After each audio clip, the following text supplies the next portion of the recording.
Benvinguts, bienvenue, welcome, marhaban. Els recordem que aquest acte poden seguir-lo en 4 idiomes, català, castellà, anglès i francès. Tenen els traductors a les cadires. Em dic Clara Malvesí, soc excorresponsal a Brussel·les i als Estats Units, periodista de polítiques de gènere i poblacions migrants de l'agència EFE. És un plaer per mi presentar avui aquest acte inaugural del Seminari Internacional en el marc dels MedCat Days. Unes jornades organitzades per la Generalitat de Catalunya i l'Institut Europeu del Mediterrani. Una nova gran trobada pel diàleg i la cooperació euromediterrània aquí a Barcelona, en aquest escenari, al Palau de Pedralbes, on va néixer fa més d'un quart de segle l'anomenat Procés de Barcelona i que avui acull la Unió pel Mediterrani. Per inaugurar l'acte, passo la paraula a la molt honorable consellera d'Acció Exterior i Govern Obert de la Generalitat de Catalunya, Victòria Alsina.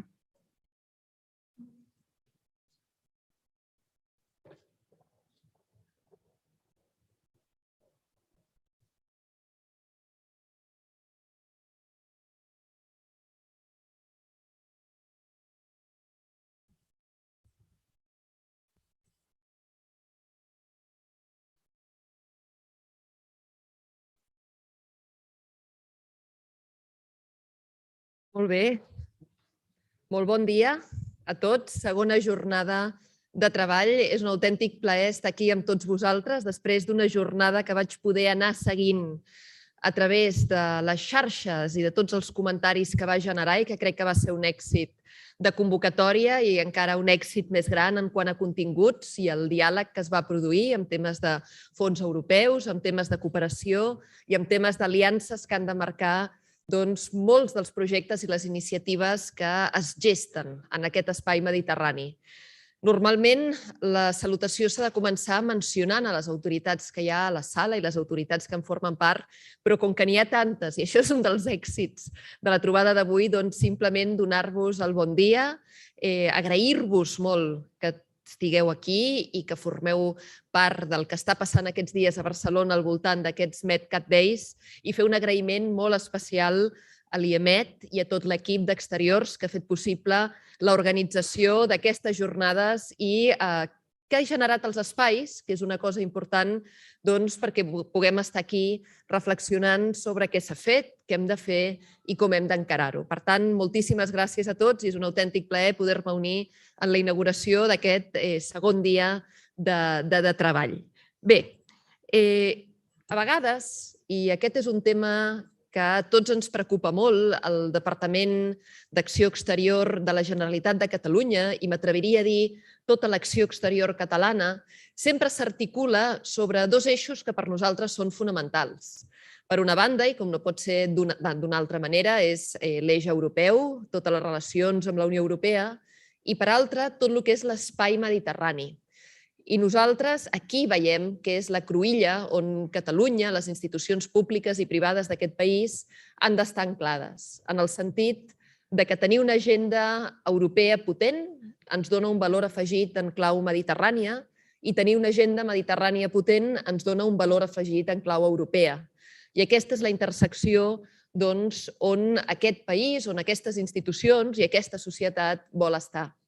De la mateixa manera que vam voler participar de manera activa en aquest procés de reflexió europeu que s'ha fet aquests últims mesos, que és aquesta conferència sobre el futur d'Europa, volíem participar també d'una manera molt activa i molt proactiva el que és tots els espais necessaris per construir aquesta agenda mediterrània, amb aquest profund convenciment de què és el que ens toca fer i és el més important que hem de configurar com l'espai immediat de col·laboració. I quan un parla o pensa o coneix la història de la Mediterrània, jo crec que és interessant veure amb una mica de perspectiva on som, perquè entendre on som també ens fa entendre millor quines són les prioritats i què ve a continuació. I si repassem la història recent d'aquesta conca mediterrània, un primer element polític de gran importància, quan revisem aquests últims, per entendre'ns, 15 anys, sense cap tipus de dubte, revisem i veiem que un primer element que mereix una anàlisi és tot el que es coneix com aquestes primaveres àrabs. El que va passar ara fa aproximadament 12 anys, Aquesta sèrie de revoltes, molts cops protagonitzades per joves, moviments que buscaven escapar d'autoritarismes, transformar la regió, democratitzar-la, treballar pel final de la corrupció, per la creació d'oportunitats, per aquesta resistència al canvi. I aquest és un anclatge polític important quan revisem el que ha passat en la conca mediterrània aquests darrers 15 anys. Unes protestes que en unes poques setmanes van tenir conseqüències que en aquell moment es van llegir com a molt transcendents per tota la geoestratègia de la regió, des del derrocament dels presidents de Tunísia i Egipte, la posterior guerra civil a Líbia i a Síria, tot el que es va moure també a països tan importants i tan estratègics com Marroc o Jordània, i en última instància tot l'anàlisi que se'n va fer sobre com això es transformaria en uns canvis estructurals que canviarien l'agenda també i les prioritats d'aquesta regió. Tots sabem que això tampoc hagués passat sense la irrupció de les noves tecnologies i com això va permetre organitzar la societat civil i, per tant, es va veure amb molta expectativa, però també com una revolta i un moviment molt novedós pel que representava en quant a geoestratègia i en quant també a format en el qual es va produir. Bé, si seguim revisant la història, també veiem que la realitat actual o el que va passar després no es va acostar, es va allunyar del que eren aquests canvis estructurals que en algun moment s'havia posat a nivell geopolític i geoestratègic sobre la taula i del que això suposaria per a la regió mediterrània. De fet, en aquest context vam trobar dues situacions diferents. En algunes parts del Mediterrani va ressonar aquella frase del cèlebre escriptor italià que tot canviï perquè no canviï res, i en altres parts ens vam trobar en una situació que va anar pitjor, que es va tensionar, que va portar a situacions de crisis migratòries i refugiats, i això, per suposat, sumat a un dels grans reptes del Mediterrani, que és aquest risc enorme que assumeixen moltes persones d'intentar creuar-lo per buscar més oportunitats o escapar per tenir una vida millor. Per tant, aquesta és una situació que és important mencionar sempre que fem una reflexió sobre on estem i on hem de ser en el Mediterrani, perquè és una de les grans voluntats que hi ha darrere qualsevol estratègia de cooperació mediterrània, entendre que el que passi a una riba del Mediterrani afecta l'altra i que per tots el més important és col·laborar, aprofitar les oportunitats conjuntes, intentar defugir també de manera conjunta tots els reptes que tenim. En una situació on molts països han tingut progressos molt importants, però també en aquesta situació on es van veure frustrades moltes estratègies de canvi a llarg termini, s'hi han sumat fenòmens que formen part d'una geoestratègia més europea o més mundial i que no estan estrictament lligats a la Mediterrània, però que ens afecten. Un d'aquests fenòmens, sens dubte, és el de la pandèmia, el de la Covid-19, un fenomen que ens ha fet veure tots més que mai que era important estar junts en aquests reptes, aquesta unitat d'acció, i que, per suposat, té unes conseqüències en termes de la cooperació euromediterrània i com aquesta s'ha de produir, quins són els reptes i quines són les oportunitats en aquest moment. I, per suposat, més recentment, una guerra que tots condemnem, que és aquesta guerra d'Ucraïna, però que ens ha fet veure que aquestes qüestions de fronteres i de geoestratègia són rellevants i condicionaran també el nostre futur en la conca mediterrània.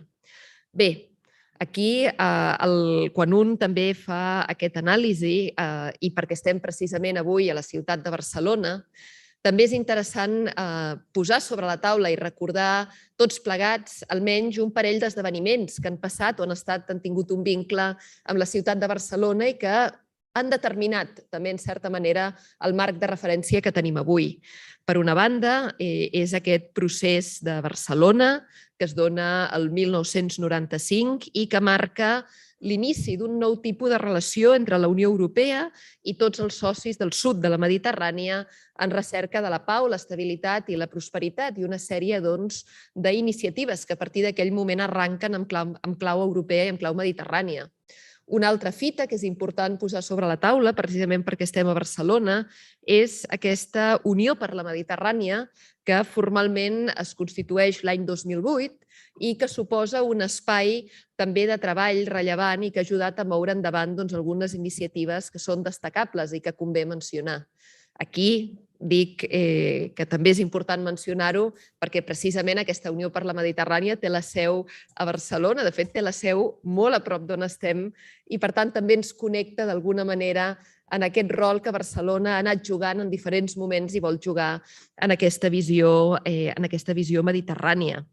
De fet, en aquest context, i lligant aquests dos moments que us deia que tenen una importància per Barcelona, i aquesta història de les primaveres àrabs i com aquestes expectatives s'han hagut d'anar adaptant amb alguns tocs de realisme del que ha passat a continuació, és important també citar un canvi de discurs que es produeix a nivell europeu, en concret el mes de març de l'any 2011, en aquest context, quan la Comissió Europea i l'alt representant de la política exterior canvien, fan una estratègia en la qual es comença a buscar com a objectius de col·laboració en clau mediterrània precisament aquest aprofundiment democràtic, les reformes del sistema polític, el respecte als drets humans o la igualtat de gènere. I a partir d'aquí veiem una sèrie d'intents de fer valdre aquests valors i fer muntar iniciatives de cooperació en aquests àmbits. Bé, van ser uns anys complicats, han estat uns anys complicats i potser no s'ha anat a la velocitat. S'ha fet bé la diagnosi, però com passa molts cops en política, es fa bé la diagnosi, però no s'acaba de produir la sinergia amb la força adequada del que ha de venir a continuació. I aquí destacaria un dels últims esdeveniments que són importants i que també marquen el que estem discutint aquests dies, que és precisament un altre cop la Comissió Europea i l'alt representant de la política exterior que al febrer de l'any 21 aproven una agenda renovada per la Mediterrània. I aquest és un fet important. Aquest és una agenda, una sèrie d'actuacions que busquen veure com en la regió mediterrània es poden trobar solucions per treballar plegats contra les conseqüències de la Covid-19, també per lluitar amb les desigualtats i els desequilibris que en molts casos es van aprofundint i a partir d'aquí com transformar aquesta agenda en clau europea d'aquesta transició verda i aquesta transició digital en lògica mediterrània. I aquest és un tema que condiciona el finançament, les actuacions i les prioritats en aquest espai que avui estem discutint. Bé, us deia al començament que Catalunya vol ser europea i vol ser mediterrània i, per tant, el Govern de la Generalitat també hi vol dir la seva en aquest marc que veiem, aquesta nova agenda mediterrània renovada promoguda per les institucions europees. Nosaltres tenim molt clar que els nostres veïns de la Mediterrània són absolutament prioritaris a tots els nivells. Primerament perquè són els nostres aliats naturals, per proximitat, però també per llaços culturals, socials i econòmics i, per suposat, per un imperatiu estratègic compartit de que ens en sortim junts o no ens en sortim. Per tant, el Mediterrani és i seguirà sent una realitat tangible que hem de millorar i que hem de connectar en totes les nostres polítiques. De fet, quan un revisa les dades, perquè ara està molt de moda dir, i això és encertat, que s'han de prendre les decisions en base a dades. De fet, la pròpia Conselleria d'Acció Exterior, nosaltres tenim també dades. Per tant, tenim el doble mandat perfecte per prendre aquestes decisions en base a dades i quan un revisa les dades, un veu, per exemple, que el 20% del total de residents estrangers a Catalunya provenen de la riba sud del Mediterrani, que el 27% del comerç exterior de Catalunya està orientat a aquestes relacions amb la Mediterrània, que el fet que siguem un hub logístic intermodal dels més grans o el més gran directament del sud d'Europa ens fa que puguem arribar des d'aquí a 400 milions de consumidors en menys de 48 hores, amb tot el potencial que té això per Barcelona i per Catalunya.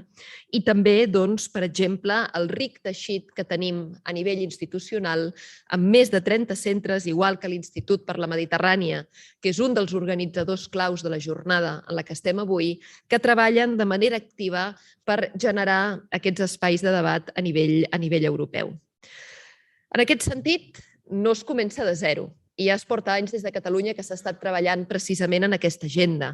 L'estratègia mediterrània MedCat 2030, per exemple, és una estratègia que s'ha estat desplegant en el Pla d'Acció Exterior aquests darrers anys, a través de la qual ja s'han impulsat 590 actuacions.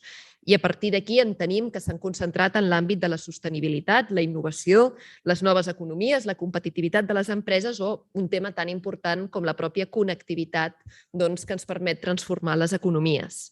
De fet, aquesta agenda mediterrània que dèiem que la Unió Europea la connecta a aquesta transició verda i digital en la zona mediterrània, en la nostra agenda, i tenim bons exemples d'actuacions i programes que hi ha anat aquests últims anys en aquesta línia.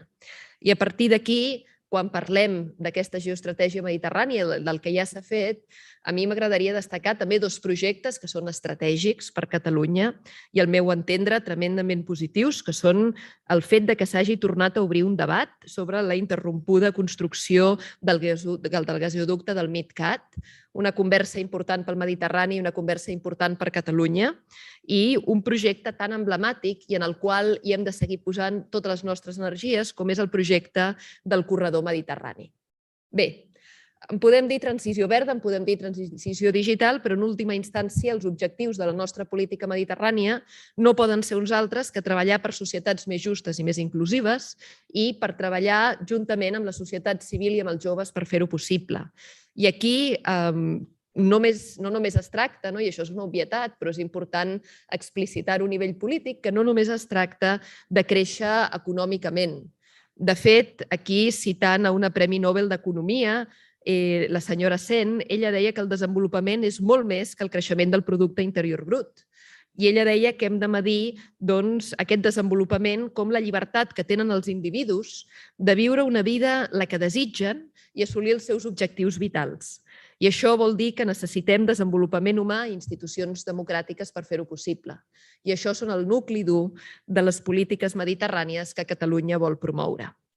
Aquests dies, per tant, en reuneix la segona edició del MedCat Days, el MedCat Days 2022, i ahir vau poder estar discutint totes aquestes iniciatives i aquesta agenda del MedCat Fòrum, i val a dir que amb un fòrum de luxe, amb totes les autoritats i totes les persones que heu vingut i que en formeu part. I en aquest marc, a mi m'agradaria fer explícit que el gran objectiu de Catalunya, el gran compromís del Govern de Catalunya, és treballar pel progressiu establiment d'una macroregió mediterrània en el marc de la política de cohesió i de la política de cooperació territorial europea. Aquest és el nostre gran projecte al qual hi volem dedicar els esforços institucionals, econòmics i logístics que faci falta per poder-ho seguir endavant.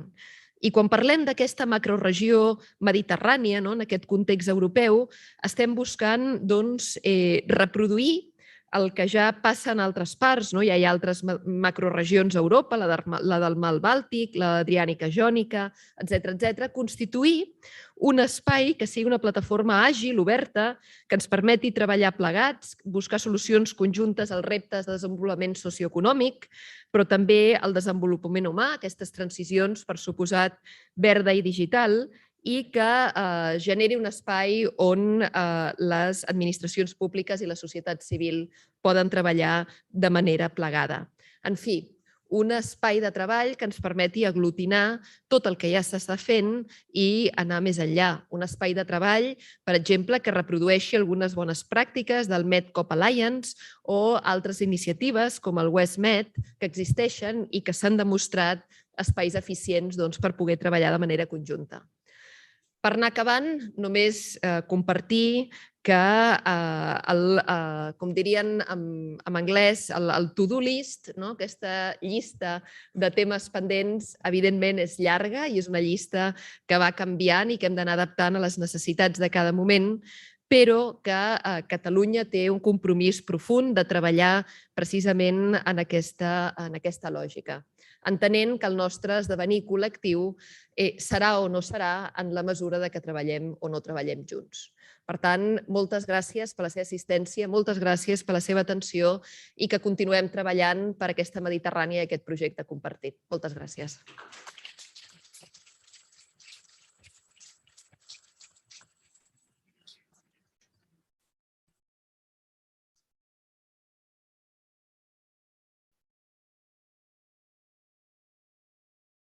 Gràcies, consellera. Tot seguit veurem un vídeo sobre l'estratègia del Govern de la Generalitat a la Mediterrània.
Molt bé, doncs a continuació passem ja al debat. Convidem aquí a l'escenari el senyor Salam Kabakibi, a la senyora Nabila Hamza i també la Ariana Chenchi, si us plau.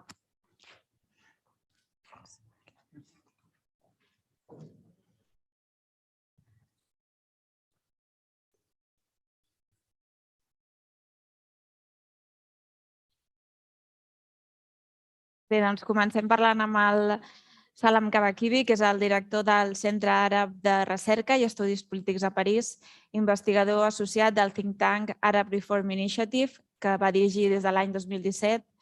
Nascut a Alep, és un destacat comentarista de la reforma política al món àrab i és president de la iniciativa Per una nova Síria.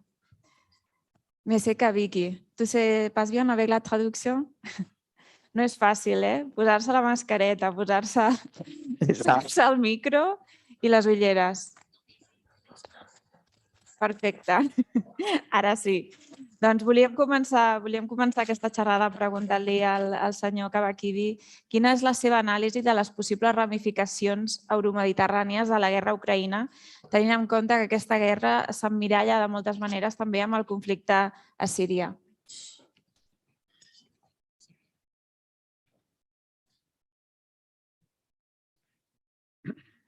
Bonjour, merci beaucoup pour l'invitation. Il y a quelques années, peut-être certains parmi vous étaient avec moi à Athènes. Il y avait les pays européens qui parlaient de la Syrie.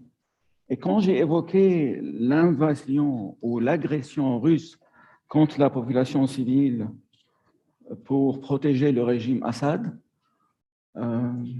certains ou la plupart des délégations européennes ont refusé mes propos en confirmant que l'intervention de la Russie en Syrie, qui date de 2015, et la destruction de ma ville natale, Alep, date de 2016, cette intervention n'était que pour combattre l'État islamique.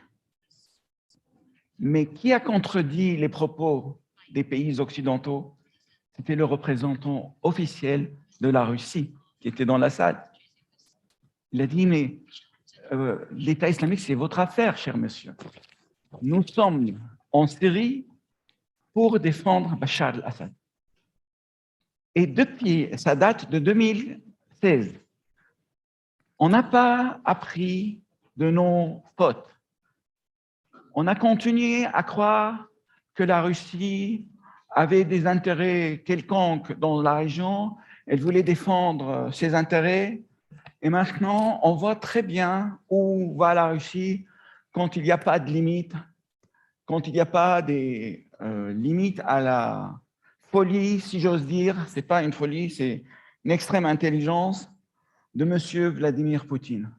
Une intelligence cynique, mais ce n'est pas comme on essaie maintenant dans certains médias de l'appeler comme folie. Quand je suis ce qui se déroule en Ukraine, pour moi, c'est l'histoire de la Syrie qui se répète. En 2018, j'ai organisé moi-même une rencontre à Kiev avec le journal Kiev Post sur les similitudes entre l'invasion russe en Syrie et le rôle russe dans l'est de l'Ukraine. C'était extraordinaire. Les mêmes officiers, les mêmes mercenaires de Wagner. C'est documenté chez les Ukrainiens et chez les Syriens comment il y avait des va et des vient entre les deux fronts russes. Mais aussi en 2018, dans cette réunion à Kiev, il y avait l'ambassadeur, je me rappelle très bien, l'ambassadeur de l'Allemagne, l'ambassadeur de France, le chef de la délégation européenne à Kiev, qui rigolait en disant « mais vous comparez l'incomparable ». Et voilà où nous sommes. Je termine. J'étais au sommet de Munich la veille de l'invasion russe en Ukraine. Tous les pays européens étaient là pour rassurer la délégation ukrainienne qu'il n'y aura pas d'invasion et que la position américaine, c'est un surenchère pour faire une crise avec la Russie. Et moi, mon seul commentaire, c'était, on a déjà entendu ça il y a 12 ans, en tant que Syriens, voyez où nous sommes, faites attention. Merci. Merci, je sais qu'avec pour votre réflexion, va retourner après. We give the floor now to Ariana Chensi, és copresidenta de la Comissió de Desenvolupament Territorial Sostenible de l'Assemblea Parlamentària Euromediterrània i és també tinent d'alcalde de la ciutat de Milà. Precisament en tant que representant d'un govern local que ha pres part en els esforços contra la pandèmia de la Covid, voldria demanar-li com preveu que les ciutats i també les regions s'han de començar a preparar per afrontar les conseqüències humanitàries, de seguretat i també energètiques que es deriven d'aquest conflicte a Ucraïna. So, thank you. Thank you to all of you. And sorry, I'm going to speak English because I don't speak French. I don't speak Spanish. And I, first of all, would like to say thank you. And to say thank you also on behalf of the President of the European Committee of the Region, Apostolo Tizikostas. And from my city, Milan, and from my country, Italy. So we are so in the middle of the Mediterranean. Your answer is very hard. The consequence of the Ukrainian conflict. I've already been seeing the consequence all over the Europe, and I fear they will have long-term consequences. And in this week, we are witnesses exodus of millions of people leaving their land, their city, their home, and they have already reached Europe, our city, the big city first of all, but all the city and little town in Europe. At the moment, we didn't see the drama of the camps all around the borders, but because Ukraine people is able to go at the moment from the country to friends, parents, someone that can host them. But in the next week, I can say, I think, and I fear that in coming week, we have arrivals of people who don't have any place to go.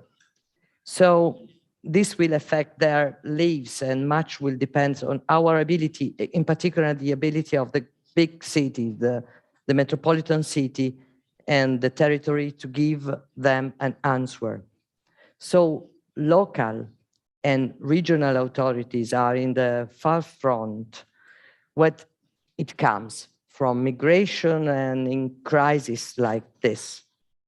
And they are able to offer not only first aid, yes, first aid and hospitality, but also concrete economical, social measures, education, health, jobs, welfare.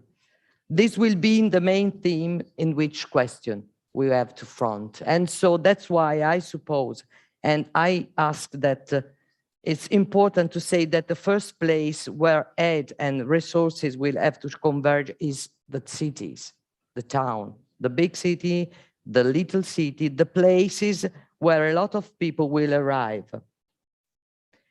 In this, the committee of the region can act its ability to influence some European choices, in particular aimed at investment.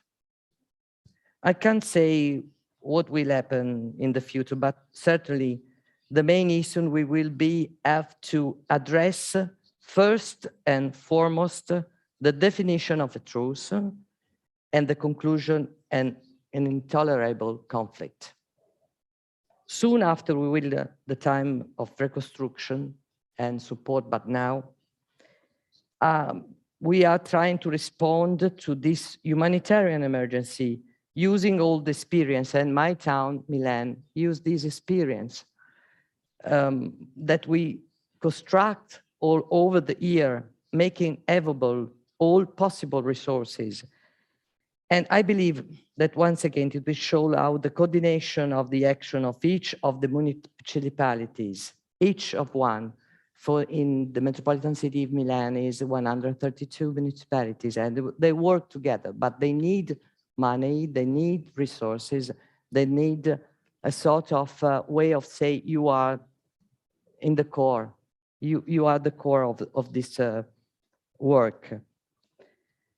I hope that all this not last for a long time, but it's clear that we must make a huge investment in this direction.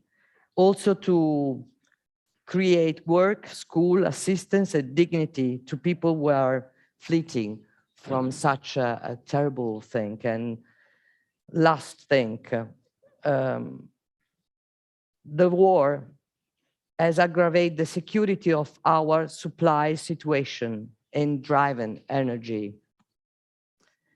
The price of energy is at unprecedented levels. It's time to tackle our vulnerability and rapidly become more independent in our energy choices.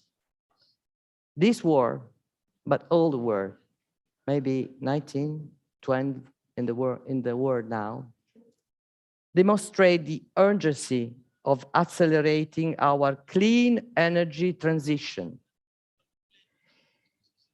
And Repower EU, the initiative that we take in Europe, is the first step. Of course, we need to act now to diversify our gas supply for next winter, but we cannot delay anymore the clean energy transition, one of the themes of our work today, sustainability and digital transition.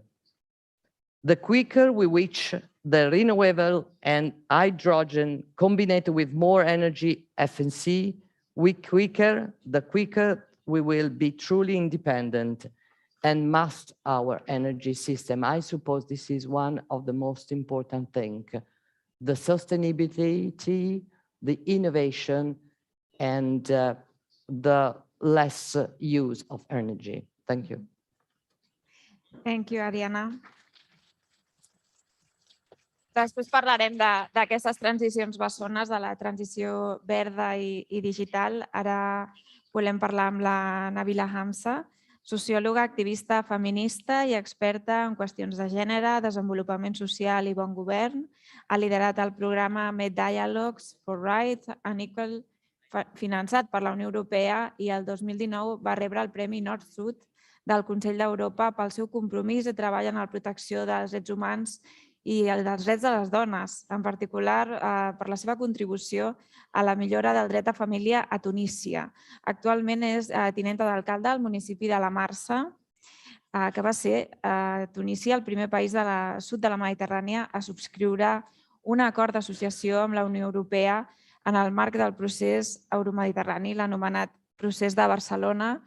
Senyora Hamza, ara bé, més de 25 anys han passat ja des del naixement d'aquest procés de Barcelona i queden lluny objectius com crear un espai euromediterrani d'estabilitat i prosperitat compartida. Amb la guerra a Ucraïna, creu que pot créixer més la distància entre la Unió Europea més centrada en el flanc oriental i els països del sud i est de la Mediterrània, i quines conseqüències poden tenir aquests moviments? Oui. Merci beaucoup d'abord de cette invitation. Je suis ravie d'être ici, d'ailleurs pour la deuxième fois, parce que j'ai déjà participé avec l'UPM à certaines rencontres. Oui, donc j'enlève ça. Et je voulais vous dire que, apparemment, quand on réfléchit, on se dit que finalement, les pays d'Afrique du Nord, les pays du Sud de la Méditerranée sont bien éloignés du conflit et ne reçoivent pas de réfugiés, en tout cas très peu de réfugiés ukrainiens qui plutôt se dirigent, et c'est logique, vers l'Europe.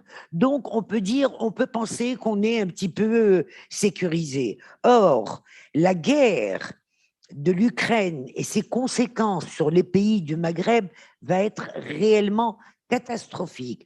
On est réellement aux portes d'une explosion sociale, dans les différents pays du Maghreb, et je parle notamment de mon pays, la Tunisie, qui est le moins loti en termes d'énergie, puisque l'Algérie est un grand pays avec des moyens, évidemment, que nous n'avons pas. Nous sommes le pays pauvre d'Afrique du Nord, en tout cas matériellement. On est riche d'autres choses, mais... Donc, les conséquences vont être énormes et on a commencé à les voir. Il faut d'abord comprendre que la plupart des pays du Maghreb, et notamment de l'Afrique du Nord, donc Tunisie, Algérie, Maroc et même la Libye, sont entièrement dépendants des importations de Russie et d'Ukraine. La Tunisie reçoit 80% de ses importations en céréales de l'Ukraine. Le Maroc, 90% de l'énergie, je veux dire, du pétrole et de ses ressources énergétiques de l'Ukraine également et de Russie. Et donc, la Libye commence également, l'Algérie, etc. Et donc, la plupart des pays d'Afrique du Nord sont dépendants des pays de l'Est d'une manière générale en termes de ravitaillement de céréales.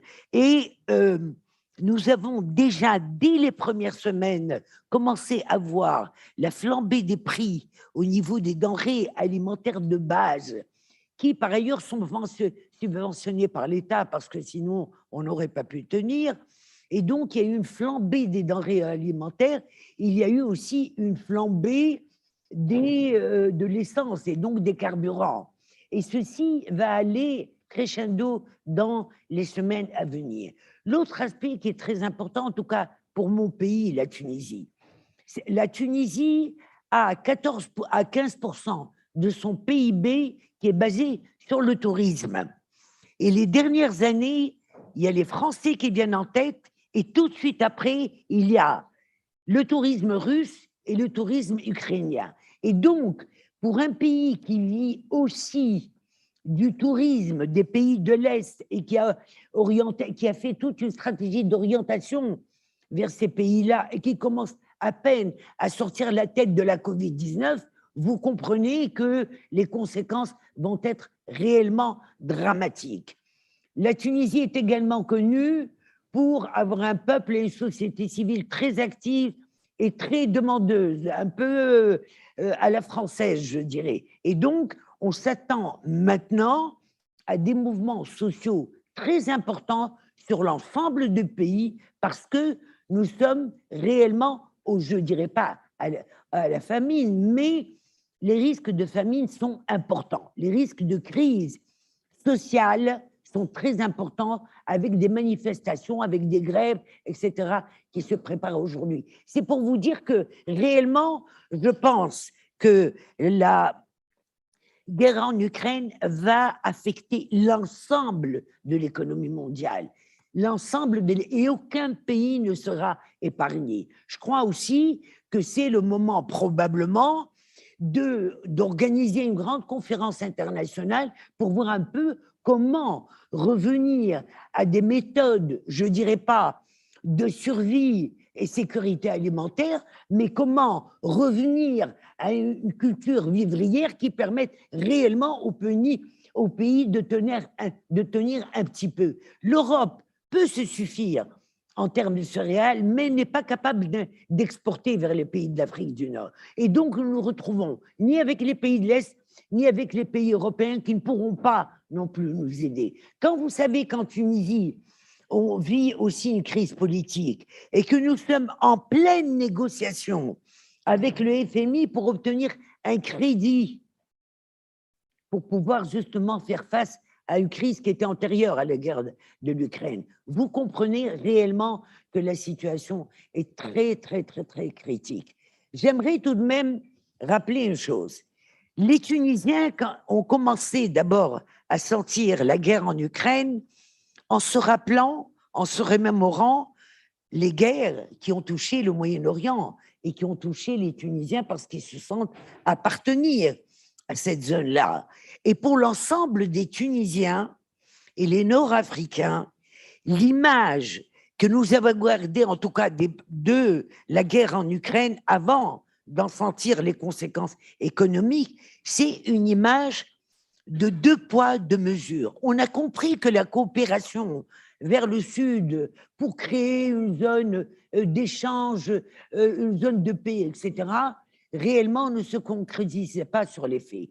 Les Tunisiens gardent en tête les hordes de Syriens qui ont essayé de rejoindre les pays européens et qui ont été renvoyés en Tunisie, dans d'autres pays, en Jordanie, au Liban, etc., pour les retenir, pour qu'ils n'envahissent pas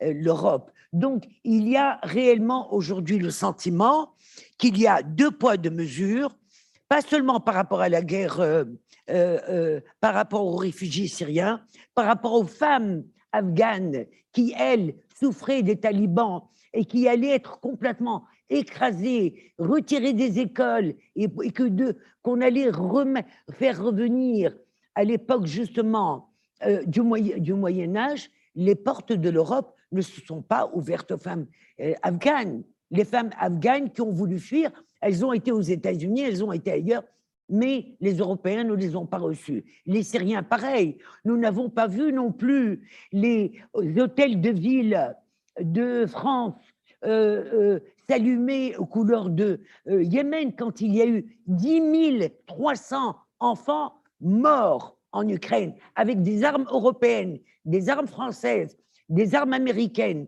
Jamais les hôtels de ville, l'Arc de Triomphe n'a pris les couleurs du Yémen. Donc vraiment, il y a aussi ce sentiment réellement qu'il y a deux poids, deux mesures et que nous sommes les derniers réellement. Nous n'avons pas les yeux bleus, nous n'avons pas les cheveux blonds et on n'est pas probablement de ce qu'on appelle la même culture. Encore que pour moi, il y a une culture, c'est la culture humaine, c'est l'humanisme. Voilà. Donc ce que je veux dire, c'est qu'il y a au début un sentiment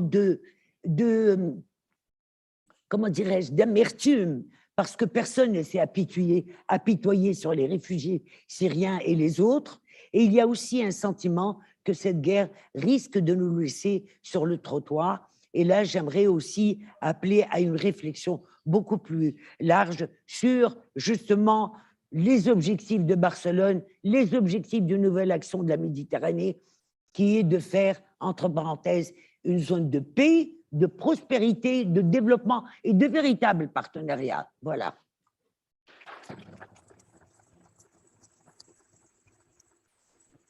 Merci. Parlava la Nabila dels preus de l'energia, que estan a uns preus sense precedents. No podem desvincular l'energia del canvi climàtic. Jo volia demanar-li al senyor Kavicki, a la llum d'aquesta situació geopolítica i geoeconòmica que ens trobem a la regió euromediterrània, com avalua la capacitat i l'interès dels països de la regió per participar en aquesta transició verda que vol impulsar la Unió Europea?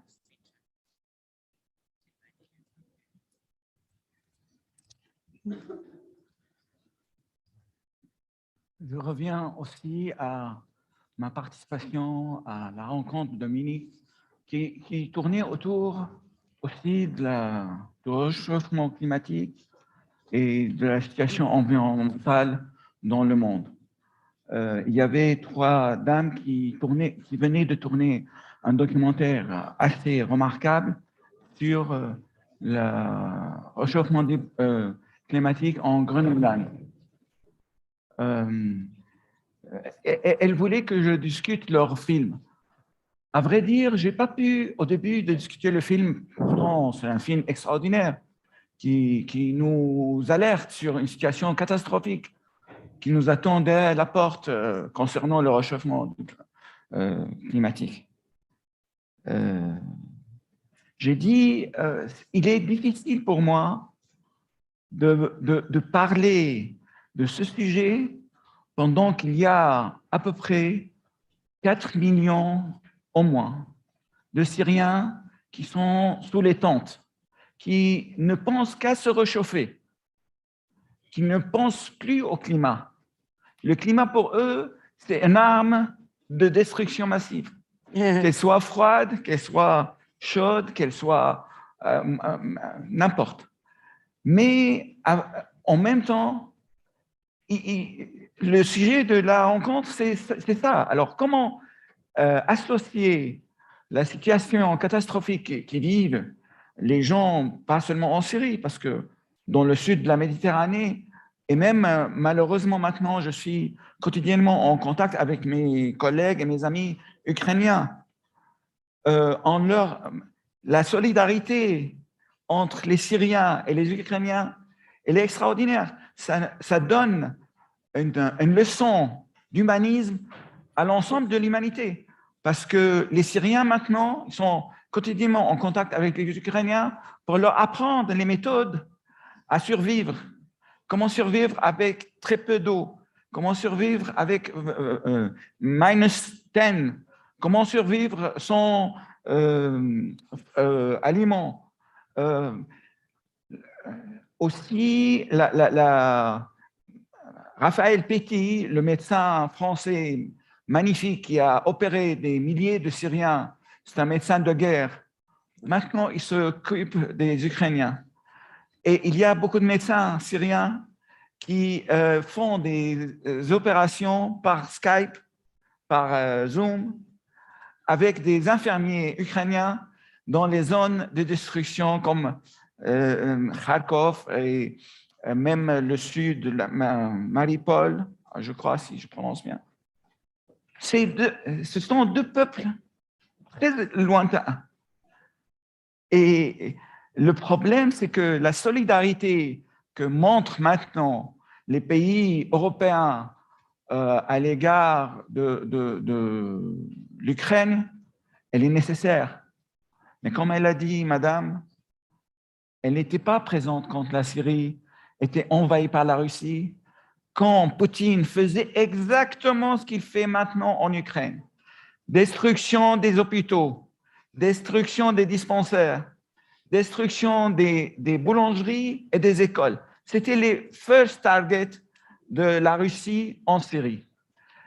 Mais en même temps, là, je vis en France.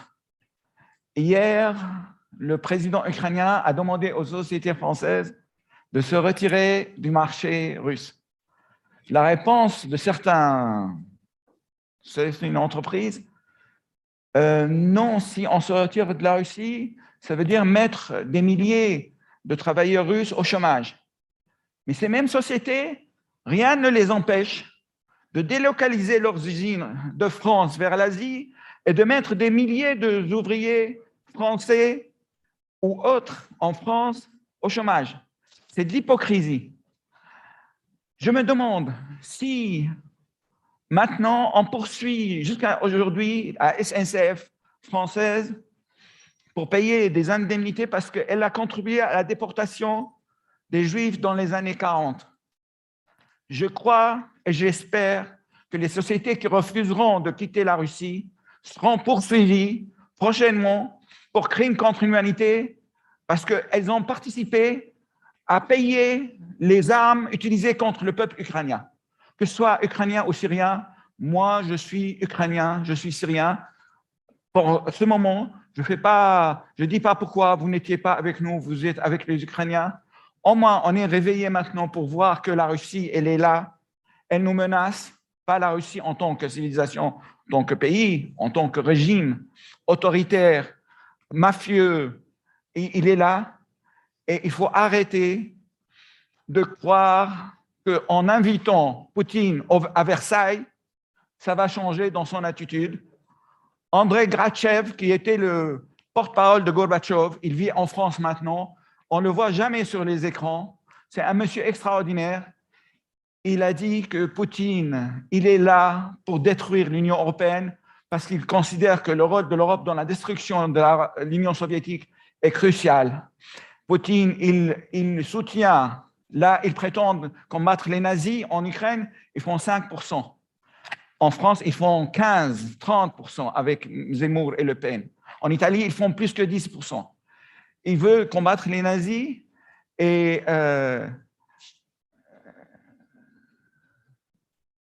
comme il voulait combattre l'État islamique en Syrie, on a prétendu qu'il voulait combattre l'État islamique. Et on voit qu'est-ce qu'il fait. Et je pense qu'il est trop tard, mais l'histoire jugera. Merci, merci Vicky. Parlant de la Unió Europea i de la regió euromediterrània, és clau aquesta transició verda, la transició digital, per aconseguir la igualtat de tota la regió. Jo volia demanar-li a la senyora Chensi, com a representant d'un govern local, que ens expliqui com s'ho estan fent des de les ciutats per dur a terme aquesta agenda europea verda i digital i si tenen el recolzament de les institucions comunitàries. So, first, thank you for the word that you, Madam Amsterdam, you say today. And really thank you for the point of view about the condition of people, poor people, and in particular about the women condition in the world and in the war.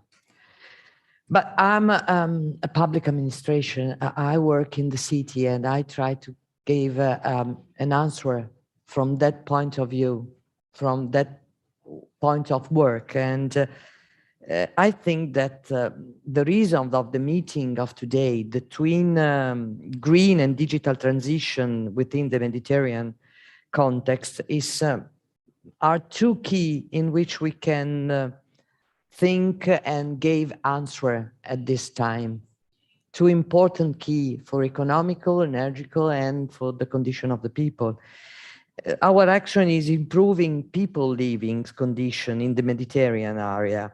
And this goes deeply in the direction of building a culture of peace, integration, well-being. In addition, our work today focuses on increasing the action proposed by the new agenda. And thank you for the intervention of Vittoria Alcina.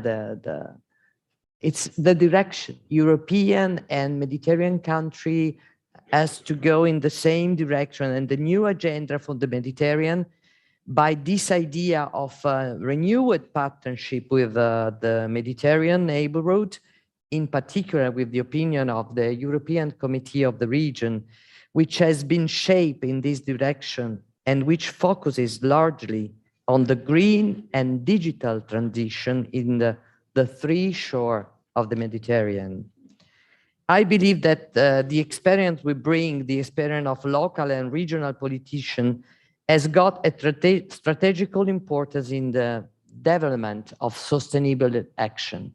Because the region, and particularly the city, you know, the city are the 20% of the world, but live in the big city, the 50% of the people.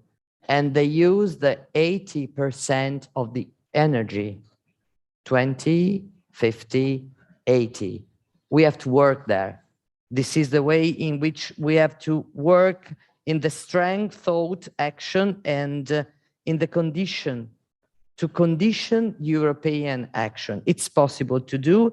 And governing the city, there are some choices who are strongly relating with the city life, with the way of living of the citizen, and in particular in terms of producing sustainable policy with urban boundaries. We are in Milan, for instance, dealing the following aspect, economical aspect, but improving the people quality of life. That's why, because the set of the two closely linked to innovation and to ability to use work patterns, movement, organization of the city, of the life of the city in tune with this new paradigm. And we can do this, for example, reducing the traffic jam, reducing the number of cars that coming into the city, improve quality of life, and greening our city. But we have to increase system of public and private mobility, creating renewable energy, sharing way of moving.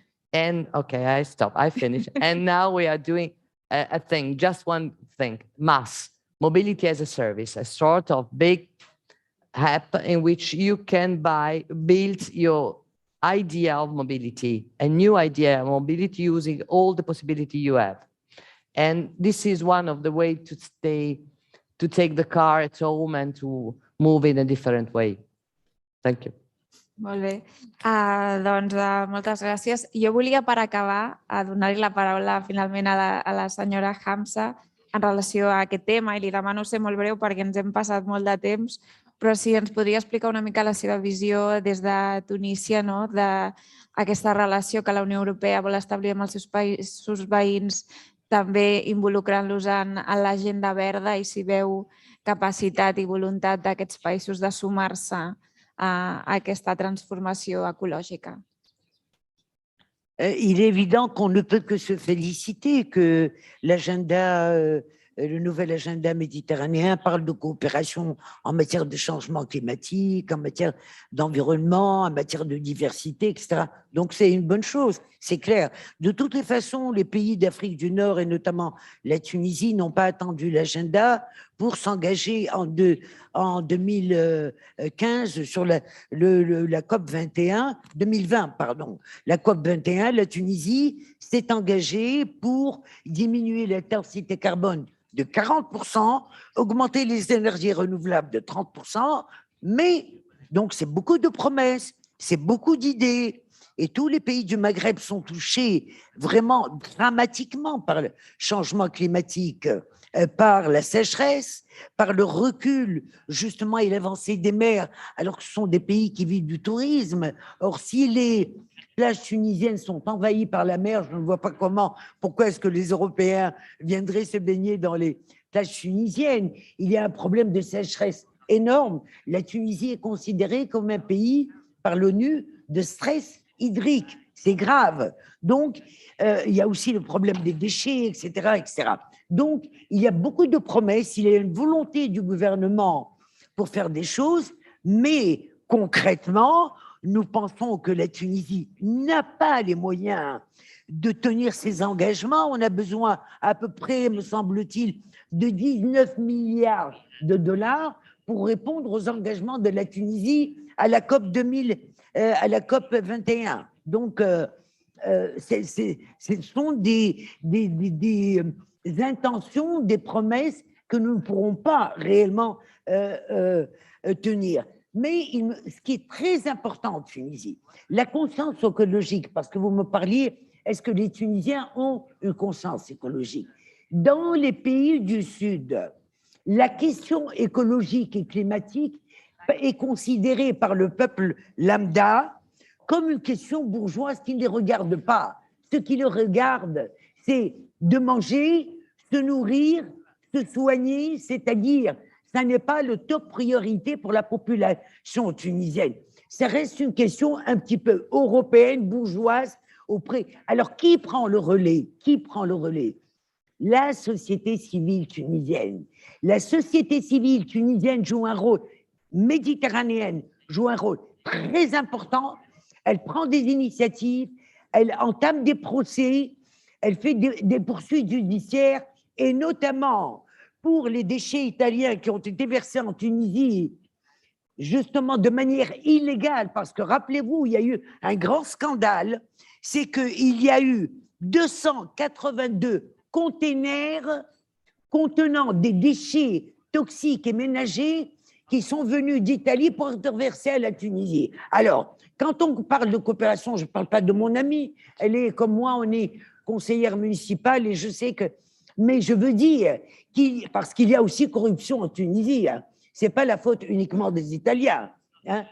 Il y a des sociétés corrompues en Tunisie qui ont organisé le transfert de 280 conteneurs toxiques pour considérer la Tunisie comme la poubelle de la Méditerranée. Et ça, il faut le dire. Il faut des lois. Il faut que ce soit clairement dit que non seulement, quand on parle de changement climatique, de coopération pour l'environnement, on ne considère pas que les pays du Sud doivent être le déversoir de l'Europe. Et ça, c'est important de le dire. Donc, ce que je veux dire maintenant, c'est que moi, je salue les sociétés civiles tunisiennes et d'ailleurs italienne aussi du Nord, je pense que la coopération entre les deux sociétés civiles pour mettre fin à la corruption, à l'absence de transparence et pour réellement se pencher sur les vrais problèmes, c'est ça l'avenir. Très bien, merci beaucoup. Shukran, grazie mille. Gràcies als ponents. Ben oui. I els animem a seguir amb el mateix interès la següent sessió dedicada als avenços de la nova agenda per la Mediterrània en el seu primer any de vigència. Moltes gràcies.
Voilà.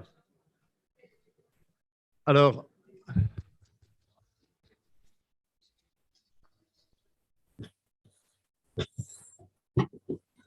bonjour. Oui, ça va. Alors, si vous me permettez, je vais commencer en français pour rendre hommage à la conseillère de ma ville pendant 4 ans, que j'ai habité à la Marsa, au temps où j'étais ambassadeur d'Espagne en Tunisie, et à mon ami Salam Kawakiwi. Ils nous ont rendu un hommage extraordinaire. Et je pense que ça a une influence absolue sur notre séance, parce que ce n'est pas quelque chose qu'on peut laisser à côté. Mais quand même, je me réjouis que nous avons ce séminaire, que nous avons cette occasion, parce que c'est ça, faire le plaidoyer auprès des sociétés, des gouvernements de chaque pays, de nos pays européens et méditerranéens, et de la société internationale aussi, pour essayer de faire ensemble en sorte qu'on puisse porter un certain remède à ça. Je sais que les solutions absolues ne sont pas possibles d'un jour au lendemain, mais le problème, c'est que le chemin par lequel on avance va vers le pire, pas vers le mieux. Hein? Alors, donc, c'est pour ça que je pense que cette manifestation que nous avons aujourd'hui est importante. Et le thème qui nous a convoqués ici a beaucoup à faire avec ça, parce qu'en fait, nous sommes à un moment, un point d'inflexion international. Nous sommes à un point d'inflexion, évidemment, au point de vue géopolitique. On a laissé en arrière cette société de confrontation bipolaire. Il y a eu même cette période unipolaire, ce que M. Védrine a appelé, avec l'hyperpuissance américaine, la première décennie de ce siècle et surtout la dernière décennie du siècle XX.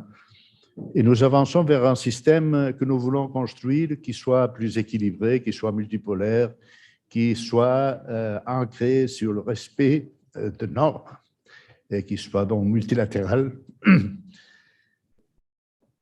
Mais c'est un chemin compliqué, c'est un chemin difficile parce que nous sommes à ce point d'inflexion. On ne sait pas comment sera la société internationale, l'organisation internationale dans quelques mois même.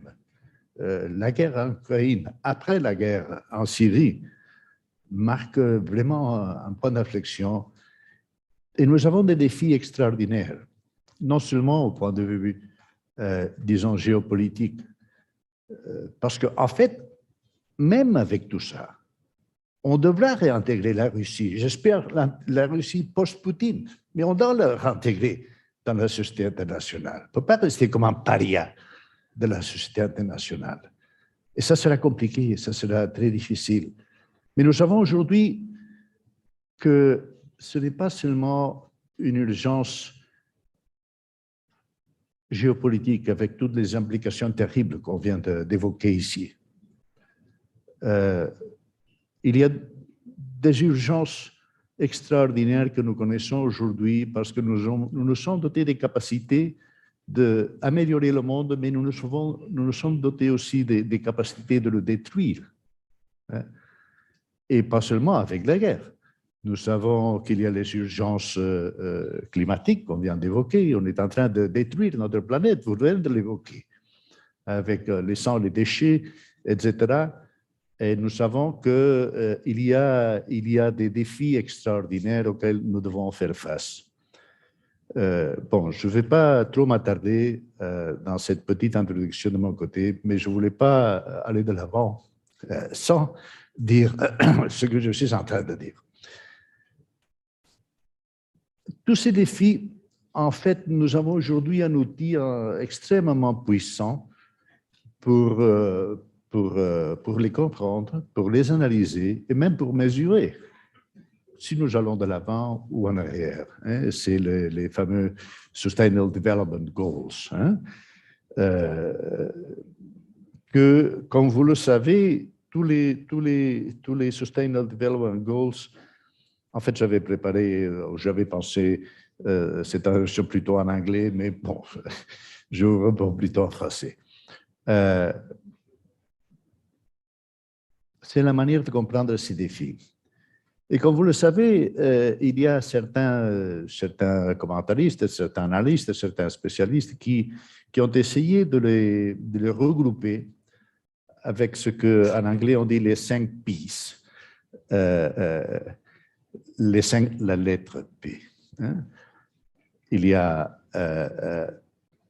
normalement on commence par people. Aujourd'hui, je vais commencer par peace, par la P. Il y a dans la paix, il y a peace, il y a people, il y a planet, il y a prosperity, il y a partnership, qui regroupe un peu tous les différents.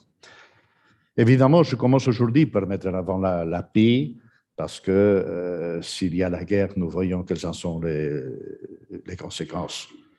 Et sans la paix, j'oserais même dire sans la stabilité, si nous étions en mesure de nous soigner seulement de la stabilité, ce serait magnifique déjà, vu la situation dans laquelle nous nous trouvons aujourd'hui. Mais sans paix et même sans stabilité, on ne peut pas construire un avenir. On devra se soigner de people. Vous venez d'évoquer la situation dans laquelle se trouvent les couches populaires dans la plupart des pays au sud de la Méditerranée. Il y a le planète, et nous savons l'urgence de porter remède à cette destruction de la planète sur laquelle nous vivons. Et la prosperity, comment faire en sorte de hisser ces couches populaires à un niveau digne de vie. Et il y a le partnership, parce que nous savons qu'on ne peut pas remédier à la situation sans le faire ensemble. Et bon, je suis complètement persuadé en tant que en tant que bon ami, par exemple, de la Tunisie, que le meilleur chemin de la Tunisie, c'est de le faire ensemble avec ses amis de l'autre côté de la Méditerranée. Et c'est pour ça que je pense que ce plaidoyer est extrêmement important pour convaincre nos sociétés, nos institutions, la société civile et nos gouvernements de travailler ensemble dans ce plan. Bon, voilà, je pense que ça se concrète dans notre sujet d'aujourd'hui parce que nous sommes en train de commencer la première séance plénière, disons, 1 year after the adoption of the new agenda for the Mediterranean, where we stand. That's what we are going to do today. We have a number of splendid speakers for that. And then you'll have the other sessions, Smart and Green Mediterranean, the deployment of the twin transitions, and the third one, regenerated governance in the Mediterranean toward the macro-regional strategy. Alors, sans plus m'attarder, je vais passer la parole parce que nous savons que tout ce projet de plaidoyer en faveur d'une coopération pour l'amélioration de la situation en Méditerranée doit se faire à partir d'un projet. Et nous avons aujourd'hui un agenda qui est mis sur la table.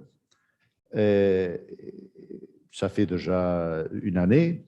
Et nous devons voir comment ça avance. Alors, ce que nous allons faire, c'est d'abord, avec les intervenants que nous avons aujourd'hui, nous avons Madame Beatriz Salvador Garcia, qui est Deputy Head of Network of the MENA and Regional Affairs at the European External Action Service, qui va nous exposer comment l'agenda pour la Méditerranée, et puis nous aurons le commentaire et l'exposition du membre du Parlement européen, François Alfonsi, et par la suite, nous passerons aux commentaires du professeur Michel Tachoum et Emmanuel Cohenardia. Alors, si Madame Beatriz Salvador Garcia est avec nous parce qu'elle est à Bruxelles, nous sommes prêts à l'écouter et continuer avec notre séance. Sí, muchas gracias, embajador. ¿Pueden oírme bien? Sí, sí, sí, lo que no puedo es verla.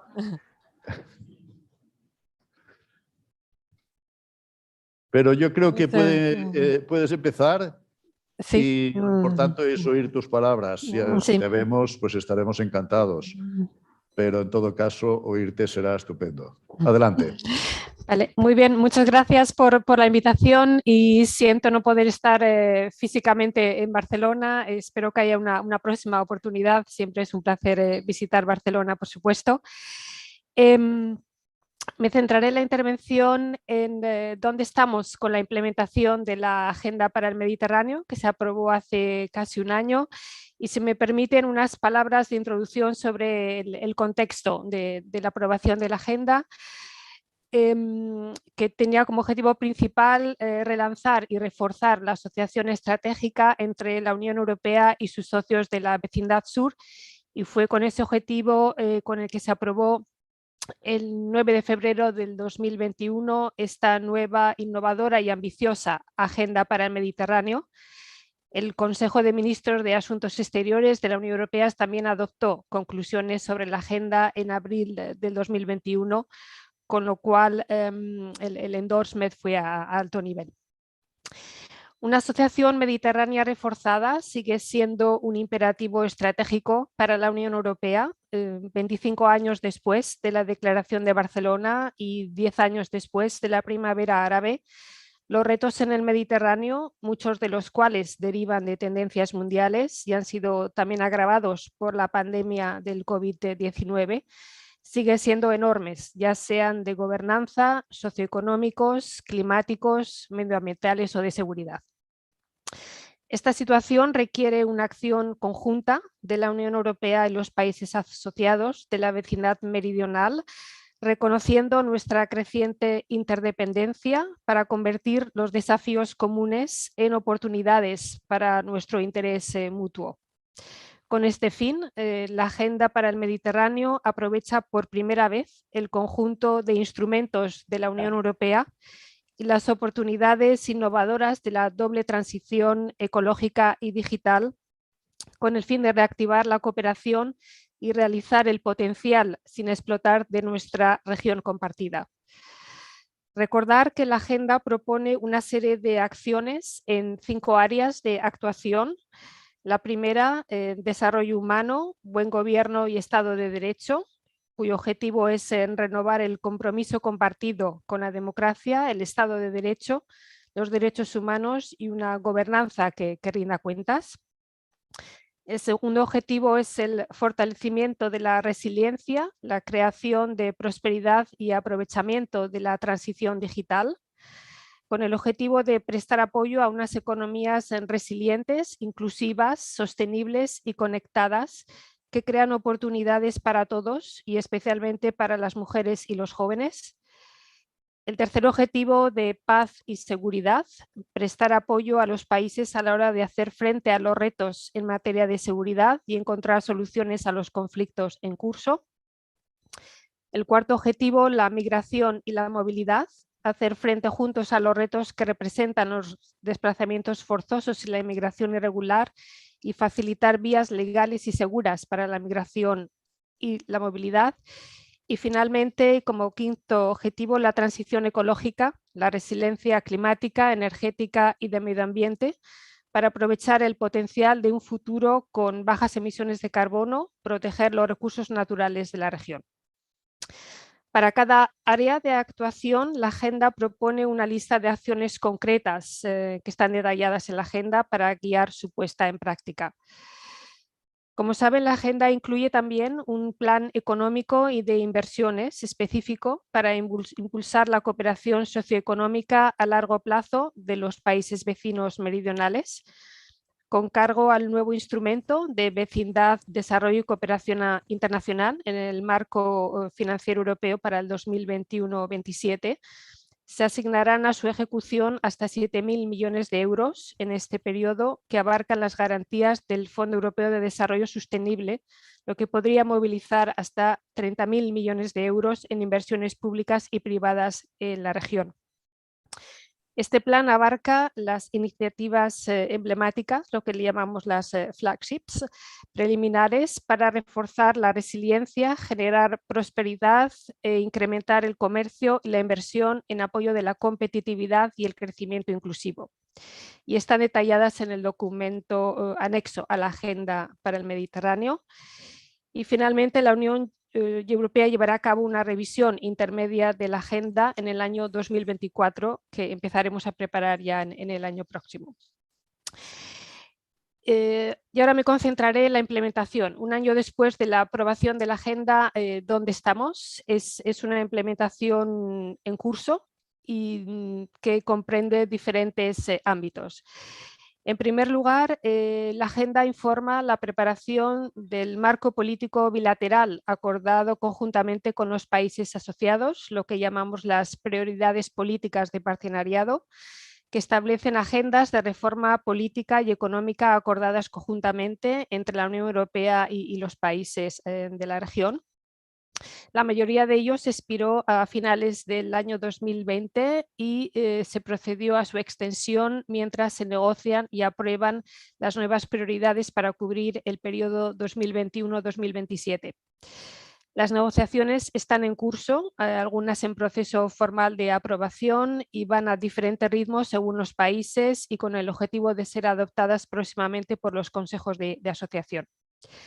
La revisión incorpora las prioridades políticas de la Comisión, en particular las agendas verde, lo que llamamos el Green Deal, y la digital y de conectividad como ejes fundamentales de esta renovada cooperación a nivel político. Y estas prioridades son también la referencia para la programación plurianual en el marco del nuevo instrumento financiero para la vecindad. La programación bilateral también está en curso y traslada a nivel bilateral las prioridades de la agenda y tiene también como aspectos fundamentales la doble transición verde y digital. Esto en cuanto al volet bilateral. La programación regional se adaptó ya en diciembre del año pasado y cubre el periodo 2021-27 con una revisión en el 2024 que coincidirá con la revisión de la agenda. El programa regional complementa la cooperación bilateral y se articula en torno a las prioridades de la agenda, excepto la migración y la movilidad, que son objeto de un programa separado que está en curso de aprobación. La programación regional incluye como prioridad otro elemento importante de la agenda, que es el apoyo a la integración regional, la cooperación con las organizaciones regionales y la promoción de la cooperación interregional, en particular con la África subsahariana y la región del Golfo, en áreas de interés común y donde haya un valor añadido. Este tipo de cooperación viene facilitado por el nuevo instrumento financiero y a nivel político figura como prioridad en la agenda del Mediterráneo, la estrategia para África que se aprobó el año 2020, y la comunicación en curso de preparación sobre el partenariado con el Golfo que se aprobará en los próximos meses. Y las tres estrategias prevén, junto con la cooperación interregional, programas de cooperación triangular con la Unión Europea en los ámbitos primordiales, incluidos la transición verde y digital. En el marco del proceso de programación se promueven las iniciativas de programación conjunta, así como del equipo Europa, el Team Europe, aprovechando las experiencias satisfactorias durante la respuesta mundial a la pandemia del COVID-19. Actualmente se están preparando, finalizando varias de estas Team Europe Initiatives, tanto a nivel bilateral como regional, la mayoría de ellas en el ámbito de las transiciones verde y digital. Aparte de las actividades de programación o financiadas por el nuevo instrumento financiero de vecindad, también se está fomentando y facilitando la participación de los países asociados en los programas de la Unión Europea, como Erasmus Plus en el ámbito de la educación, Horizon Europe en el ámbito de la investigación y la innovación. Mañana, por ejemplo, se firmará la participación de Túnez en el programa Horizon Europe, o Creative Europe en el ámbito de la cultura, también suscrito por Túnez el mes pasado, o la participación en las agencias de la Unión Europea, con lo que se logrará una mayor integración e intercambio entre las dos orillas del Mediterráneo. También se está intentando promover las iniciativas o los diálogos políticos sectoriales, por ejemplo, el diálogo entre la Unión Europea y Argelia sobre energía, que se ha relanzado el año pasado para identificar áreas de cooperación, o el partenariado verde entre la Unión Europea y Marruecos. También la firma de declaraciones ministeriales en el marco de la Unión por el Mediterráneo en ámbitos como la energía en junio del año pasado para relanzar el trabajo conjunto sobre la transición a energías limpias, o la adopción de un master plan para la interconexión eléctrica a través del Mediterráneo. Destacar también la reunión ministerial sobre medio ambiente y acción climática, también en el marco de la Unión por el Mediterráneo en octubre del año pasado, que acordó una agenda común para hacer frente a los desafíos climáticos y medioambientales, así como el diálogo sobre inversiones y transición verde que tuvo lugar en los márgenes de esta reunión ministerial. Como ven, el ámbito es muy amplio y va más allá de la pura cooperación financiera, y justamente en este momento estamos realizando un mapping interno junto con la Comisión Europea para ver dónde y cómo los diferentes servicios de la Comisión y todos los instrumentos al servicio de la agenda están reponiendo a la implementación de la agenda.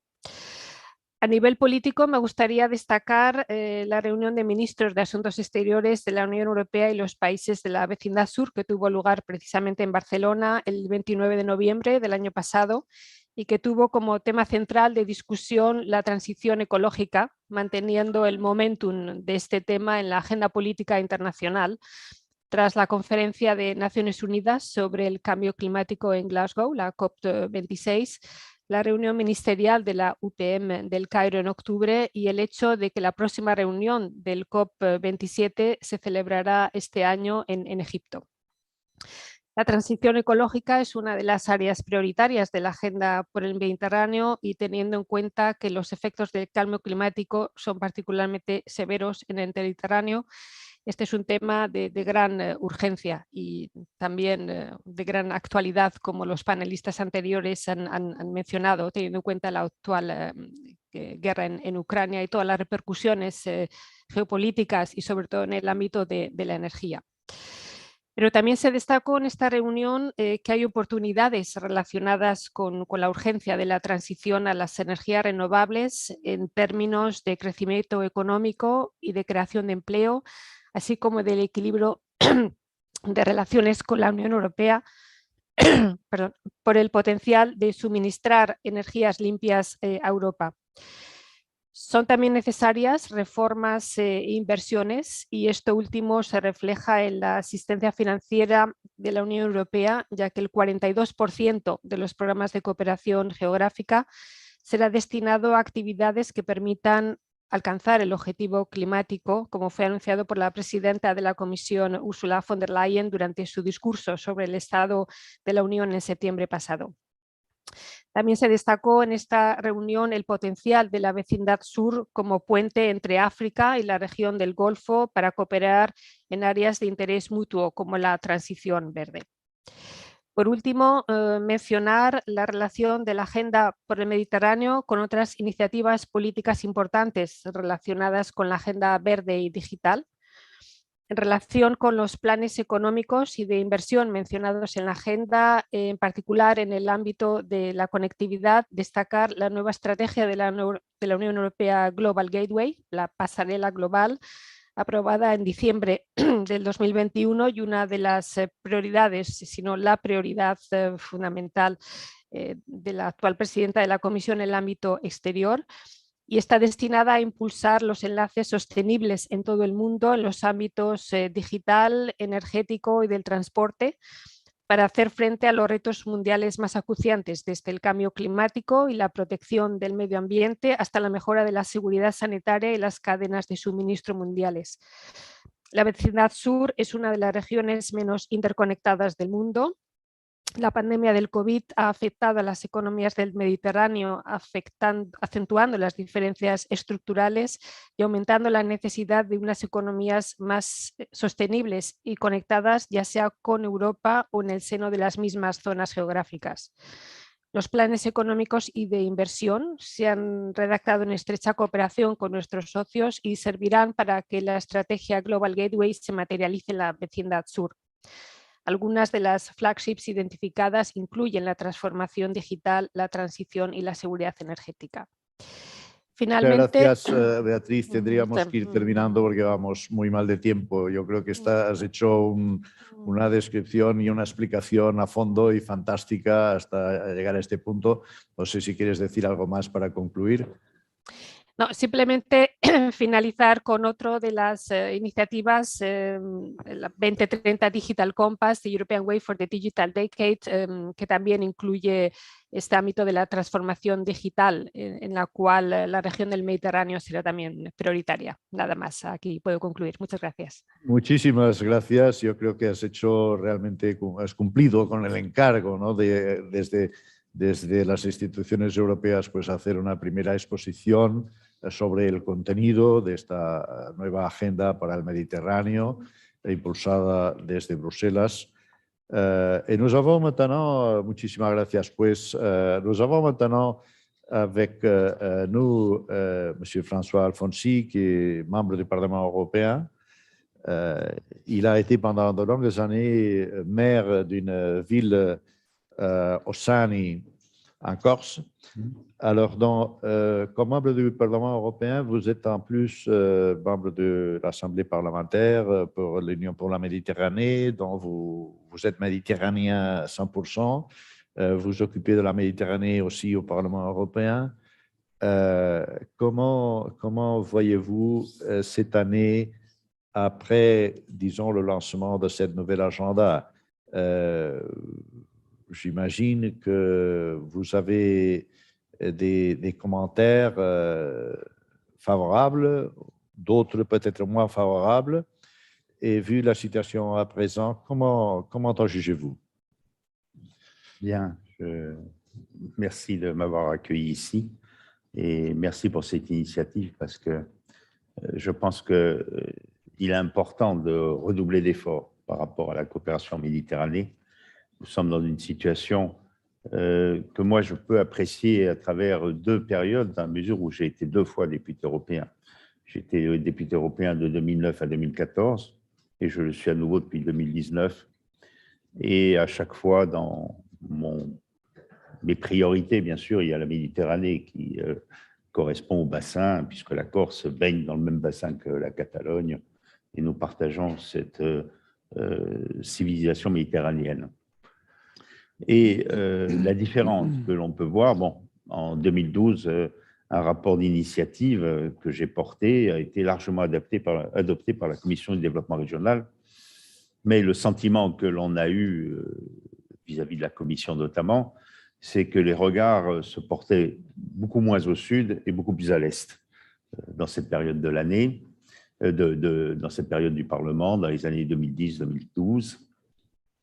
Et on a, pendant longtemps, je pense, au niveau de la Commission, négligé l'importance de ce qui se passait dans l'ensemble méditerranéen, au plan, bien sûr, des régions européennes, mais aussi, bien sûr, de l'autre rive.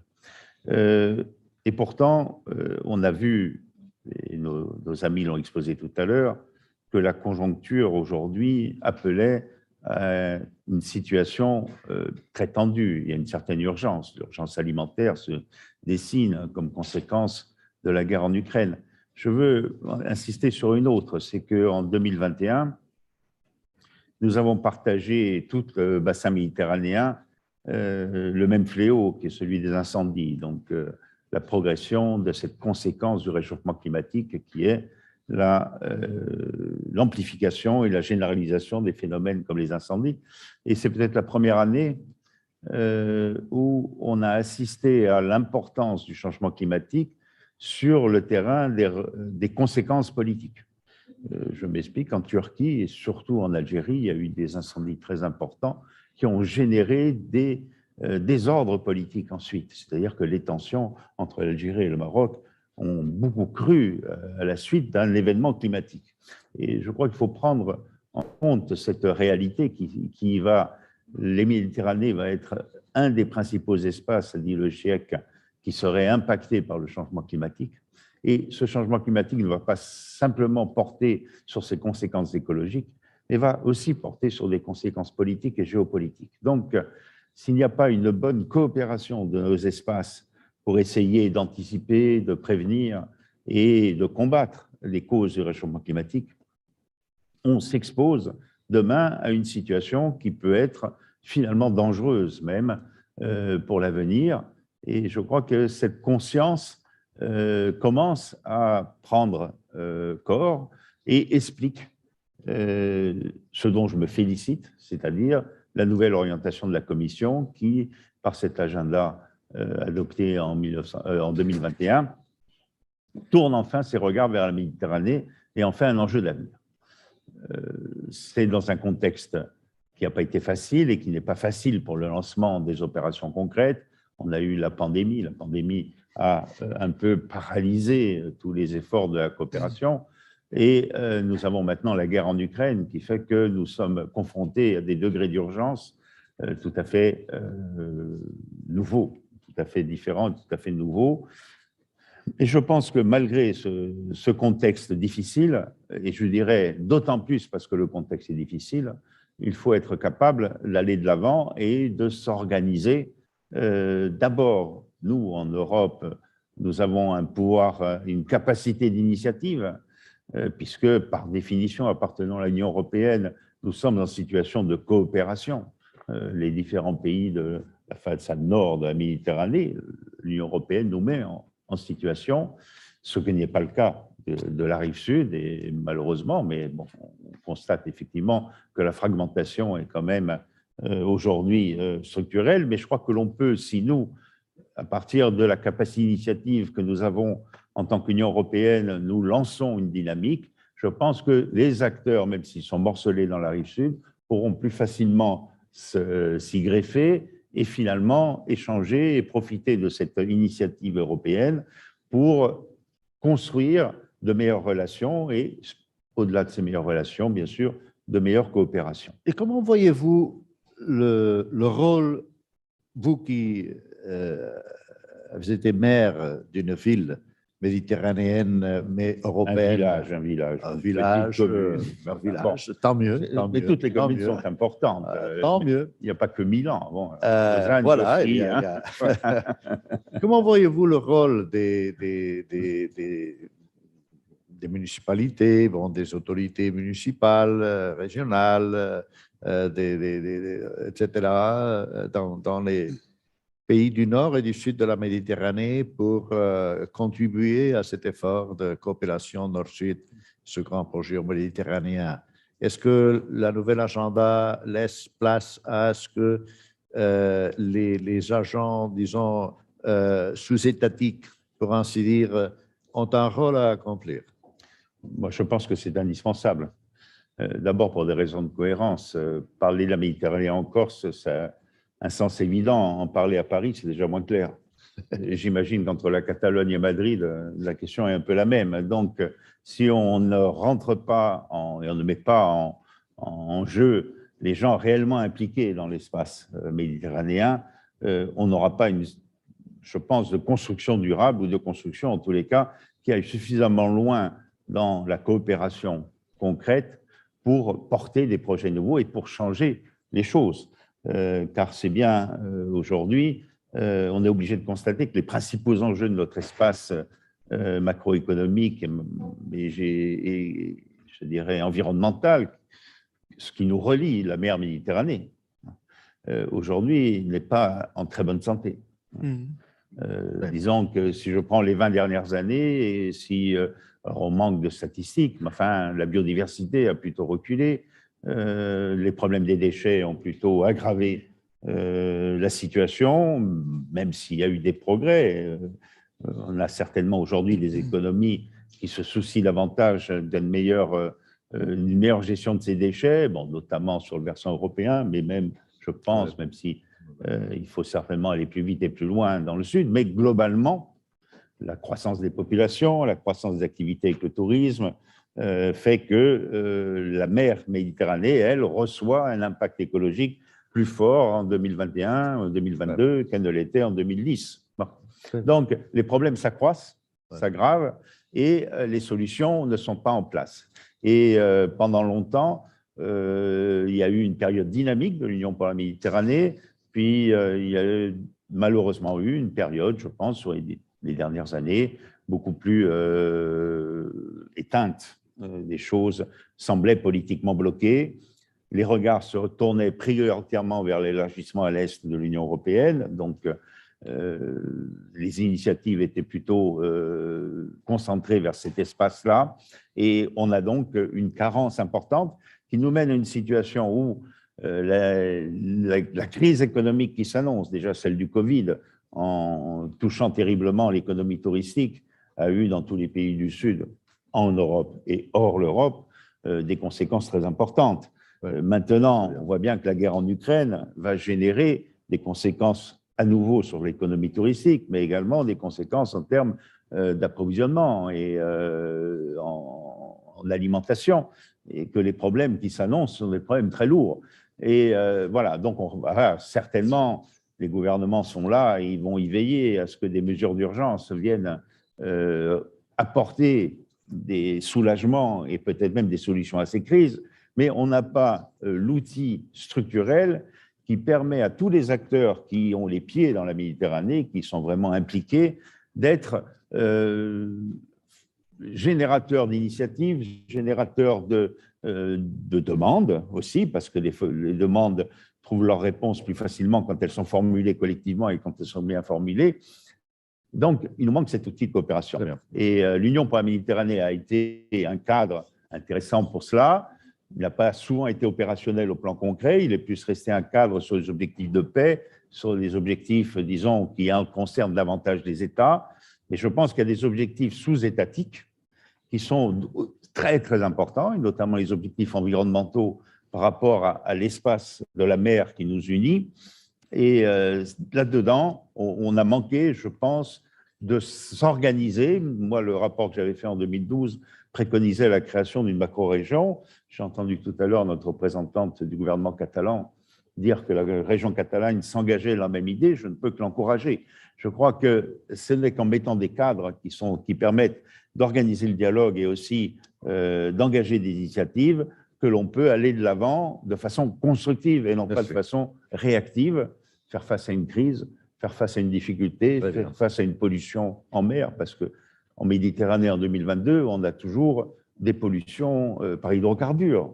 C'est des choses qui, à mon avis, pourraient être résolues assez facilement si on avait mis les moyens économiques et politiques nécessaires dans les ports et hors les ports pour imposer à toute cette activité maritime davantage de règles et davantage de respect de ces règles. Voilà, on l'a fait pour préserver le thon en Méditerranée. Moi, à mon avis, il faut le faire sur beaucoup plus d'objectifs. Merci beaucoup. Oui, je pense que vous avez tout à fait raison. Et que, bon, il y a un outil qui est l'Union pour la Méditerranée, mais qui doit, disons, continuer à s'engager sur ce plaidoyer parce que, comme vous l'avez dit, l'Union pour la Méditerranée, à elle directement, le secrétariat qui est ici en place dans l'autre aile de ce palais, n'a pas les moyens. Alors, mais c'est un haut-parleur pour faire entendre la voix de ce plaidoyer aux institutions, parce que le secrétaire général de l'UPM, c'est le seul qui est dans toutes les formations ministérielles euroméditerranéennes, et donc on doit conforter cette démarche et on doit insister sur ces demandes, parce que, comme vous l'avez souligné, la Méditerranée, je dirais, c'est un espace spécialement fragile du point de vue écologique, mais donc il y a ce défi et d'autre côté les avantages de pouvoir aller de l'avant avec la modernisation des institutions, de l'économie, etc., avec l'autre partie de la transition qui est la transition numérique. Bon, voilà, alors je vais commencer par inviter nos deux commentaristes. And so I am glad to salute Professor Michael Tachum.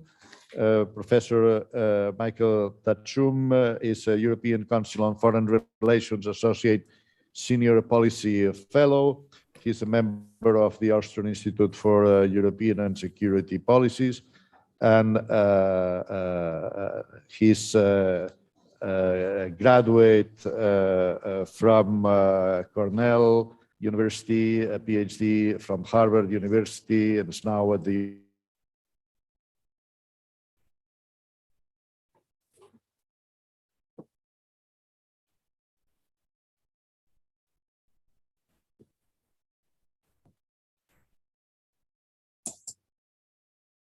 Hello.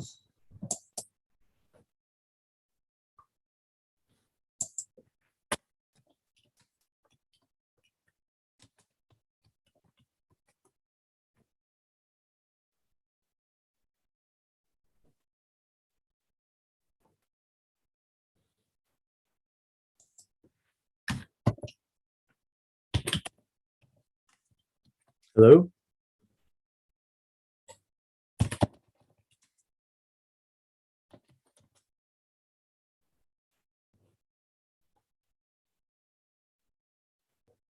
Can you hear me? I can hear you just now. You just came in now. Okay, go ahead. All right, well, thank you very much. I'm also a professor at Universidad de Navarra, and I'm very happy to represent all my institutions. I would like to agree with the previous speaker and also very much emphasize what I heard from Ms. Nabila Hamza. We are in a very severe food crisis and water crisis, and I hope to get to those points at the end of my remarks. I've published 5 reports in 5 months on this topic. So I would like to start by saying the most important thing, I think, for the new agenda has been the impact of Global Gateway. The new agenda for the Mediterranean has great aspirations. We hear a lot of great aspirations.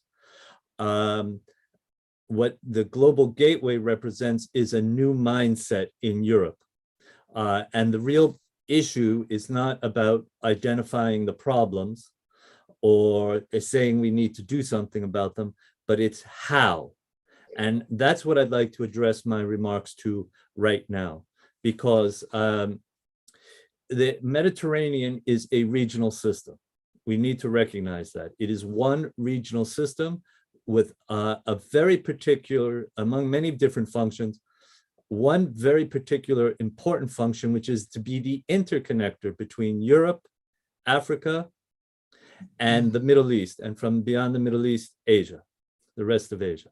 So, and Europe needs to move beyond its old way of thinking. And that's why I see in dealing with Beatrice's colleagues at the EEAS, I see a new mindset, which I think is very encouraging in actually how to solve this problem, because what Europe needs to do is bring its best game to North Africa. Europe has not been its best in North Africa, and I believe the global gateway will be the means for it to bring its best game to Africa. And like I said, I wanted to talk about how. For too long, Europe's approach has been extractive, and for too long, it has been too much informed by a patron-client relationship. And the answer of how will be to create win-win joint venture investment partnerships in value-added production in Africa that employs Africans. In this case, we're speaking mostly about North Africans, but it applies to all of Africa. Africans, and contributes to African GDP. And I want to give you a few examples about what I mean to illustrate this. So if we take the country of Algeria, the largest foreign employer in Algeria is Turkey. Turkey has built giant steel mills in Algeria. Turkey has built the largest textile mill in Africa. And if Turkey can do it, Europe can do it. I think it's wonderful. I think Africans should get the best deal that they can get. And and what we're seeing, another point, is very much the Western Med and the Eastern Med being more integrated than we ever have seen before, which is part of this regional system. So now, if we take green, Algeria picked Italian firm FEMA. Now, why I mention this? To lead their green transition. Now, despite Eni having a very, very large presence in Algeria, Italy is not the largest employer in Algeria. Neither is France, and neither is Spain. It all depends on value-added production. Now, FEMA is leading Algeria's green transition, but FEMA and no Italian company has built any manufacturing of any equipment or anything to supply green energy in Algeria. To be fair, one French company has. They're building solar panels in a joint venture project. But then you have other countries that are in there, the United Arab Emirates. Now, who is going to build green steel in Algeria? It's going to, when green energy comes, it will be Turkey. It will be others. Now, a good example of what to do we see in Morocco. Morocco has built TangerMed. It's combined with the Al Barak high-speed train.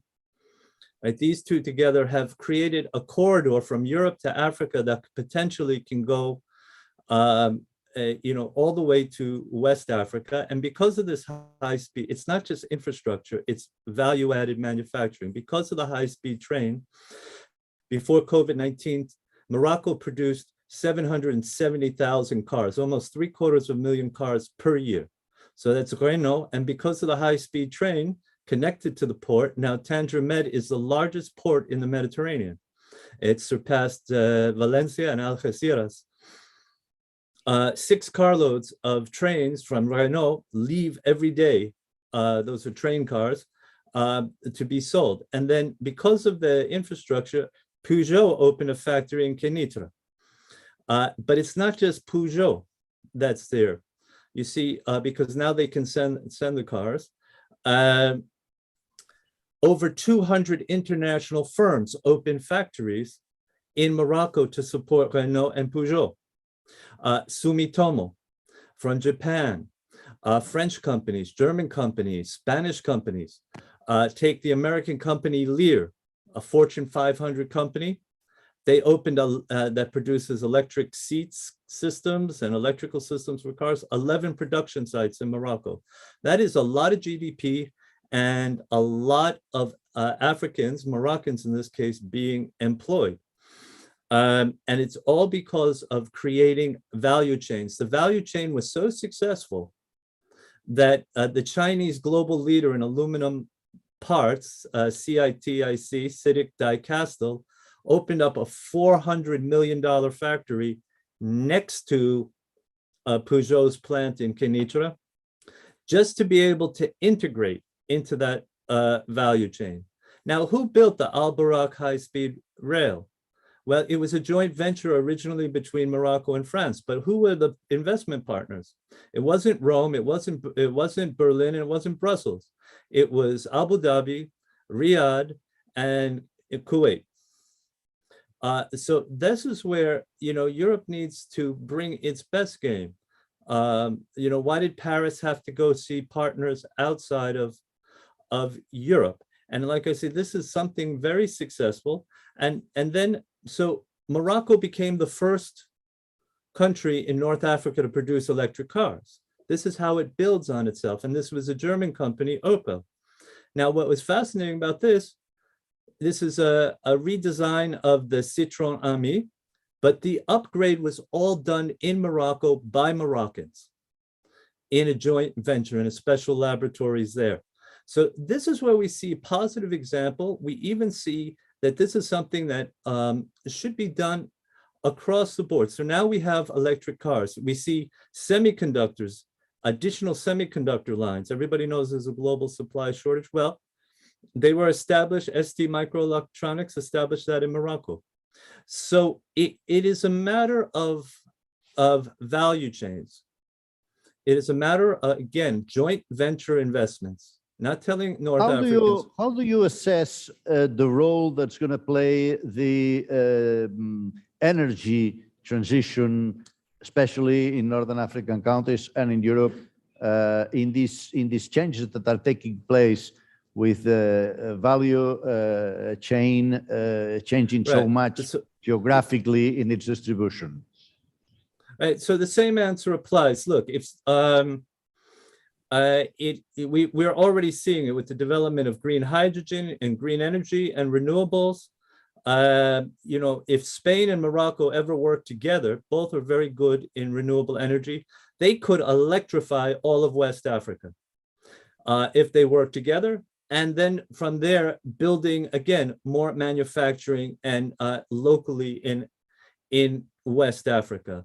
Already we see Morocco is leading in green hydrogen with 3 different projects. First, there was a partnership with Germany that was troubled, but then Morocco went with a Ireland headquartered company with mostly Portuguese technology, and they're building a green ammonia factory that could supply 10% right at the beginning of Morocco's inputs for fertilizer. Morocco is the 5th largest fertilizer producer in the world and has done tremendous things to improve agriculture in Africa. Again, being part of this Euro-Africa value chain, the fact it cannot be taken for granted that Europe is going to have a leading role in this.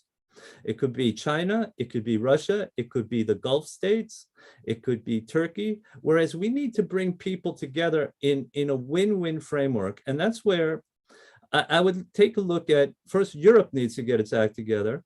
If you take a look at the Danish Trade Council as an example, the Danish Trade Council says, where is there a need?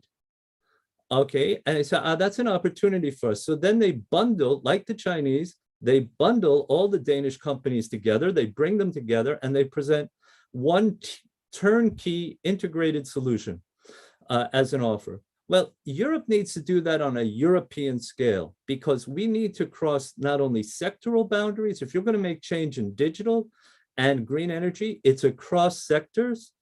And then you have to do it across member states. So we need, the European Union needs an institution that can help bring private sector firms and public-private partnerships together European Union has tremendous programming instruments, and they've just devoted $300 billion to Global Gateway. There's $1 trillion, there's a similarly high amount for EGD. These should be coordinated, the European Green Deal, and that should be done. But as I said, why not create the same kind of platform that can bring together firms from around the Mediterranean basin with European firms and say, okay, here are our needs. Let's bring a consortium of companies together. Let's bring the investment vehicles together and let's get the job done. It's entirely possible. Thank you, Professor Tatchum, for bringing in this new perspective, more from an economic point of view, but very much at the point for the subjects we are having today. And now I turn to Emmanuel Cohenaria, who's the director of the Euromediterranean Policies Department at the European Institute for the Mediterranean. He's a graduate from Sciences Po in Paris and the Collège d'Europe. He's spent many years at the European Foreign Service in Brussels and in the Balkans. And now we are lucky enough to have him with us here in Barcelona. So I'm waiting for your comments. Thank you, Senen. Good morning, everyone. It's a pleasure to be here, even if I understand from the movements in front of me that I'll have to be very, very short. I guess the best thing I can do here to deliver comments would be trying to respond to the question whether the new agenda is up to the challenges that we have in front of us. We've already discussed this morning, but coming up with the right diagnostic is very important. And I'm sorry here if I'm a bit dark, but I think we all agree, and no one could challenge me here in the room, I guess, if I said that we're quite far from the Barcelona Declaration of '95, we're quite far from the spirit of the declaration, we're quite far from the objectives. There are a lot of diplomatic irritants between both shores of the Mediterranean. There are a lot of misunderstandings. There are a lot of different bonds that are getting weaker. And of course, here, I think Madame Hamza also referred to this, the war in Ukraine, the reactions to the war in Ukraine illustrated this weakening of the bonds. I think even if everyone knows where this is coming from, the reactions from southern Mediterranean countries to the war in Ukraine and to EU's response to the war came a bit as a cold shower for Brussels. All what we can see in the social media channels, the criticism of the double discourse that you referred to, and all this, it came really as a cold shower, and that's something that we need to take into account. That's one observation on the diagnostic. The second, of course, is that the region is as volatile geopolitically and economically as ever. I will not go into more details about this. We all know that the war in Ukraine will increase this volatility. But then again, and that's my third point on the diagnostic, let's again look at our own house. The domestic developments within the European Union in terms of the rising populism, Islamophobia, human rights violations in some of the member states has a huge impact on the EUMed relations, has a huge impact about how we are perceived, and has a huge impact also on what are the main priorities we set for this partnership. The super prioritization of migration is having an impact on the EUMed partnership. So that's the diagnostic. Of course, something didn't change compared to '95, is that we are as interdependent as ever. So that in the light of this diagnostic, the question is to what extent the new agenda is really up to the task. I think it has the merit to exist. It has the merit to try something new. What is new? Well, this new reliance on financial instruments. There is this plan of 7 billion euro to finance the economic and investment plan that is supposed to leverage 30 billion euros of additional investments. Investment for what? Socio-economic developments, is the main focus, so no one could challenge that it is the right one. We all know that some of the socio-economic frustrations that led to the popular mobilizations of 12 years ago remain unaddressed. So everyone can welcome the fact that there is a bit more of language on the social dimension in this new agenda, more compromise from the European Union to accompany the reforms of a social protection mechanism to be more inclusive. So that's to be welcomed.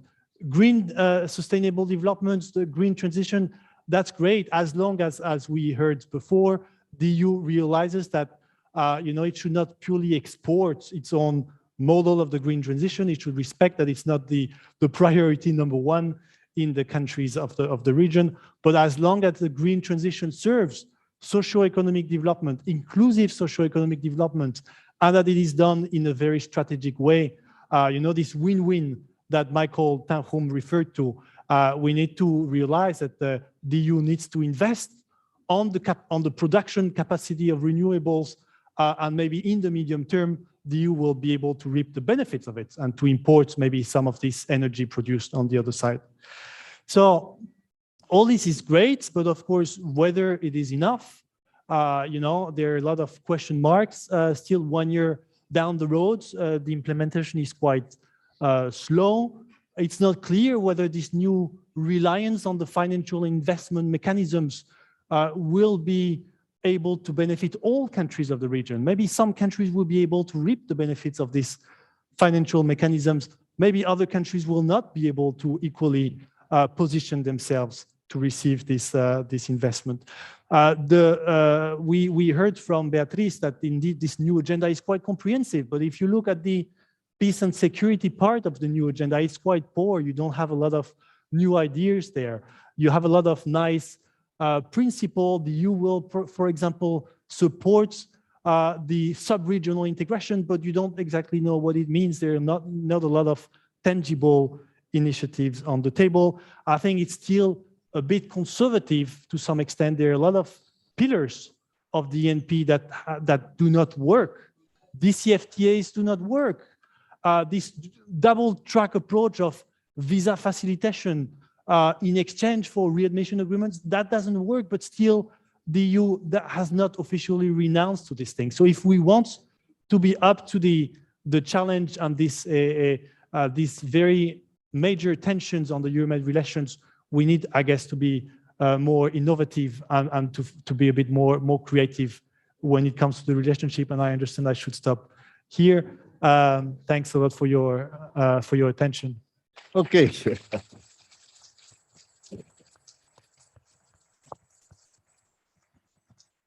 So we are about at the end, I'm told, because we have exhausted our time.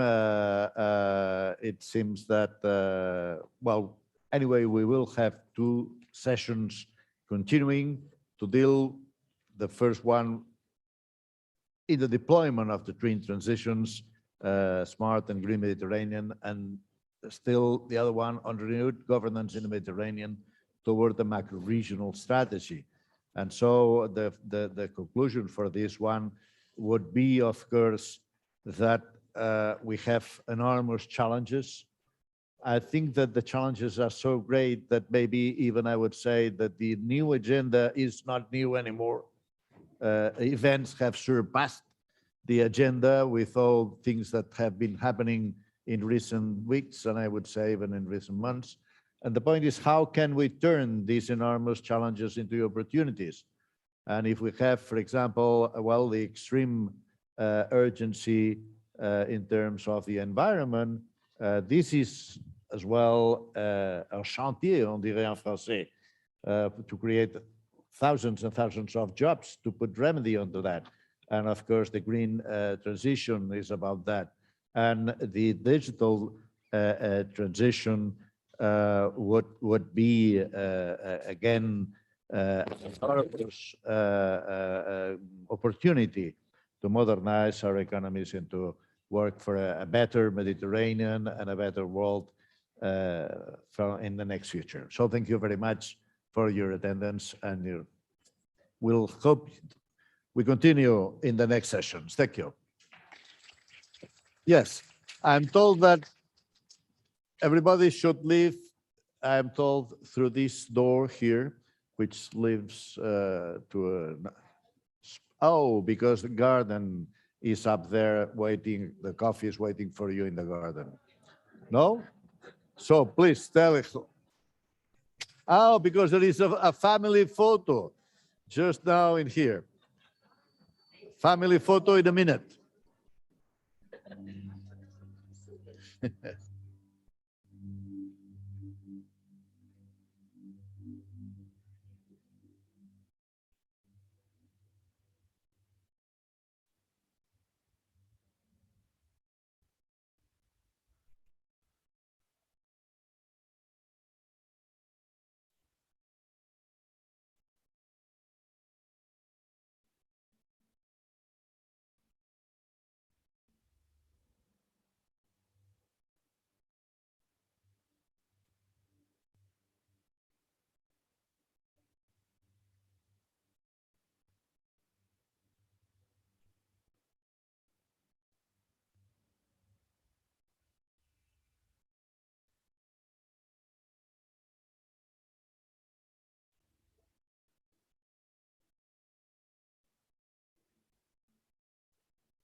1, 2, 3, 4.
Ara sí? Vale, ja està. Anem a començar la sessió, sisplau.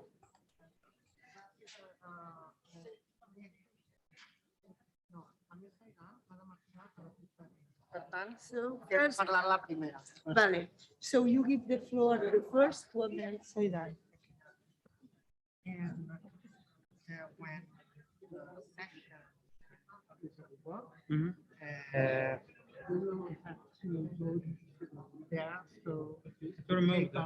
Remove your yes. Thank you. Thank you.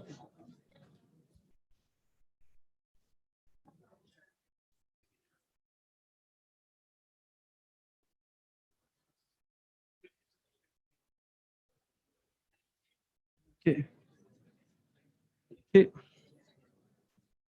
Okay. So hello everyone. It's almost good afternoon, and welcome to this event.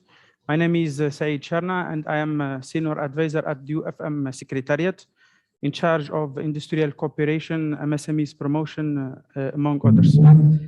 And I am glad and happy to be part of this debate and discussion. And I thank the organizers. I warmly thank the organizers for the kind invitation to be and opportunity to attend this important meeting.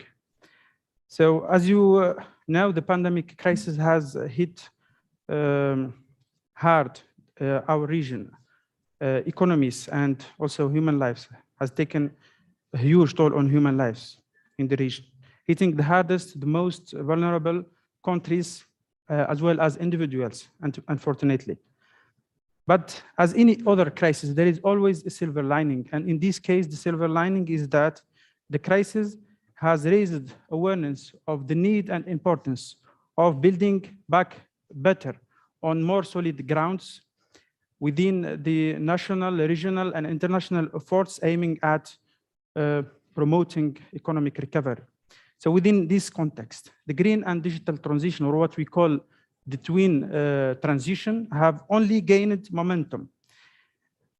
In the case of the Euro-Mediterranean region, the EU has set the tone by adopting the European Green Deal, as well as Europe Fit for the Digital Age, as two top priorities among its six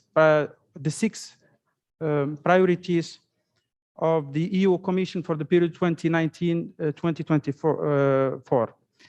But the question is, do these ambitious policies have what it takes to drive the whole region, not only Europe, but the whole region, into a greener, more sustainable, more inclusive, and more resilient future? In other words, what are the challenges and opportunities that might emerge from this twin transition? These are the topics that will be discussed during this panel by the speakers, prominent speakers, that I'm going to present like as follows. We have Mr. Villahor, who is Director of Environmental Policy and the Natural Environment Secretary for Climate Action at Regional Ministry for Climate Action, Food and Rural Agenda at Generalitat de Catalunya. He is an environmentalist, it says a lot, specialized in NGO management, green economy, and passionate about sustainability, and what a noble passion. He is president and co-founder of the Network for the Conservation of Nature during the period 2015 till 2021, a non-profit organization which mission is to promote nature conservation through social involvement. We have also the honor to host or to have the participation of Ms. Amal Sidan, president of Tunisian Startups and co-founder of BetaCube. She is holder of Master's Science in Business in Digital Economy from the University of Maryland. She is an entrepreneur, ecosystem builder, and digital transformation expert. If I may describe her in one word, she is a staunch, or two words, she is a staunch advocate of digital transformation, not only in Tunisia, but maybe beyond. Andrea, and we have also last but not least, Andrea, who is actually my colleague at the UFM Secretariat, the new European Investment Bank representative to the Union for the Mediterranean. After graduating in economics and commerce, Andrea specialized in finance and management in Paris, Boston, and Madrid. He began his career his professional career in 1990 with KPMG Europe, and he joined the AIB in June 1997. This is to say that he has an extensive expertise and experience in the fields such as in fields that are of relevant to our panel today, such as development finance, infrastructure, and investment finance, among others. But before I give the floor to the distinguished speakers, I would like to present very briefly what the UFM is doing in terms of support of the twin transition. As you know, the UFM is a regional organization that brings together 42 member states from the whole Mediterranean region. And in this sense, it's a unique regional platform of dialogue. And it promotes both digital and green transition through its what we call the 3P working methodology, 3Ps working methodology. And what does each P refers to? While the first P refers to a political framework, which means simply, to put it simply, the ministerial meetings or meetings at the ministerial level. I could mention here the most important one and of the highest level, the UFM regional platform that brings together ministers of foreign affairs from the Mediterranean region and oversees and guides and orients the activities of the UFM. Well, this UFM regional forum in 2020, so almost in 2 years, identified the key priority areas of work for the UFM for the coming coming years. And among them, there are digitalization and environment protection. Along these lines, 3 ministerial meetings took place in 2021 within the UFM, umbrella or framework. Not one, not two, 3 UFM, and one of them is related to blue economy, the second one on energy, and the third one on environment and climate change.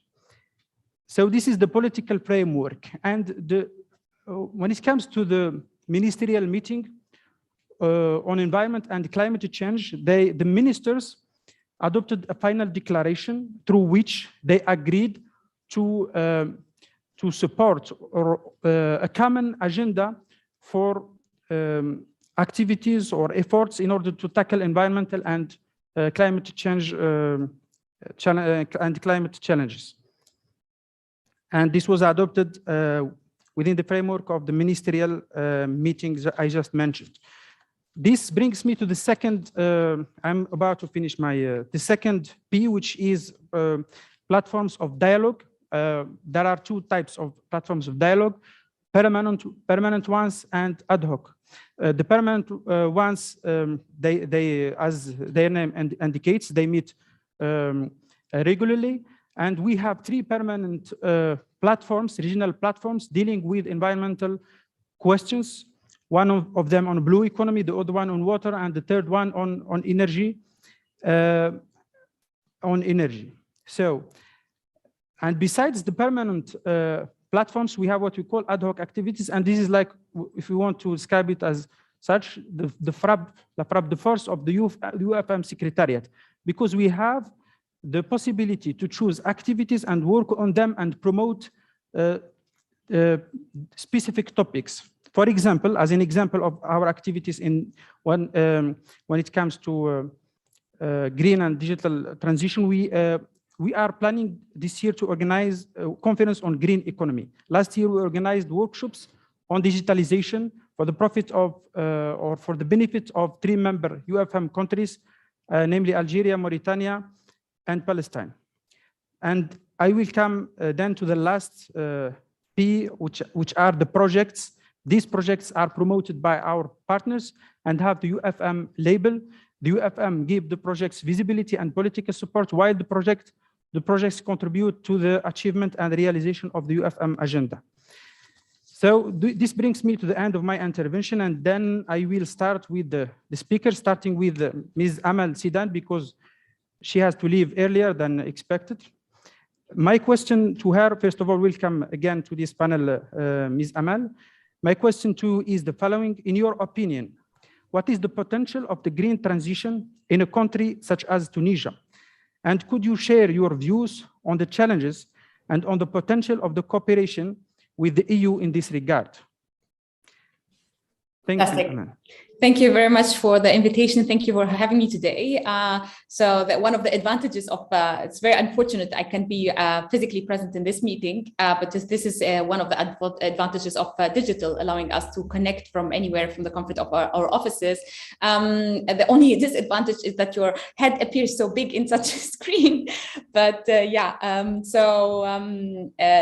I as you, thank you for the introduction. So I've understood I'm active in the startup space and the digital space. So this is, I would like to share this perspective with you, and thank you very much for raising the urgency and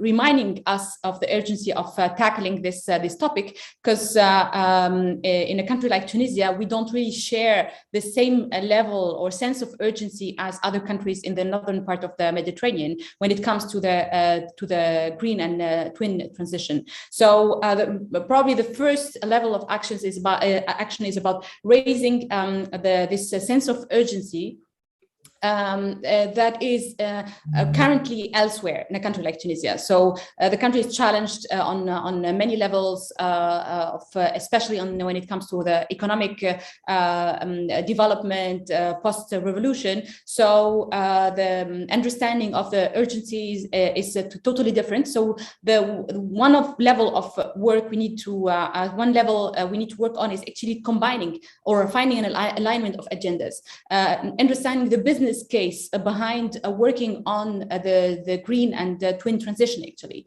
why is it important economically for a country, and why it has to be part of the top of mind of any decision maker today. So when we look, for example, to the discourse of politicians, of parties, green transition is nowhere on their agendas. So this is something we definitely need to work on, raising awareness on all levels. Tunisia is also working, or hopefully looking for a new narrative, a new story to tell to the world, a new positioning. And this is also the case specifically when it comes to the startup ecosystem and the startup space and the digital space.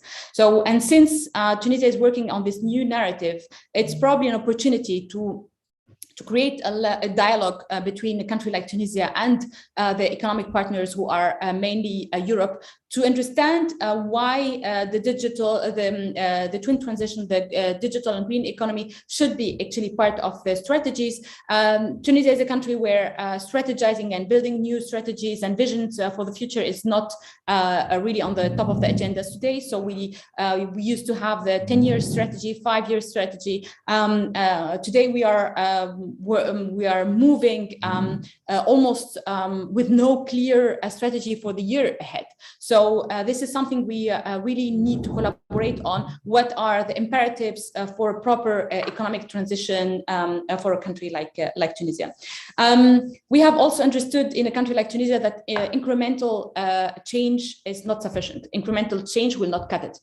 We have a need for exponential change when it comes to responding to the need of jobs to be created, economic development, etc. And this is exactly aligned with the type of development that is needed on the green transition, because the incremental change will not cut it either there. So probably finding an alignment in terms of the pace of evolution could be on the level of green and sustainable economy. One of the former panels also suggested that we should look for creative solutions when it comes to countries of North Africa or the Mediterranean in general. So solutions for a green transition might probably not need major, big, heavy investments. It might go through disruptive, exponential solutions that are offered by creative and innovative startups.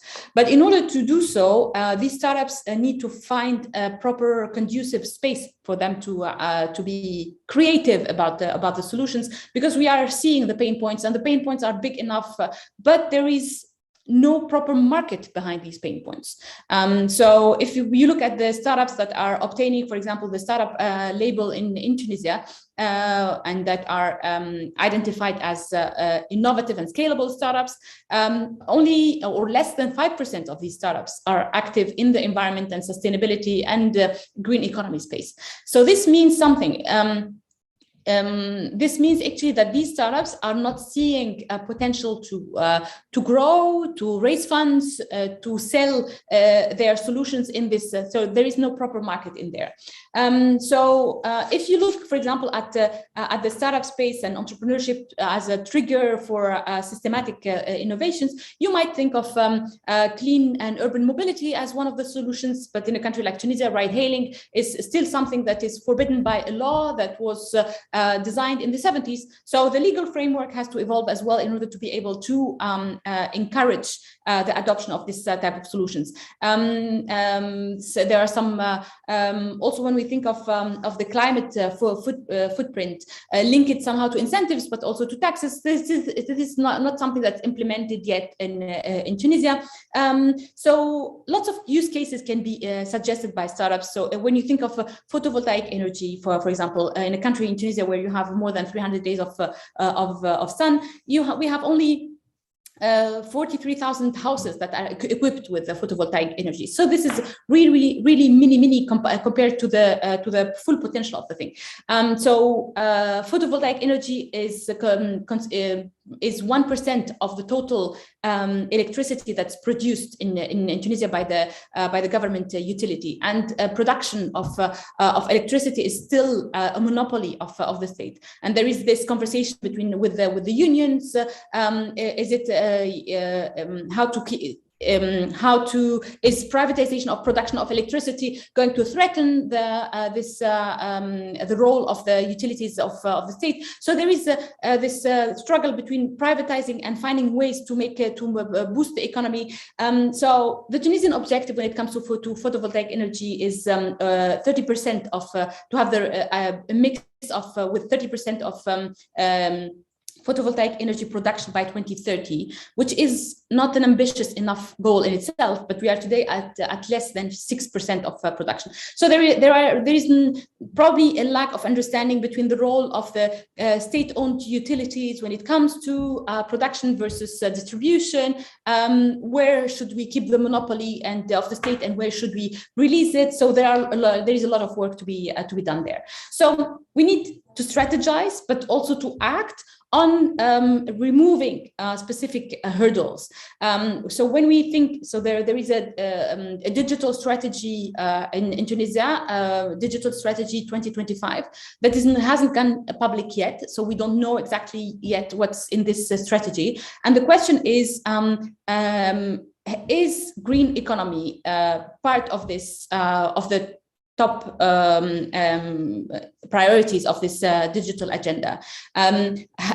If the green economy is on the top of mind of this, or in the priorities of this digital agenda, this would mean that we will have identified clear targets of supporting, I don't know, X thousand startups acting in this green economy, and removing the hurdles for these startups, finding the right type of funding for these startups. If we look at this type of at the usual use cases when it comes to green transition, for instance, for startups, most of them are linked to the state being actually the main buyer or the main client for these solutions. The city that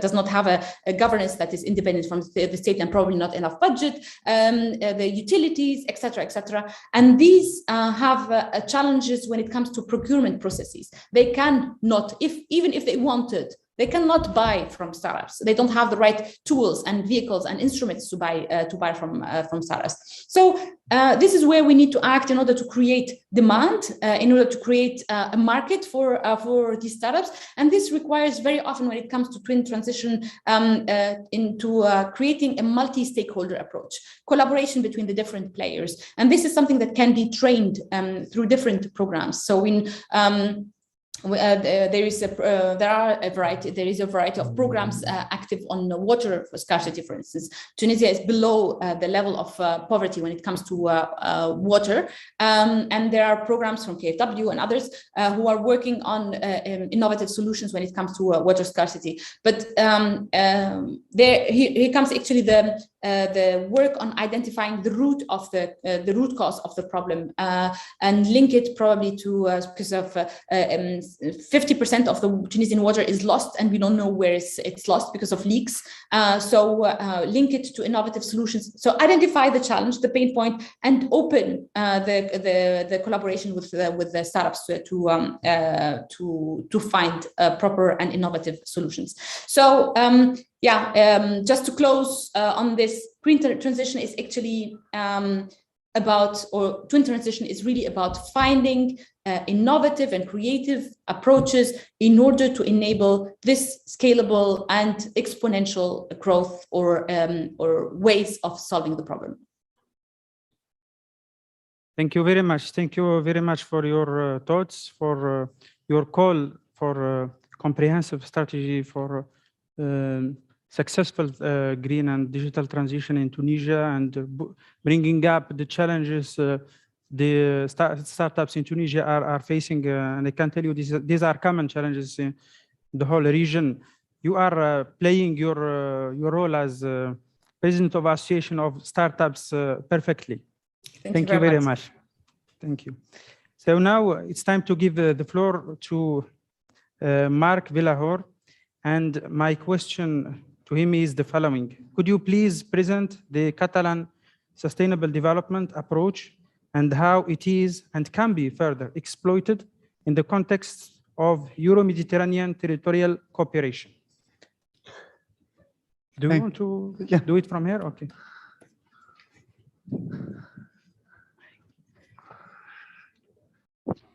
Well, first of all, thank you very much, Said, for your excellent presentation. And thank you for the organization, for the Instituto Europeu de Mediterrània, for organizing this magnificent event. Can you hear me well? Perfect. Okay. The government of Catalonia has worked quite hardly in implementing some strategies in order to have into account the sustainable development in the government.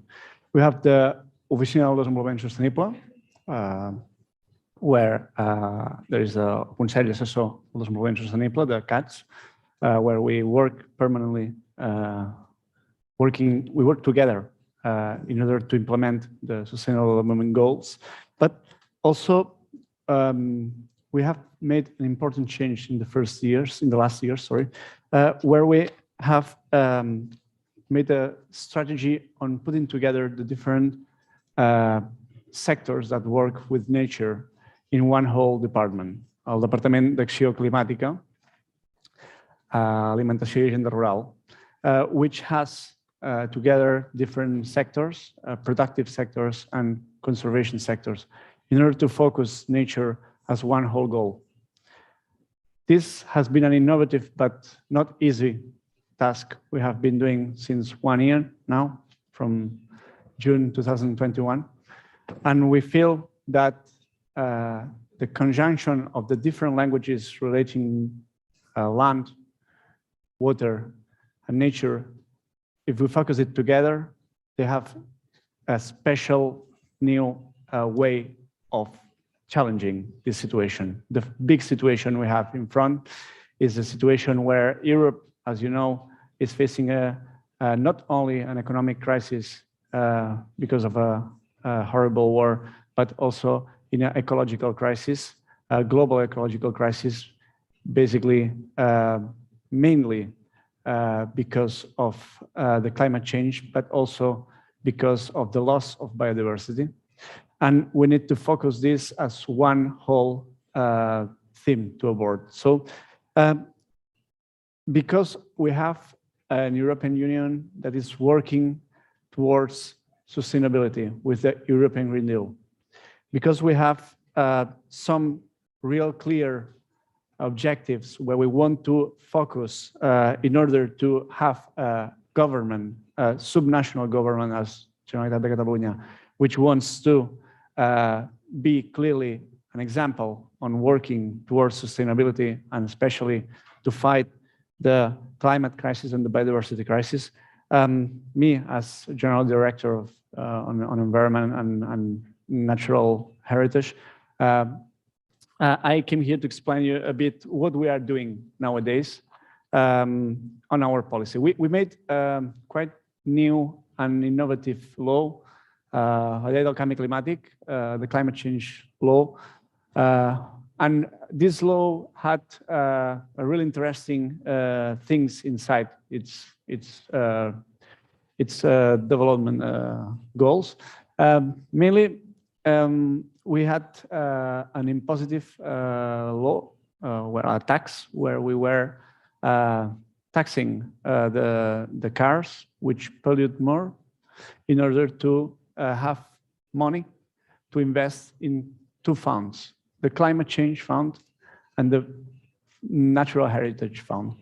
These two funds are two funds dedicated especially to these two materials, which are implemented since 2021 and which are really innovative in order to fix the main environmental problems that we have in biodiversity and in climate change, and to start to apply clear and focused actions and strategies.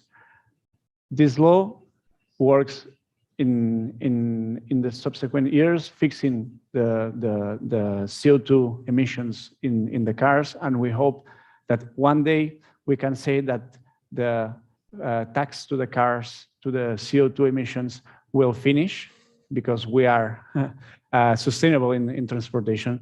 But also we want to fix some taxes in activities, industrial activities, economical activities that produce a lot of CO2. With the development of these two funds, we have implemented a very wide range of strategies, which result in a Catalan strategy for biodiversity, which result also in a big implementation of different actions in order to accomplish the main objectives of the Natura 2000 areas goals, that was to preserve biodiversity and hesitate the loss of biodiversity. Thanks to the job done in the last years, we know that in Catalonia, 25% of biodiversity is disappearing. And we need to fix this not from a perspective of a sectorial policy, because biodiversity is everywhere. And we need to focus it as a transversal action concerning at least all the actors who are involved in nature and land management, that are farmers, forest managers, fishers, etc. So this 25% of loss, and especially the loss on fresh waters, that is more than 40% on the biodiversity of freshwater biodiversity, we want to work together in order to implement strategies which help not only in to avoid, preserve, and to work with biodiversity in a local level, but to change our way of doing and having our actions to nature. That the main thing is, if human is able to have a praxis which is friendly to nature, nature will be preserved. Also with Climate Change Fund, we have started a big campaign of policies in order to implement renewable energies in the roofs, self-consumption, and community consumption. We are now investing more than 68 million euros in order to implement electric car charging networks. And we are working also with more than 54 millions in order to increase efficiency in houses and also in industries. We are working in the preservation of the sea area. We are implementing nowadays strategies in order to copy our French folks who have started about 15 years ago with the Conservatoire du Littoral. And we want also to preserve part of these littoral areas we have in our landscapes. And we want to make them be part of our heritage in the long term. So el Conservatori del Litoral Català is a project that is starting now and will, we hope that will be a reality in the next 2023. So with all these actions nowadays, we are starting a work, and with these two funds, in order to put together different walls to make a new situation, a new horizon, where these walls are complementary and not opposite. What we have nowadays is that most of the people think that agriculture and nature may not be compatible. We feel and we are sure that in many of these cases, Natura 2000 areas can be or has to be, to preserve biodiversity, farmlands. Or we know that forests have to be managed in some ways and sometimes in order to preserve their biodiversity. What we have to do is a drastic change in our way of doing and understanding what's nature and what's doing to us and in which situation we are linked to nature. And this is what we are doing nowadays. And we hope that this reflection will help you also to understand in a local and global levels in the Mediterranean, which is one of the parts of the world that is more affected by climate change and biodiversity loss, because it's one of the most rich, especially the north of the Mediterranean has a very biodiverse ecosystem. We have to face one big deal, that is to have a Green Deal, the European Green Deal, that preserves biodiversity, that preserves climate change, and that innovates with digital transition, but also that don't leave anybody beside these policies and that is just and wants to work with all the society. And this is the big deal we have nowadays as government and also as Directorate General. So in order to not be too long and to help in the accomplishment of the timelines, yes. Please. You have finished? Yeah. Okay, perfect. Thanks. Perfect. Thank you for sticking to the allocated time, Mark. I join what you said, that the Mediterranean region is one of the most affected, unfortunately, by the phenomenon of climate change. Actually, it's the Mediterranean region was found like warming up 20% faster than the rest of the world, and it gives you how vulnerable and affected our region by this phenomenon. And thank you for updating us on or presenting the efforts underway by Catalonia in order to fight against climate change. And I agree totally with you when you said that there is need for working together and inclusiveness. Thank you very much. Now I'll move to the next speaker, last but not least, my colleague Andrea Tinagli. And my question that I will direct to him is the following. Could you please explain the role of the European Investment Bank in supporting EU's efforts to promote green and digital transitions in its southern neighborhood? Thank you very much.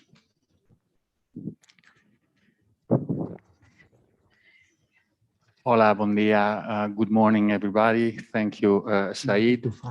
Dear organizers, dear colleagues, it's a great honor and pleasure to participate in this panel today and have the opportunity, in particular, to elaborate on the importance for the European Investment Bank, the Bank of the European Union, of financing the fight against climate change while combining it with a digital upgrading.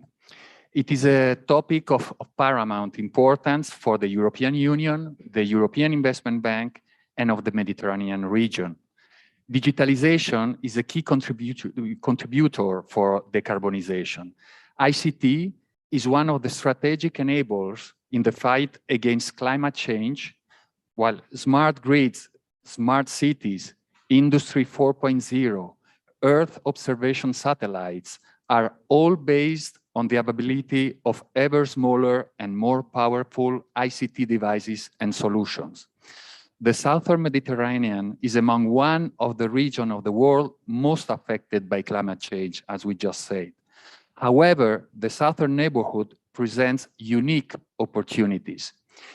It is home to remarkable solar and wind resources, presenting unprecedented opportunity for green transition with hydrogen production as a new strategy priority, together with energy transition and energy security, resource efficiency, fight against pollution, and support for biodiversity, as well as development of sustainable food systems. Almost every country in the region has developed a green agenda to underpin their contributions towards achieving the global targets under the Paris Agreement. And this is also at the core of the EIB's mission.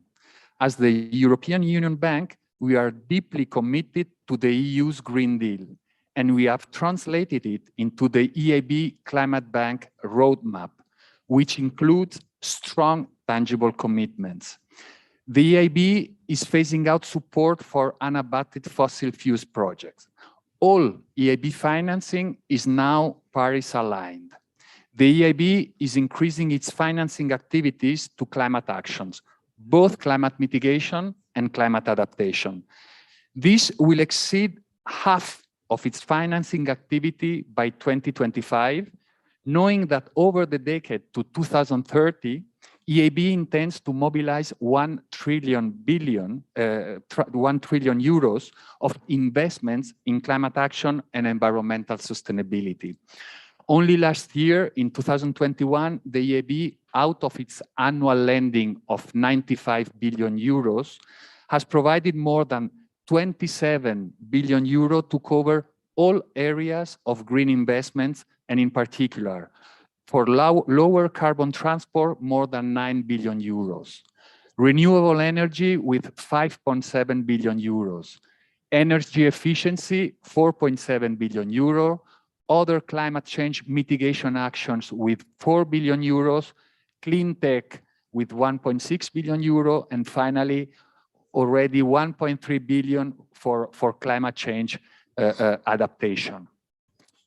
The EIB Climate Bank roadmap is certainly a high ambitious plan, but the EIB feels ready to deliver within and outside the European Union, and of course in the southern neighborhood and in the Mediterranean region in general. We have the knowledge, the track record, and the long-standing experience in the region, I mean in the southern neighborhood. EIB investment in the southern neighborhood total more than 55 billion euros since its first operation signed in 1979. With around 3 to 4 billion euro annual lending volumes on average in the southern neighborhood over the last 5 years, EIB is one of the major financiers to support our partner countries in their sustainable development strategy. Some examples of projects with high climate impact financed by the EIB last year are the 1.1 billion euro loan for the rehabilitation and expansion of metro and tram systems in Alexandria and Cairo in Egypt, or the $18 million loan to Palestine Investment Fund for the installation of operation and maintenance of distributed rooftop photovoltaic systems on up to 450 public schools in the West Bank. Now we need to contribute to the creation of a new financing ecosystem for the green transition. That is a still missing market and that has a huge economic and social potential. We need to speak a common language. This is a key to promote activities with external partners. We need strategic coherence and accountability. And this is provided by the European Union taxonomy and the European Union Green Bond Standard. The EIB is heavily involved in its conception process. But we also need to assure a just transition for all. Achieving carbon neutrality is a challenging transition with severe economic implications. And we know this has a huge pressure on public finance and debt sustainability. That is why the EIB needs to extend loans with large grant elements, which will be provided thanks to the support of the NIP, the Neighborhood Investment Platform of the European Union, to continue to provide technical assistance to develop projects with enhanced impact. But at the same time, the green transition combined with the digital transition are game changers. The European Investment Bank is the international financial institution with the largest exposure in the digital economy sector. We have a current digital portfolio of 15 billion euros, over 31 billion euros of financing to the digital economy sector over the last 10 years. And we provide loans with long maturities for both digital infrastructure, up to 20 years tenor, and digital services, typically up to 10 years. And during the COVID-19 pandemic, the capacity limitation of today's digital infrastructure and the consequences of underinvestment become evident. Investment gaps include lack of adequate internet access to rural areas, insufficient capacity on virtual private networks, which enable teleworking, and low level of protection from cyber attacks. On the other side, very high capacity digital networks and its applications have proved to make efficient contribution handling the outbreak, particular artificial intelligence and digitalized health administrations. In digital infrastructure, for example, the EIB is facilitating the improvement of digital connectivity in Egypt, having signed at the end of 2021, last year, a euro 150 million loan for expanding the coverage and capacity of the country's 4G broadband network, encouraging the rollout of affordable high-speed broadband infrastructure, also in underserved regions of the country. And when it comes to financing of innovation in support of the green transition, the EIB will focus to support the financing of research and development, demonstration and first commercial deployment of innovative technologies, infrastructures and business models that will drive the decarbonization of the economy. Through increasing this investment in R&D and the deployment of early-stage breakthrough technologies, substantial progress can be made in improved energy efficiency in transport, industry, and buildings, as well as in the efficiency of low-carbon power generation and power networks. The transition to low-carbon modes of transport will depend on developing and scaling up production of high-energy density batteries, as well as green hydrogen. In manufacturing, further automation can improve productivity and further reduce energy intensity of production.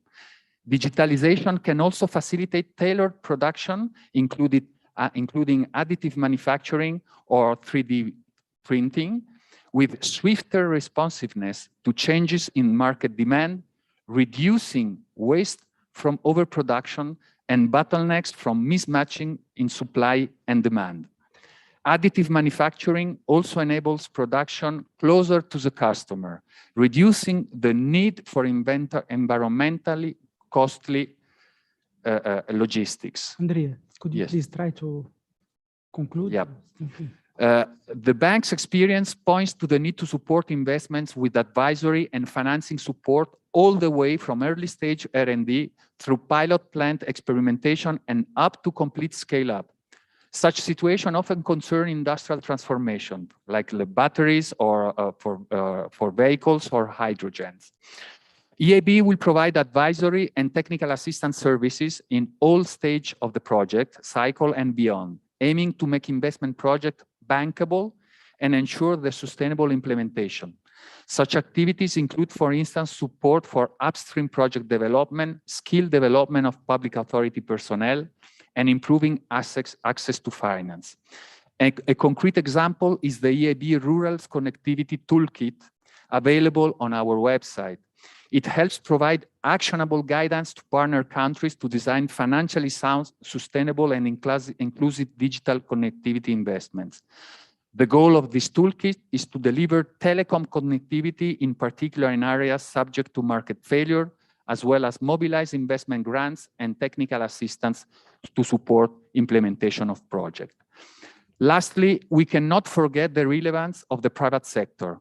The EIB and our partner multilateral development banks, the Union for the Med, IEMed, and others are uniquely equipped to facilitate coordination among multiple development actors to ensure policy dialogue and to encourage the mobilization of private investment. The public sector should crowd in all possible private resources, and the new financial framework of the European Union for 21-27 clearly played this role through both its new external policy instrument, the NDC Global Europe, and especially through the risk mitigating approach of the European Fund for Sustainable Development, the guarantee named as EFSD Plus grant. It is now important that the mechanical of the new instrument is transformed into concrete financial products available to the beneficiary countries, and the EIB and the EU are hardly working to have all in place during this year. So, in conclusion, the European Investment Bank's role is fully aligned with the new agenda, signed in February 21 for the Southern Neighborhood. We are fully aligned with the European Commission policy inside and outside the European Union, and we remain a committed partner to foster the development activities based on the green agenda and digital agenda in the Southern Neighborhood. Thank you very much. So, thank you very much, Andrea, and sorry for interrupting you. Don't worry. Yeah, just to mention that you have highlighted brilliantly the efforts of the EIB in doing smart investments in support of green and digital transition in the region. These investments will pay off definitely. Our panel has come to an end, and it It has been a great discussion, and have been great panelists. Thank you for your time. Thank you for your thoughts and insights. If we can take the takeaways from this discussion, is that green and digital transitions are bigger than any country alone or region alone. These are common challenges that require common responses and solutions. This what the UFM is doing, what IEMed is doing, what other partners are also doing. What we need to do now is step up our efforts and collaborate together and join hands in order to go further and do better. And thank you very much for your time, and enjoy your lunch. Thank you very much.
On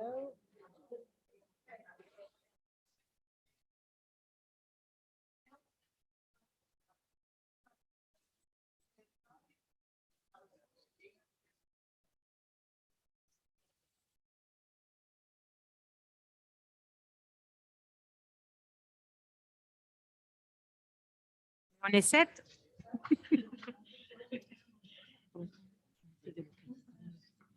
Mais bon, on peut l'appeler après. Bon, il est dehors.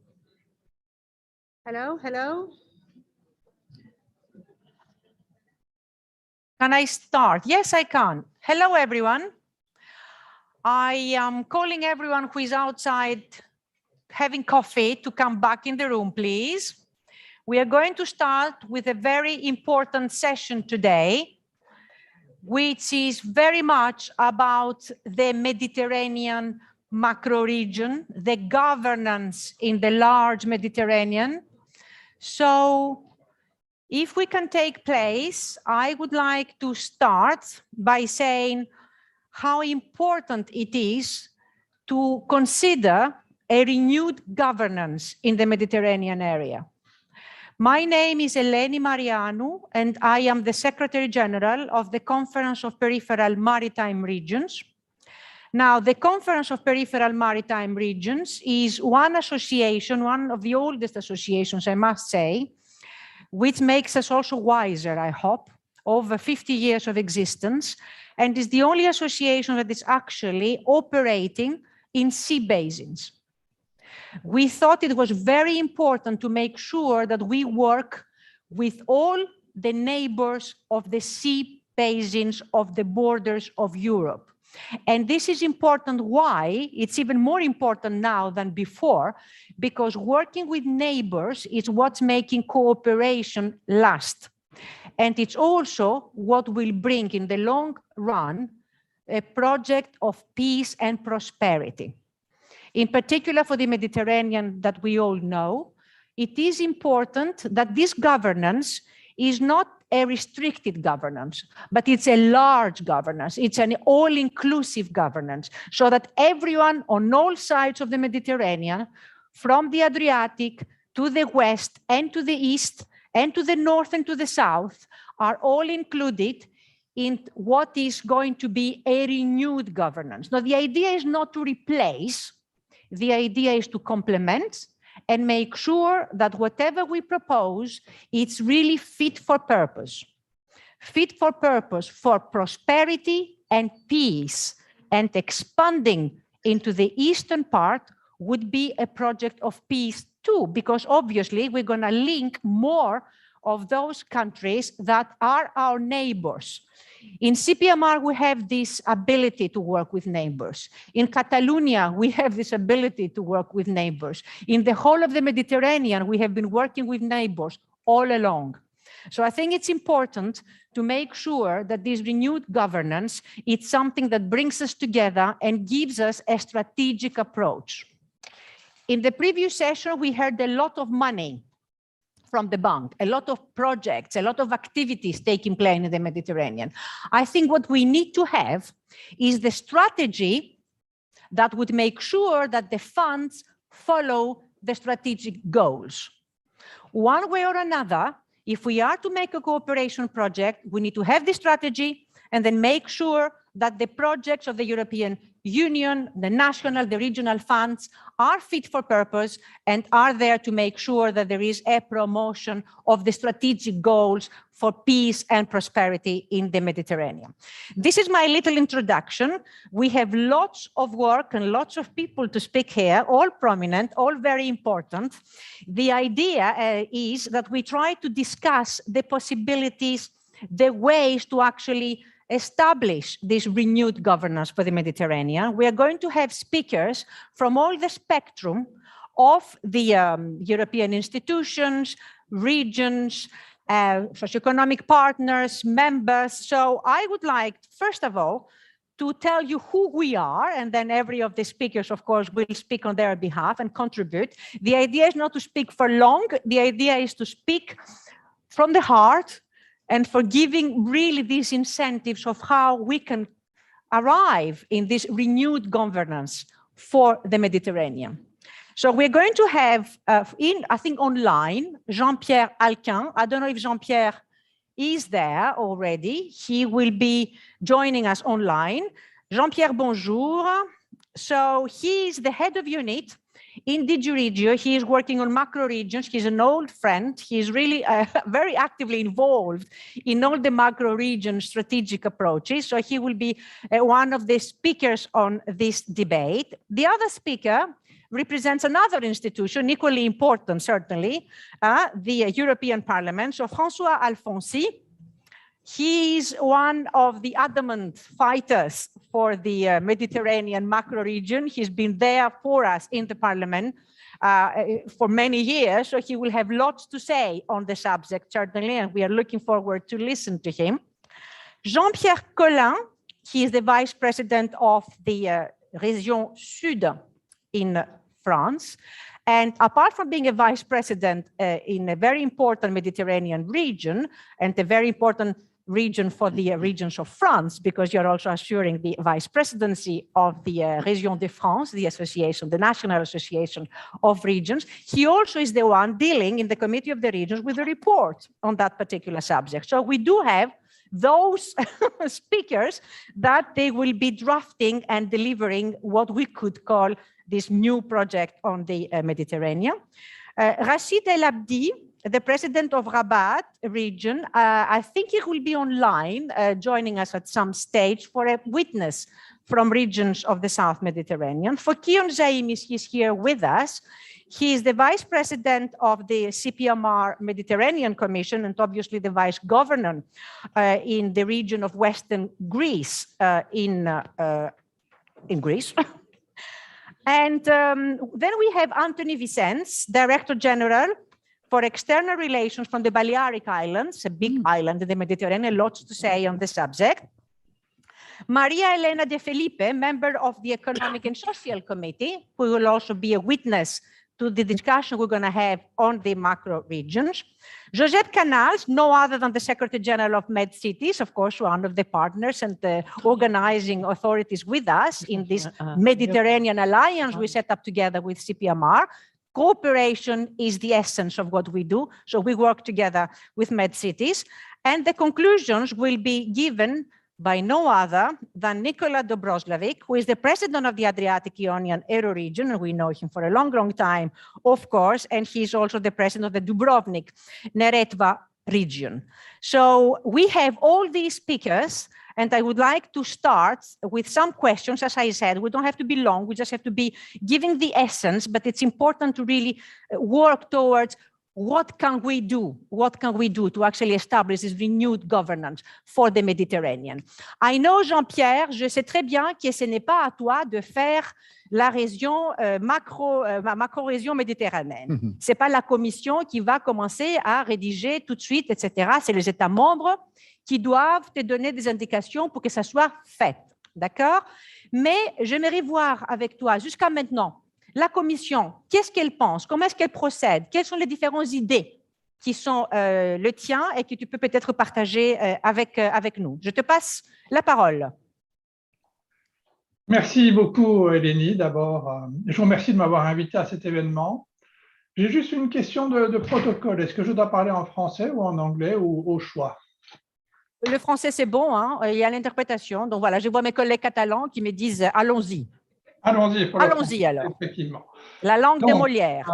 D'abord, je regrette de ne pas pouvoir être avec vous pour cet événement important et je vous félicite d'avoir réuni un panel aussi impressionnant pour discuter de ce sujet. Donc, il y a aujourd'hui 4 stratégies macro-régionales qui existent dans l'Union européenne et autour de l'Union européenne. C'est important parce que les stratégies macro-régionales, c'est l'idée, l'accord, la conviction qu'on a certaines choses à traiter ensemble, que ce sont des sujets qui nécessitent un arbitrage ou une guidance politique, et que pour arriver à se mettre autour de la table, on va créer un mécanisme qui s'appelle une stratégie macro-régionale.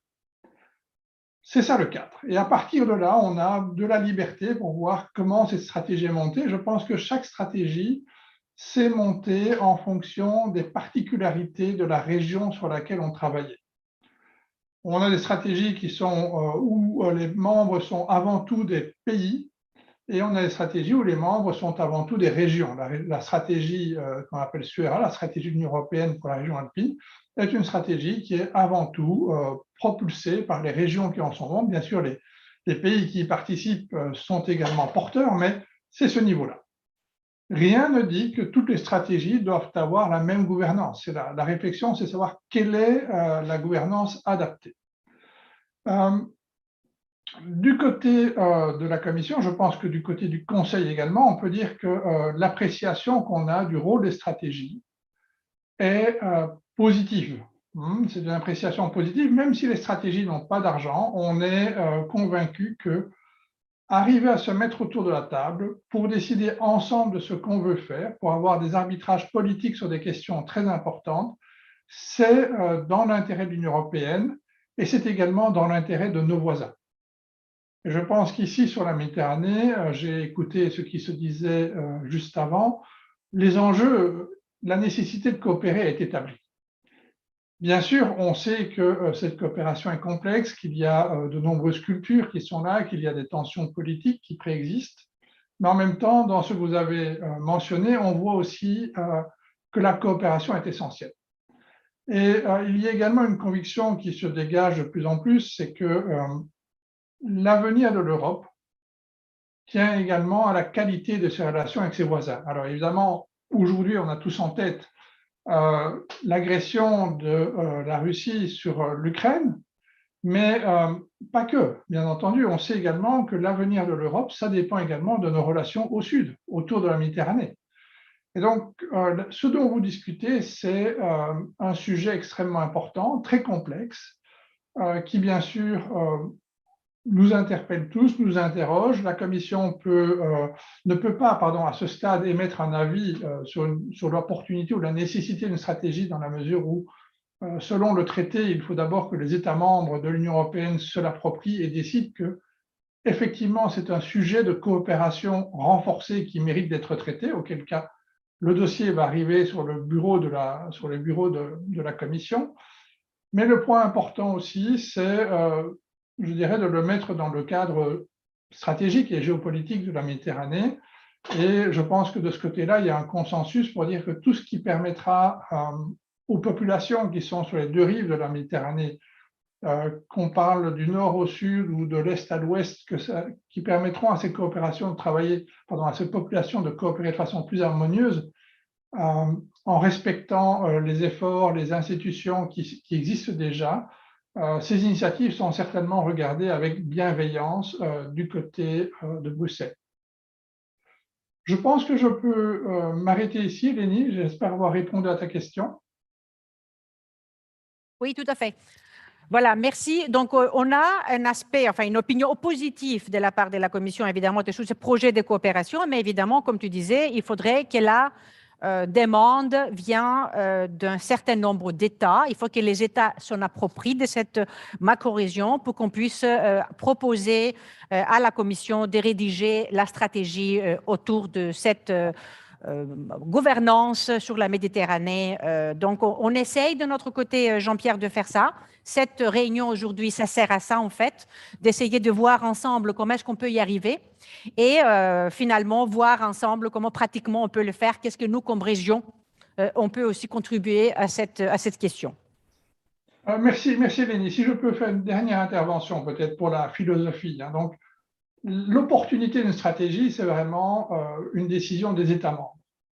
Mais notre conviction à la Commission, et en particulier avec l'équipe sur laquelle je travaille, c'est que nous ne voyons pas de sujet sur lesquels la coopération entre les acteurs, et surtout les acteurs qui sont dans l'Union européenne et en dehors de l'Union européenne, n'apporte pas un plus. C'est vraiment la philosophie, bien sûr, des programmes Interreg, c'est la philosophie des stratégies macro-régionales, et donc c'est cette valeur-là sur laquelle on a, je dirais, un a priori positif, et après ça, la façon dont les acteurs de la Méditerranée vont la formuler, c'est vraiment votre responsabilité. Ça peut être une stratégie, il peut y avoir d'autres formes, on a des GETC, on a d'autres types d'organisations. Il y a déjà aussi l'Union pour la Méditerranée, qui est une institution qui existe. Donc, vous avez différents formats, mais la vision que nous avons, c'est que nous ne voyons pas de sujet où la coopération n'apporte pas une contribution positive.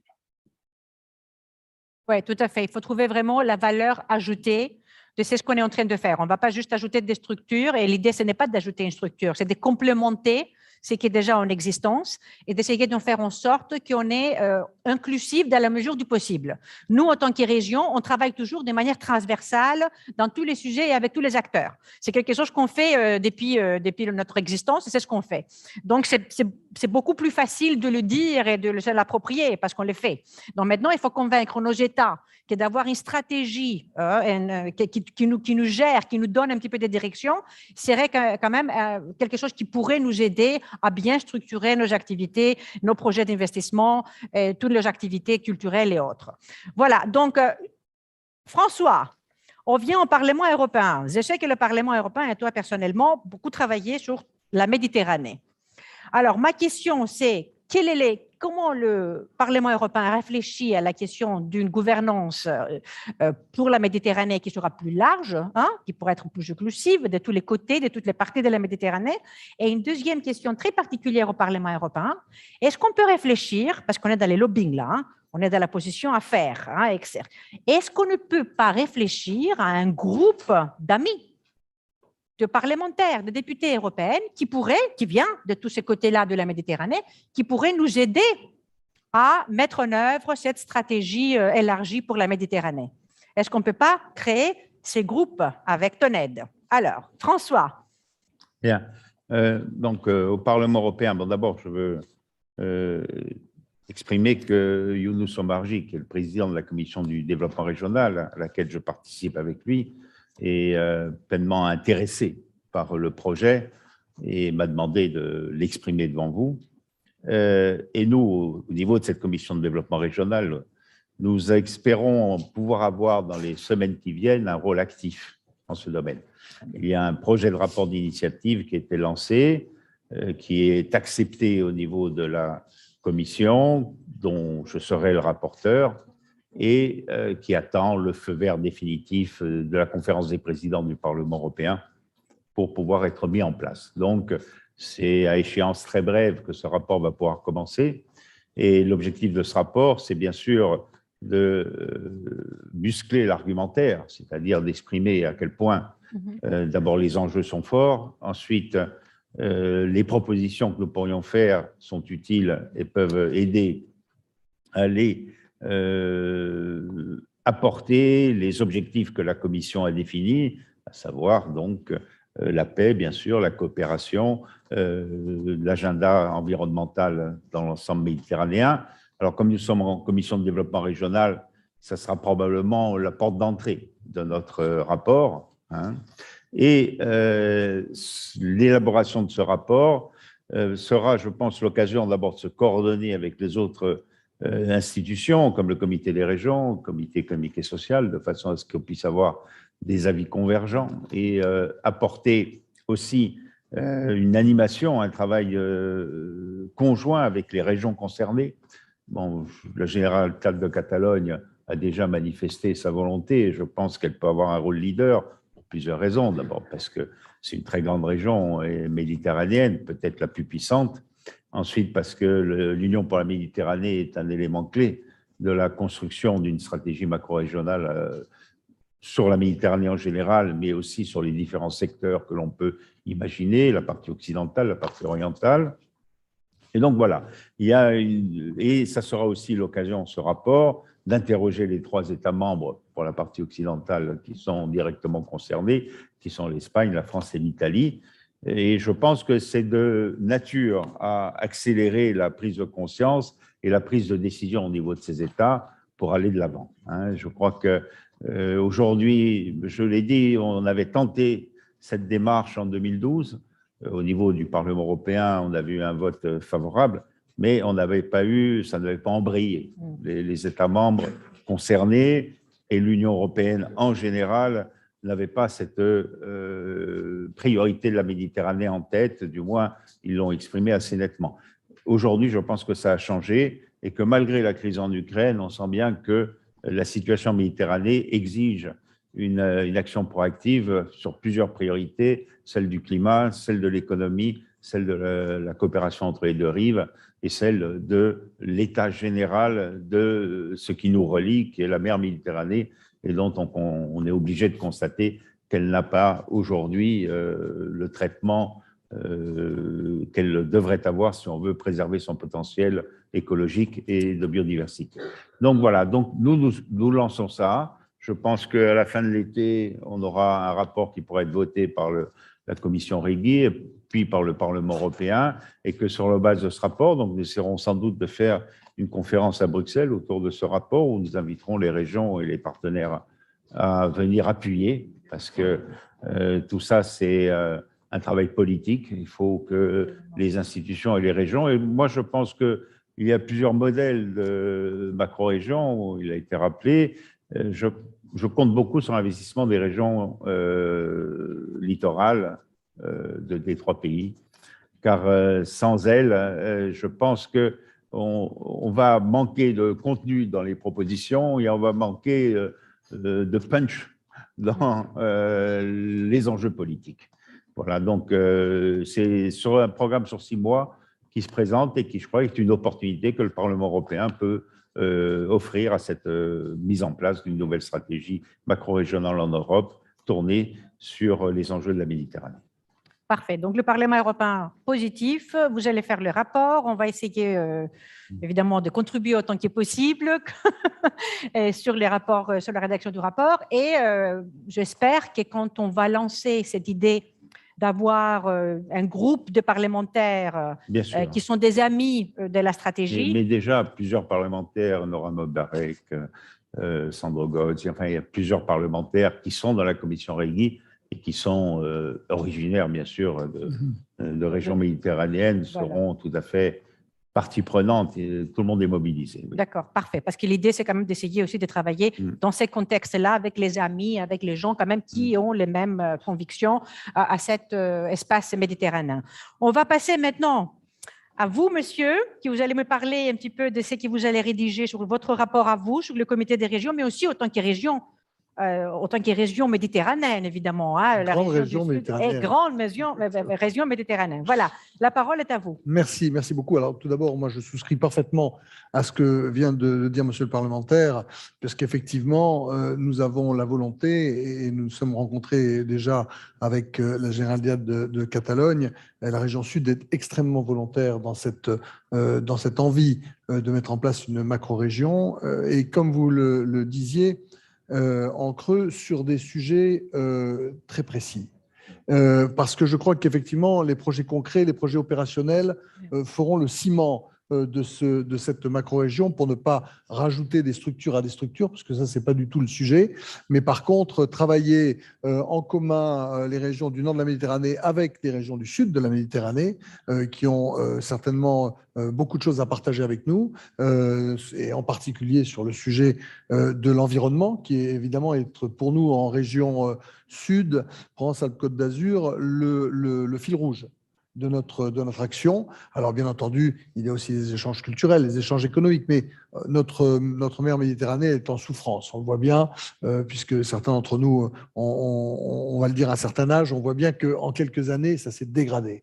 Et cette dégradation, elle demande clairement aux régions d'être très positives sur les projets qu'ils veulent mettre en place pour les ports propres, pour les zéro déchets, pour le traitement des eaux, etc. etc. C'est-à-dire, nous-mêmes, nous n'avons pas vocation à avoir dans les régions une stratégie diplomatique, mais par contre, la diplomatie des régions et en tout cas, les échanges entre régions sont éminemment importantes pour nous. Donc voilà, on pourra reprendre la parole par la suite, mais en tout cas, en introduction, je vais vous dire que la région sud était aux côtés des parlementaires, puisque moi j'ai quelqu'un de très cher qui est parlementaire avec vous, qui est ma sœur, d'une autre région, oui, exactement. Et donc, pour vous dire qu'effectivement, les régions aussi veulent travailler ensemble sur ces projets les plus concrets possibles. Parfait, voilà. Donc, on a les institutions, on a les régions qui veulent. Maintenant, on va écouter quand même une région de l'autre côté, du sud, Alors, on a avec nous, merci beaucoup monsieur, vous avez entendu de parler Rachid El Abdi, qui est le président de Rabat Saleh Kenitra. Donc, vous avez entendu ce qu'on est en train de dire, c'est ce qu'on est en train de nous parler entre nous, de s'accorder, parce qu'on est d'accord là jusqu'à maintenant, hein, on est tous d'accord que la grande Méditerranée souffre, qu'on a besoin de travailler ensemble, que les projets de coopération, de prospérité et de paix sont là pour nous aider à vraiment travailler dans la grande Méditerranée. Qu'est-ce que vous pensez de tout ça, vous qui vous venez du sud de la Méditerranée? Merci à vous. Je vous remercie aussi pour la qualité de cette organisation. Je regrette de ne pas être parmi vous. J'aimerais bien que je sois là. Malheureusement, ce n'est pas le cas. C'est un des sujets qui nous préoccupe beaucoup. En ma qualité de président de région de Rabat Saleh Kenitra, et c'est la région qui héberge la capitale du Royaume du Maroc, et aussi en ma qualité de président de l'Organisation des Régions Unies, FOGAR. Donc, je donnerai mon point de vue sur quelques points sur lesquels je suis en plein accord. Effectivement, aujourd'hui, il y a beaucoup d'expériences que les régions ils ont adoptées durant cette dernière décennie, et notamment la nouvelle philosophie de gouvernance qu'ont adopté les gouvernements et les régions après la crise Covid. Ça a démontré qu'il doit y avoir une certaine efficacité, une certaine intelligence managériale pour gérer différents dossiers. Des dossiers qui concernent l'emploi, des dossiers qui concernent, c'est économique bien sûr, qui concernent l'emploi, qui concernent l'investissement, qui concernent la migration de la population, la mobilité de la population à l'intérieur des pays et aussi entre les pays, peut-être du sud vers le nord. Et il y a aussi bien sûr ce volet qui nous préoccupe tous des changements climatiques, dont d'ailleurs on a enregistré ces dernières années de pluviométrie de plus en plus en baisse. Donc, tout ceci pousse à ce que les régions aujourd'hui se mettent autour d'une table, qu'ils commencent à discuter de sujets qui les importent, des sujets où il y a une certaine convergence.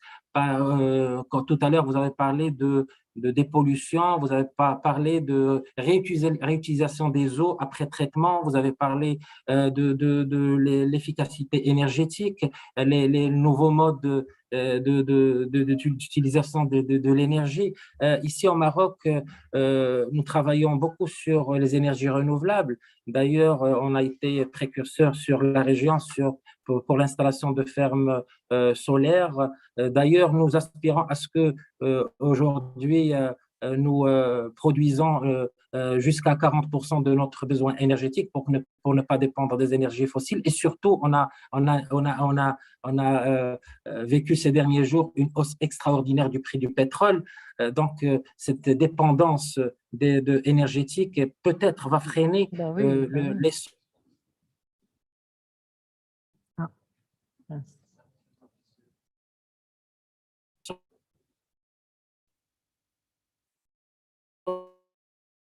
On vous perd un peu. L'élan du développement fait qu'il faut que les institutions sont là, mais il faut accentuer le contact. Je suis toujours en ligne? C'est bon, allez-y. D'accord. Donc, il faut favoriser plus d'échanges entre les régions.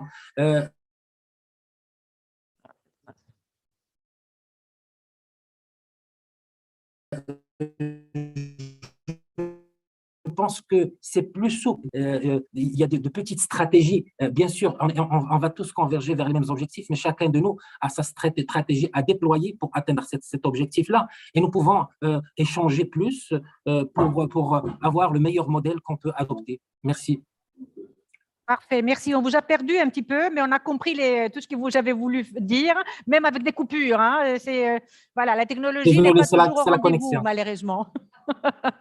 Voilà, merci, mais très bien. Donc, c'est très bien. Donc, vous êtes aussi d'accord d'avoir cette coopération entre les régions pour pouvoir travailler avec des projets concrets, des projets sur l'environnement, des projets qui vont vraiment amener de la prospérité pour les citoyens de cette Méditerranée élargie.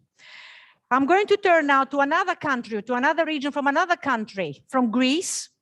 So for Kion Zaimis, you are Vice President for Innovation and Entrepreneurship in the Western Greece region, which is totally into the Mediterranean, very much active also on the Adriatic-Ionian strategy, like our colleague here.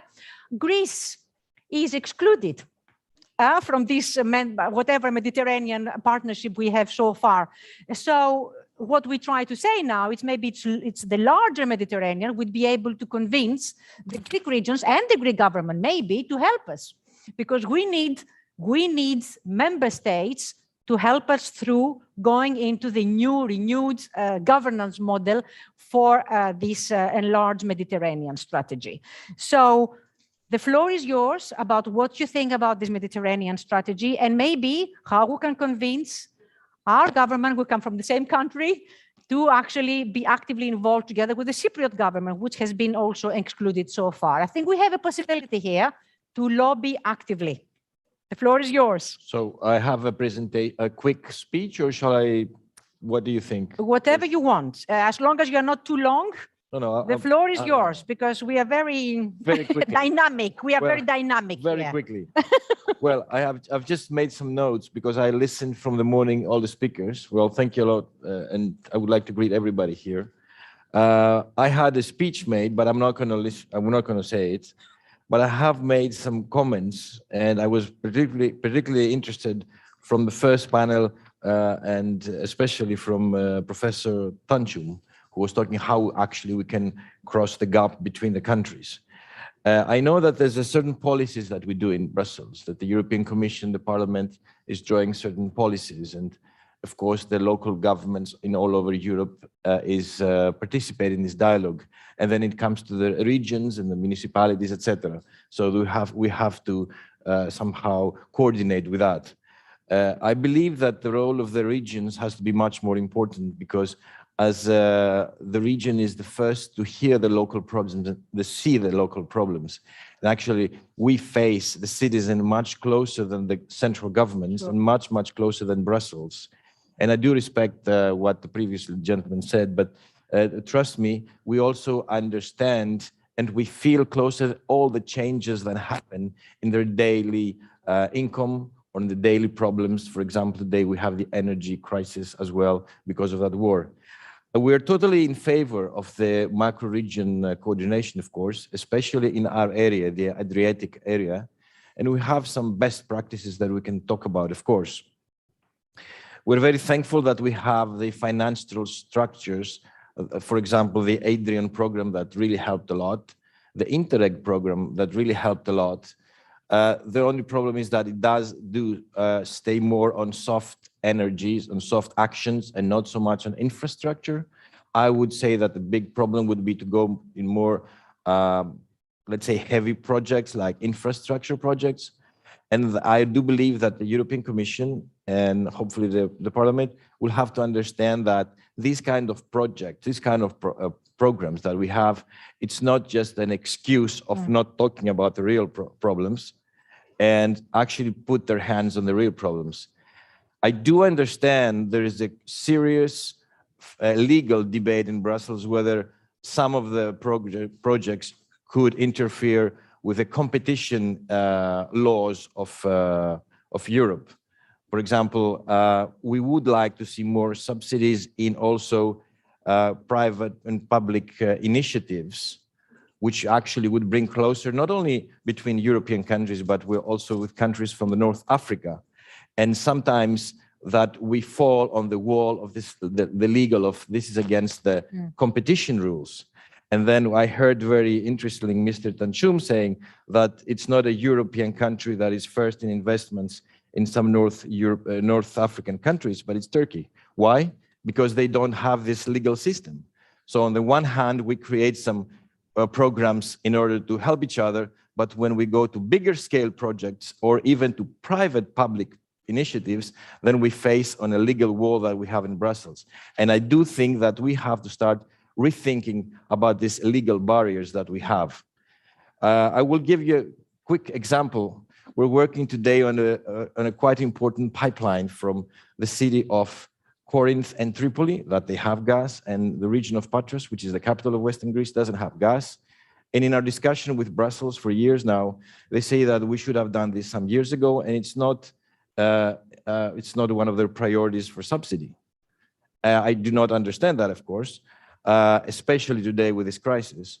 But we actually found a way to go through that. We made that pipeline green. How did we make that pipeline green? Is that we change it to be able to accommodate, besides gas, hydrogen.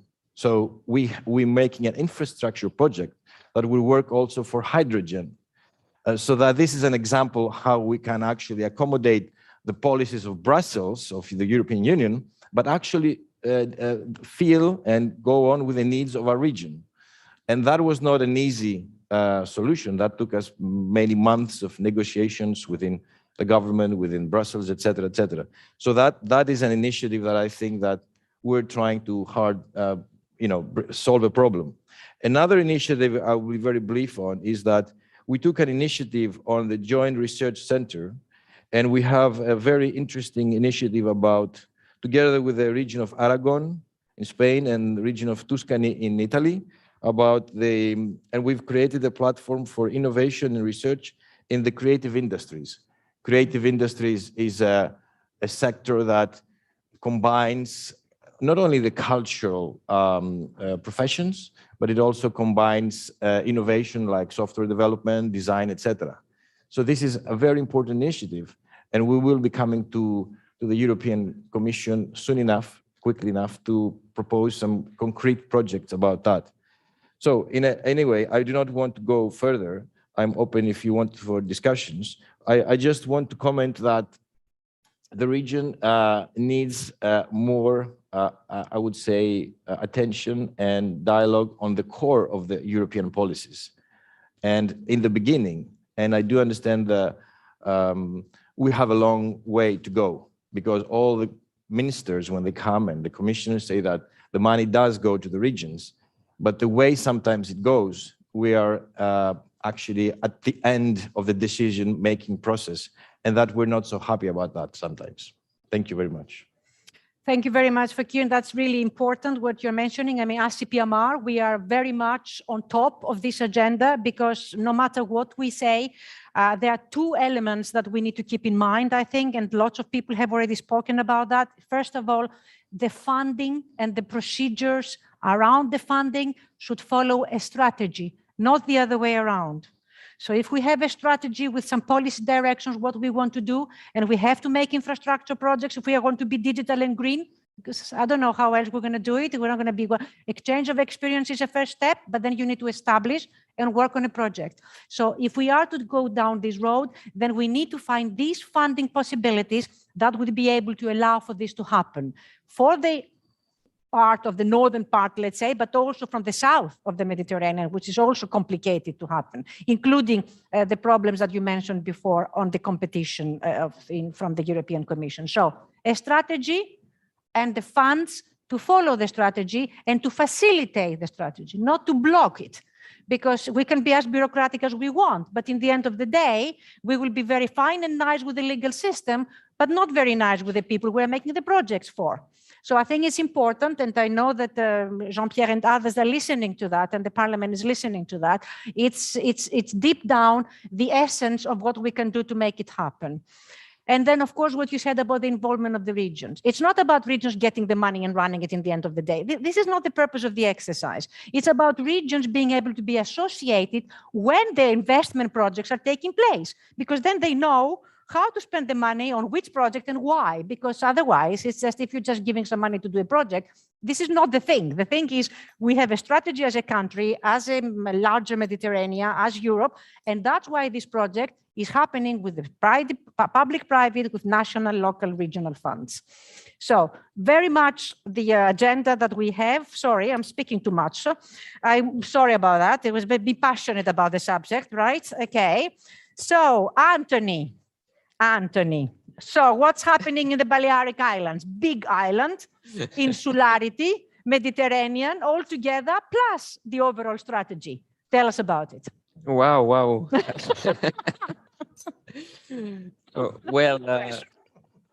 I think even if we are in a table that is en majorité francophone, on peut dire comme ça, mais comme on est à Barcelone et ici on a la langue propre, c'est la langue catalane, la même langue qu'on a aux îles Baléares, donc je vais parler dans ma langue maternelle en català.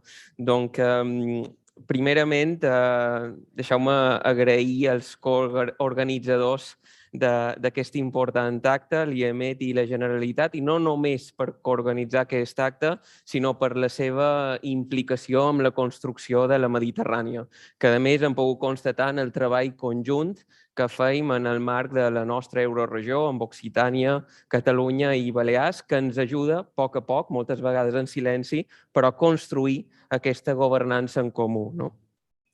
Com deia també, i a introduir Neleni d'aquesta manera tan explosiva, avui diríem també que duc un doble barret, el barret del govern de les Illes Balears, però també el barret de la presidència de la Comissió de les Illes de la Conferència de Regions Marítimes Perifèriques d'Europa, que és la CRPM.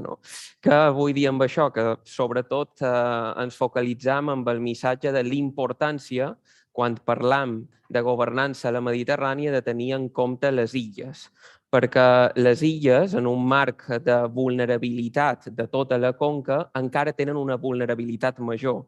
I això ho podem veure, per exemple, en el marc de la geopolítica actual, quan estan augmentant una sèrie de costos a nivell de carburants, quan depens completament del transport marítim i aeri, com són les illes, encara el seu impacte és molt major.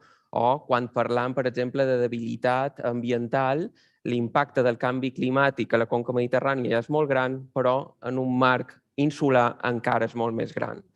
En aquest marc, parlar d'una possibilitat de construir una macroregió no només ho veiem amb molt bons ulls, sinó que ja ho estem construint entre les illes. De fet, les illes de la Mediterrània estem treballant conjuntament per incidir en la necessitat de construir una estratègia d'illes a nivell de la Unió Europea que estigui declinada per conques.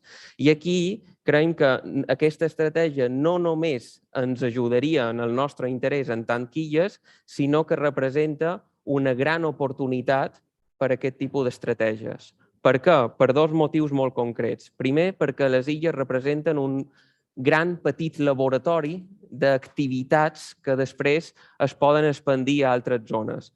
Fa escasses 2 setmanes, a Balears, hem inaugurat la primera central d'hidrogen verd del sud de la Mediterrània. I, per tant, això pot esdevenir un gran exemple per la resta de la conca. I els contextos insulars, que són més petits, són fantàstics per fer això.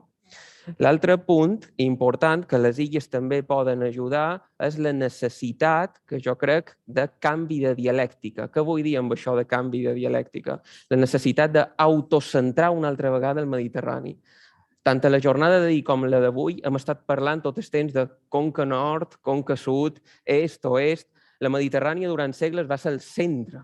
I jo crec que torna a ser hora que torni a ser el centre. No ens hem de deixar emportar per la globalització i hem de parlar d'aquesta mediterranietat nostra, posant-nos al centre. I així, si em permet, com a darrer missatge, acabaria amb una frase d'un il·lustre mallorquí, mediterrani medievalista, pare de les lletres catalanes, que és Ramon Llull, que ens deia: si no ens entenem per llenguatge, entenem-nos per amor. I què vull dir amb això? Si no ens entenem en aquesta gran complexitat, en tant que persones individuals que vivim a la Mediterrània, comencem a promocionar aquest fet mediterrani. Celebrem, per exemple, el dia 28 de novembre com a Dia de la Mediterrània, com uns dels dies importants, i aconseguim transgirar aquesta globalització que el que intenta és dividir-nos i no que la Mediterrània torni a ser el centre del món com ho va ser durant segles. Moltes gràcies.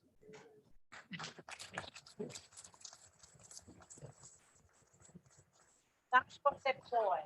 It was a poem, wasn't it? Yes, a poem. Thank you very much for that. Everybody seemed to appreciate. And of course, not to forget, can you hear me?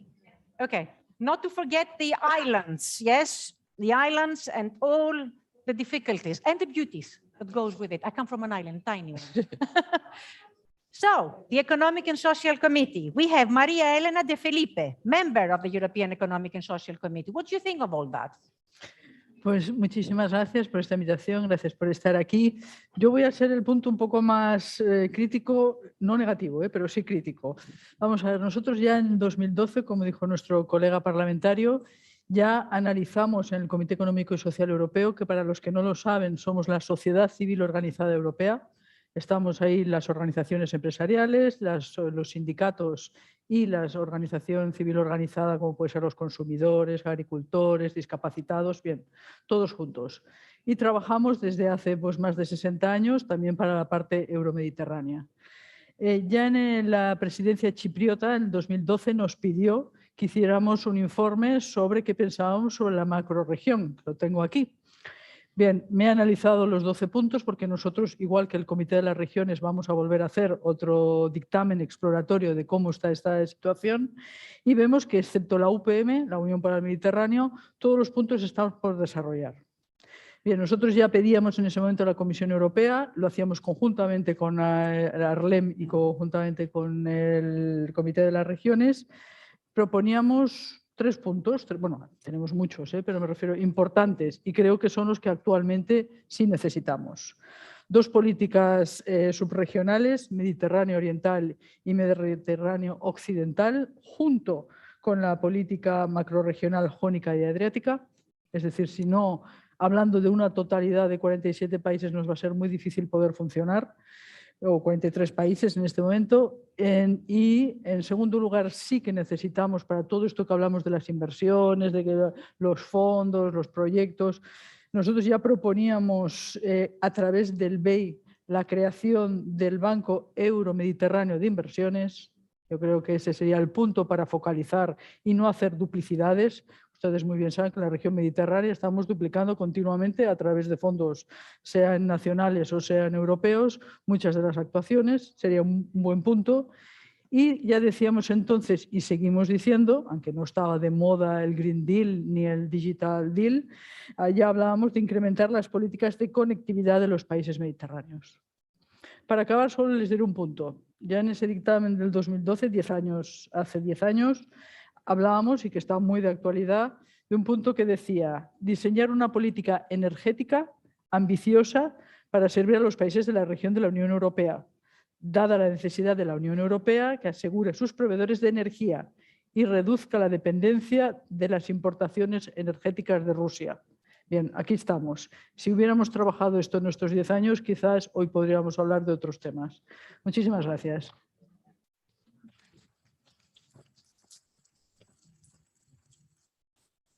Thank you very much. So a very topical report, even if it was made earlier on, they still counts what you have said then, and hopefully we will be working towards that, but it's not all depending on us. Unfortunately, I cannot create you a bank, but the bank person was here before. So maybe we can pass the message if he hasn't gone. Anyway, so then, last but not least, right? We always say that, don't we? So the floor is yours. Josep Canal, Secretary General of MedCities. Would this macro-regional strategy for the large Mediterranean help us in any event? What do you think? Moltes gràcies. I will speak in my mother tongue, Catalan, also, given the opportunity not so often that I can speak in my language. MedCities is una organització de 67 ajuntaments de tota la Mediterrània, com deia, de qualsevol riba, de les que hi ha 3 o 4, podríem arribar a dir, encara que no estigui tancada. Vull saludar en nom del president i alcalde de Tetuan, Mustafa Al-Bakuri, saludar-vos a tots i agrair molt al Govern de Catalunya, al nostre govern nacional i a l'Institut Europeu de la Mediterrània per aquesta fantàstica jornada. I deixeu-me dir que intentaré defensar el que per mi són els grans oblidats, massa sovint, i intentaré justificar, i diria que potser, si em permeteu, els més importants. Amb una mica d'història, no tinc poesia, però una mica d'història. L'any 1995, no gaire lluny, a l'altra banda de la Diagonal, jo estudiava Biologia, a la Facultat de Biologia, i em van explicar que hi havia un fenomen l'any 95 que es deia canvi climàtic, del qual teníem forces evidències, l'any 95. Feia poc que havia passat la cimera de Rio, s'havien marcat les agendes 21 cap al final de l'any 2010 aproximadament, sent alcalde jo mateix, ens deien que havíem d'aplicar les agendes 21, que encara anàvem tard, que teníem un canvi climàtic que implicava un desenvolupament sostenible que volia dir social, econòmic i ambiental, i teníem una agenda per davant. Vam marcar-nos el 2020 de la Comissió Europea, però jo no he estat fins l'any passat que he començat a sentir que la societat civil comença a ser conscient que tenim una crisi climàtica. I tenim ara una evidència, a més, l'estudi MEDEC, patrocinat pel Govern de Catalunya, el Consell Assessor del Desenvolupament Sostenible, que ens diu que, el que tots sabem, que la regió mediterrània s'escalfa un 20% més ràpid que la mitjana del planeta i que fem tard. I tot això ho explico perquè crec que fem tard. Els ODS no són un mitjà, són un fi. Són un fi, són objectius que hem de complir. I tot just a la societat civil, si preguntem al carrer, ningú no sap què és l'Agenda 2030, ningú no sap què són els objectius de desenvolupament sostenible. Per què ho dic tot això? Perquè creiem profundament i les agendes ja estan per fi marcades de transformació d'aquest desenvolupament sostenible que ha d'ajudar als aspectes socials, econòmics i els ambientals. Tenim les grans agendes internacionals, l'Agenda 2030, la nova agenda urbana, el New Green Deal. Tenim voluntats de multitud de governs estatals, nacionals, no estatals, regionals, autonòmics, etc. Però el que han demostrat els ajuntaments, que tots sabem que és l'administració més propera al ciutadà, és que implementen. Són agents implementadors. I ho han demostrat fins i tot molt abans que els estats es posessin d'acord. Hem conegut moltes vegades com els Estats Units sortia de l'acord de París i els governadors dels estats i els alcaldes més importants dels Estats Units, per exemple, deien que continuaven implementant l'agenda per reduir l'impacte climàtic i amb tots els aspectes socials, econòmics i ambientals. Sempre em referiré als tres. I tot això ho dic perquè crec que és importantíssim que es tinguin en compte aquests agents de canvi, que són els ajuntaments, que són els alcaldes, que els falten moltes més competències, que els falten molts més recursos, que els falta, m'atreviria a dir, sous. Vull recordar una experiència del Govern de Catalunya en el qual va decidir que els municipis petits que no podien tenir dedicació als seus alcaldes, el Govern de Catalunya pagava el sou d'aquells alcaldes perquè es poguessin dedicar a la cosa pública i ens sembla un element estructural per a la democràcia, que els alcaldes es puguin dedicar a representar els seus ciutadans, perquè si no tindrem o una oligarquia governant-nos o aquells que no tenen pas bones intencions.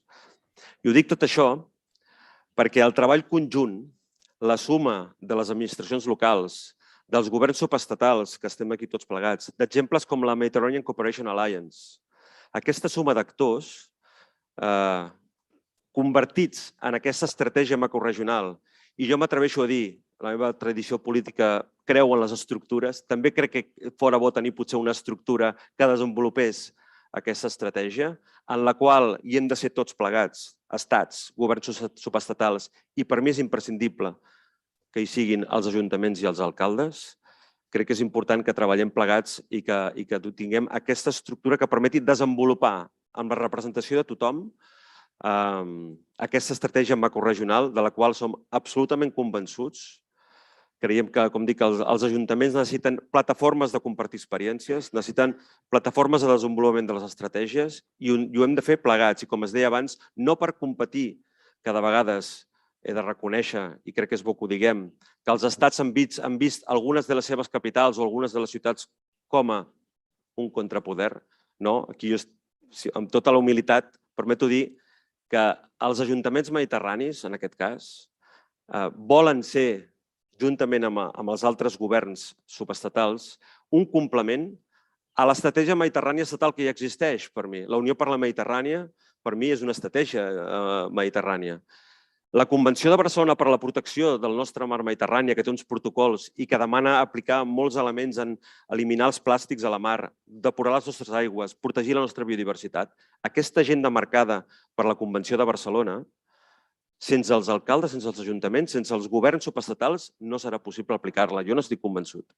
Per tant, des d'aquí volem llançar un missatge que estem disposats a treballar tots plegats, a sumar amb la societat civil, els que estem més a prop, els que ens fan manifestacions, els reivindicant els seus drets, els que estan al nostre costat treballant i construint agendes com les estratègies, per exemple, de la biodiversitat que abans comentava a Catalunya, o de la nova agenda urbana o contra el canvi climàtic, és la societat civil, i els ajuntaments estan al costat d'aquesta societat civil. Per tant, que tot aquest relat per intentar justificar que els ajuntaments estan per treballar.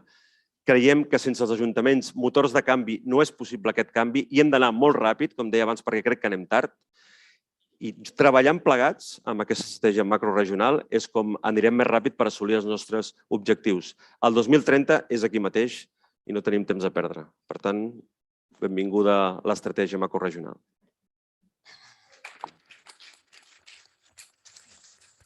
Thank you very much. So all inclusive, all actors, all partners should be included in this partnership, because this is the only way to actually make it happen on the ground. That's what we keep on saying, right? Now we have some time before I give you the floor for the conclusions. Is there anybody that has an urgent need to say something or to ask a question? Oh, you have an urgent need. Oh my God, I thought I would, okay then, I don't know how, do we have microphones and things, or you just come here? Ben, vous voulez venir ici, peut-être? Voilà. Hop. On a un micro, voilà. Hop. Voilà. On a un micro. Si vous allez essayer d'être un peu, pas trop longue, hein, comme ça on donne la parole aux autres. Allez-y, allez-y. C'est très bref. D'abord, je suis absolument ravie de participer à cet événement, réellement, et qui vient à un moment très difficile de l'histoire, évidemment, de toute l'humanité. J'aimerais simplement attirer votre attention sur une petite chose. C'est que on a parlé de tous les acteurs, pratiquement de tous, mais il y a un acteur, en tout cas 2 acteurs qui me semblent essentiels, fondamentaux, centraux, je dirais, sur lesquels on ne s'est pas beaucoup attardé. Il y en a un qui a été complètement oublié, ce sont les femmes.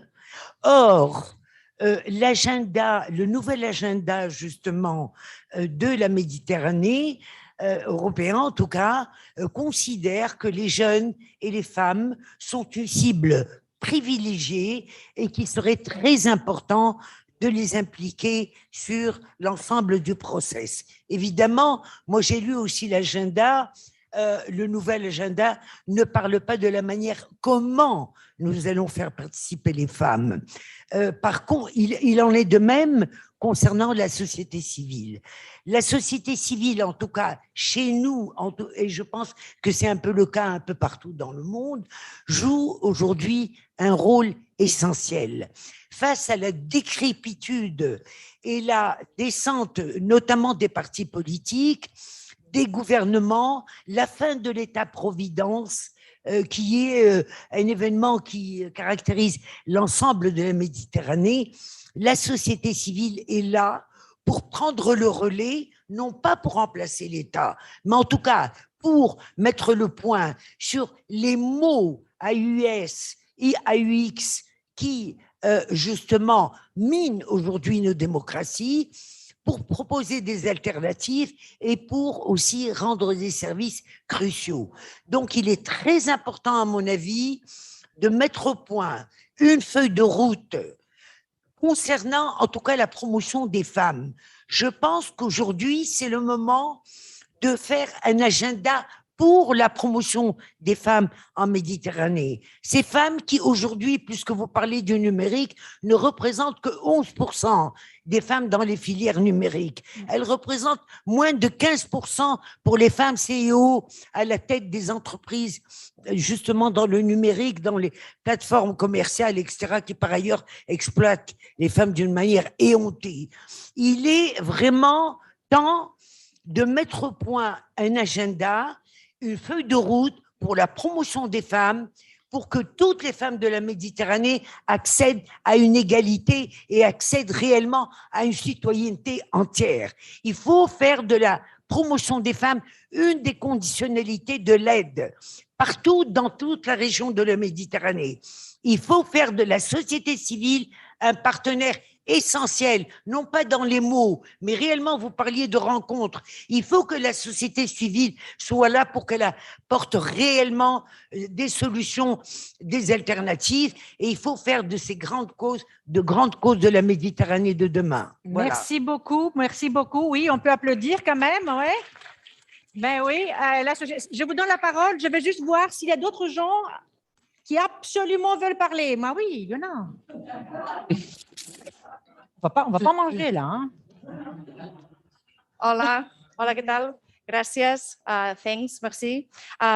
Jo soc la coordinadora científica del CREAF, l'Alicia Pérez Porro. És un centre d'investigació en canvi climàtic i biodiversitat.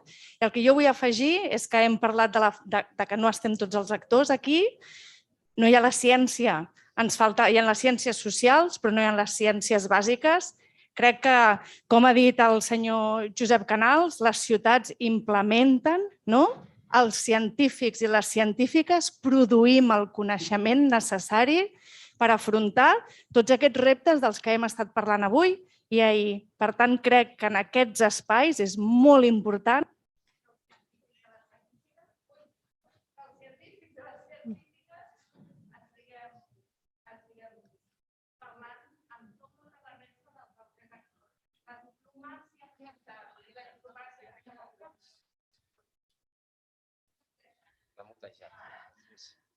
C'est à cause de la science, vous savez. Vale. Petit camp. Només afegir que la diplomàcia ambiental i la diplomàcia que no ha sigut és bàsica per poder afrontar tots aquests reptes. Ja està.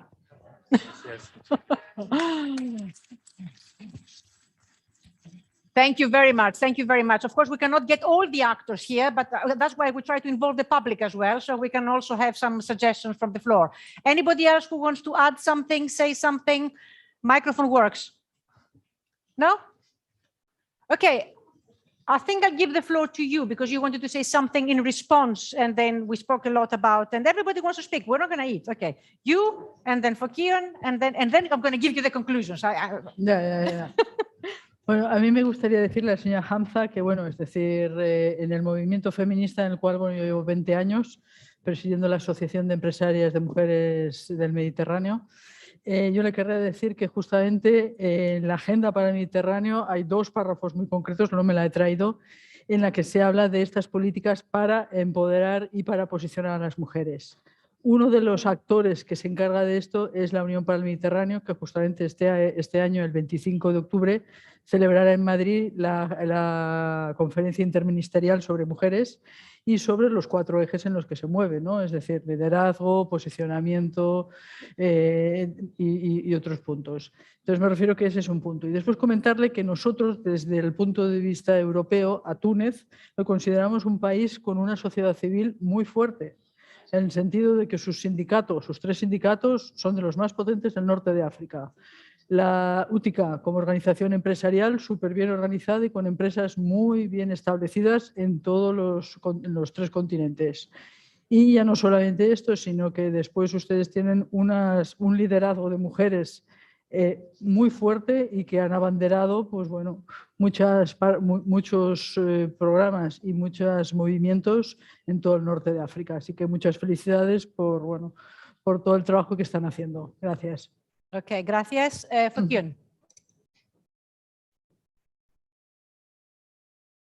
Very briefly, I just wanted to say something and taking in account what Anthony said about the connection. I believe that we have to connect much more our cities and our regions that are not connected today, because in order to travel to Europe, you have to go usually through the capitals.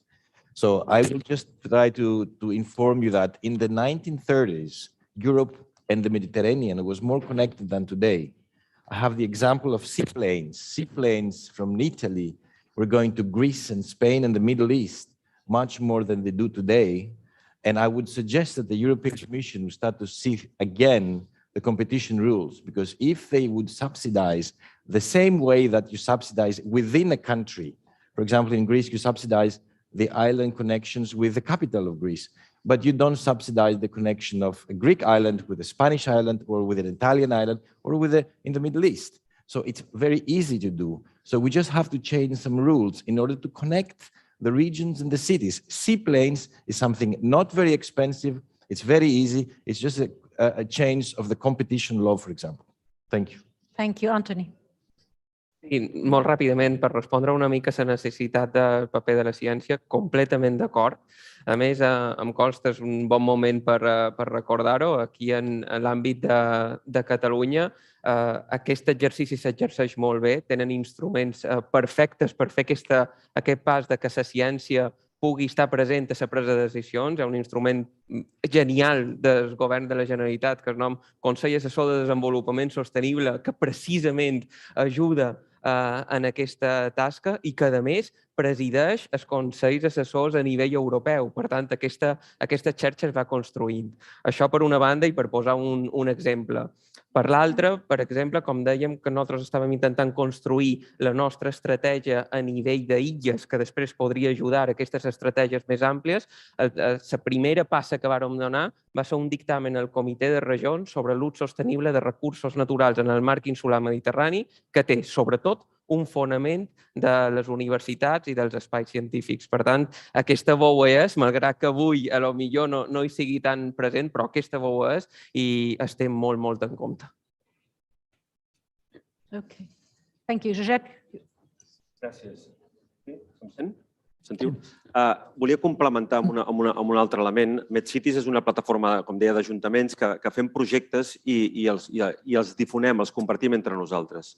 A mi em sembla que l'estratègia macroregional que ha de servir també és per fer un salt d'escala d'això. Tenim molts projectes europeus, els InterRegMed nous, Euromed ja van en aquesta línia, però em sembla que la macroregió serviria per fer aquest salt d'escala multiterritorial i multinivell perquè tot aquest coneixement i aquest diner públic que s'inverteix per generar coneixement i després transformar-lo en polítiques i en accions concretes, fes un salt d'escala i arribés a molts més ajuntaments, a molts més entitats de la societat civil, perquè aquests canvis es produeixin més ràpid. I, per tant, la macroregió em sembla que ha de ser un instrument de difusió del coneixement per a la implementació molt més gran del que tenim fins ara. Muchísimas gracias. So I think we came to an end. I'm going to finally ask you to make the conclusion, sir. So Nicola Dobroslavic, you want to come here to give us a bit of concluding remarks from your side? You're going to be snappy as usual, right?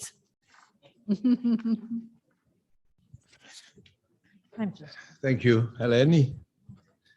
I'm very thankful for the possibility to make concluding remarks on the round table. I would like to thank all the speakers and participants for the contributions to the round table. All of you have underlined the importance of working in a more integrated way in the Mediterranean area.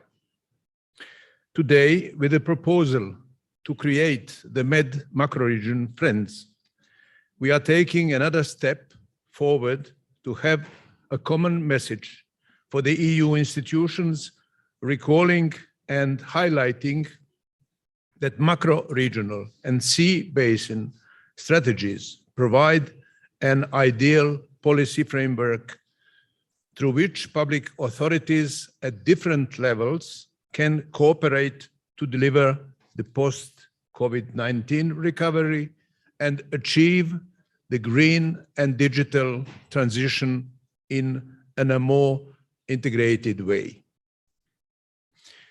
Therefore, it is necessary to act for giving more impetus to the process towards the creation of an integrated Mediterranean macro-regional strategy. These efforts should rely on the work of leading and consolidating platforms, such as the one I'm representing here today, the Mediterranean Cooperation Alliance, while counting on the support of key institutions, such as the European Parliament, the Committee of the Regions, and the present French and coming Spanish presidencies of the EU Council. To this extent, the coherence with the macro-regional vision in the new governance dimension of the 21-27 EuroMed and NextMed programs is especially relevant. We acknowledge the importance of the Union for the Mediterranean as partner in the inclusive, balanced, and sustainable development of the Mediterranean basin. We call to reinforce the strategies with more financial support, including from member states. Considering recent critical situations caused by COVID and conflict in Ukraine, we make a call to definitely improve the multi-level governance. A well-functioning governance structure is critical to the success or failure of the strategies.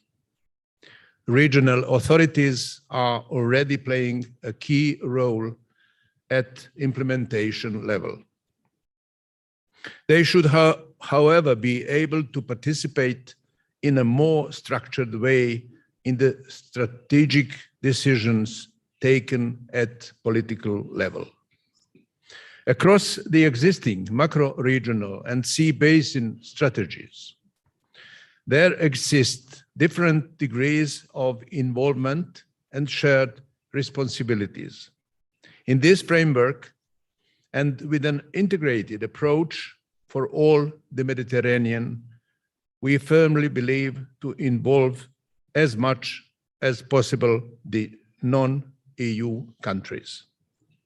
In this context, we welcome the progress and the role, including non-EU countries, of both the EU strategy for the Adriatic Ionian Euro region, EUSER, and Western Mediterranean Initiative.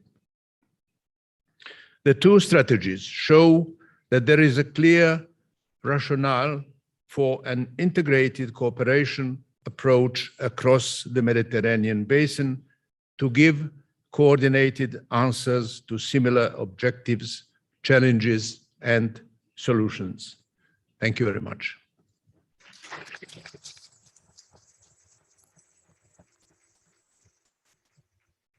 And that, ladies and gentlemen, concludes our meeting on the macro-region strategy, the renewed macro-region strategy. I think we are keeping a lot of ideas that have been shared here by the panelists, those present and those online.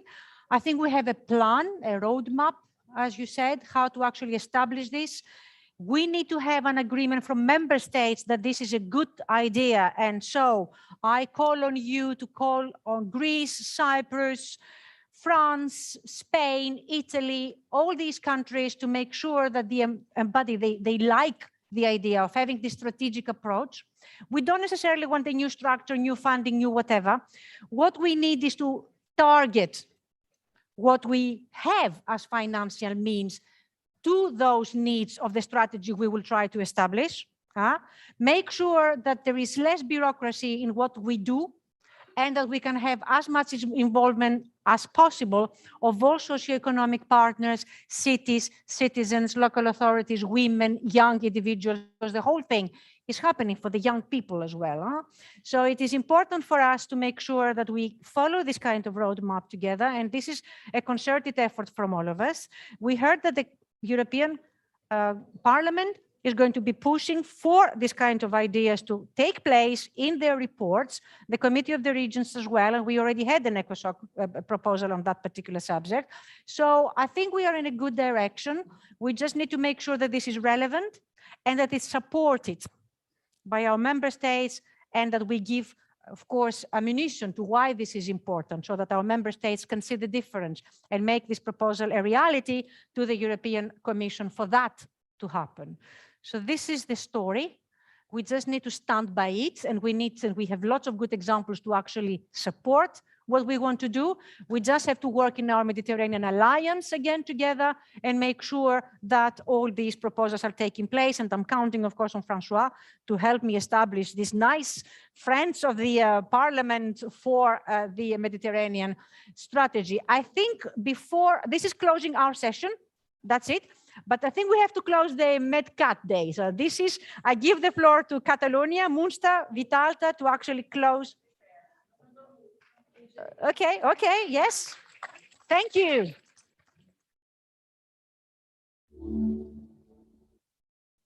Thank you so much, Eleni. I think that time is passing, but you don't change, you improve. So congratulations in any case for the work that CPRM is doing.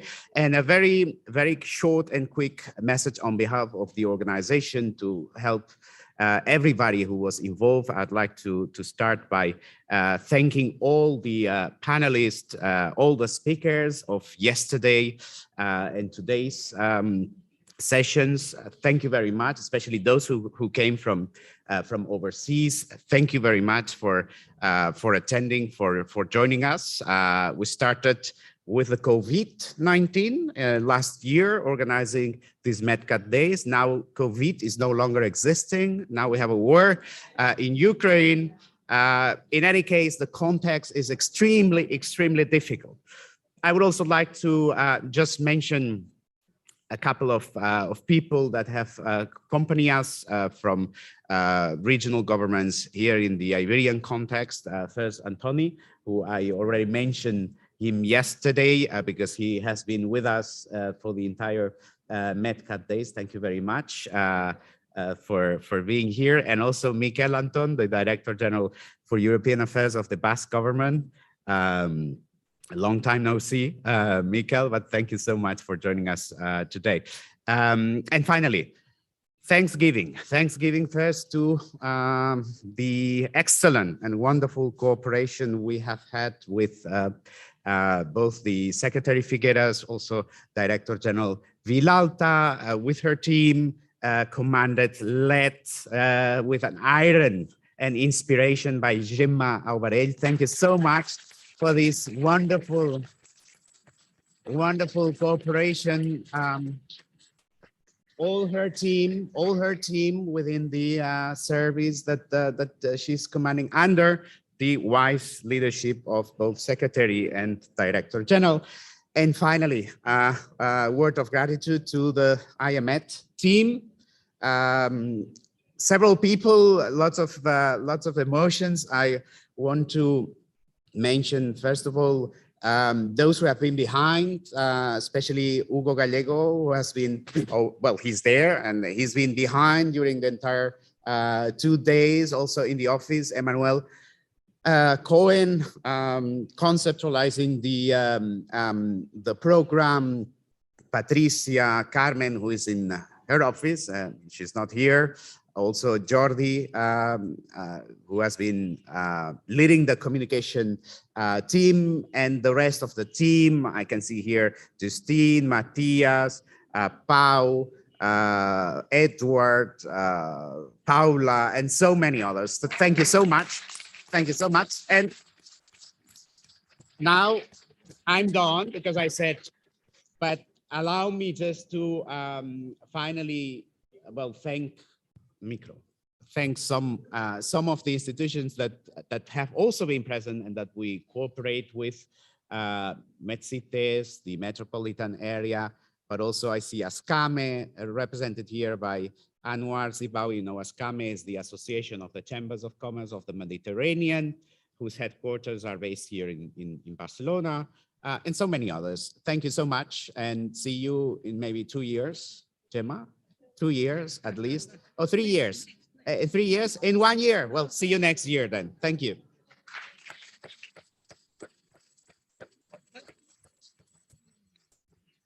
Bé, doncs poca cosa més a afegir. Molt agraïts a aquesta col·laboració que hem fet des de la Generalitat de Catalunya i del Departament de l'Acció Exterior i Govern Obert amb l'IEMed. Gràcies al director general, al Roger Albinyana, però també al seu president, que ens ha acompanyat també, el senent Florença, i evidentment a tots vosaltres un agraïment.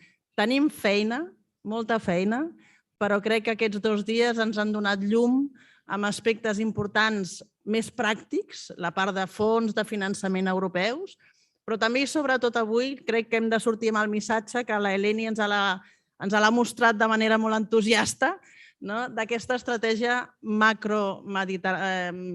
la macroregió, l'estratègia de macroregió mediterrània, així que tenim feina i tenim un focus on posar els esforços. Moltíssimes gràcies. Ara tenim un dinar i bona jornada.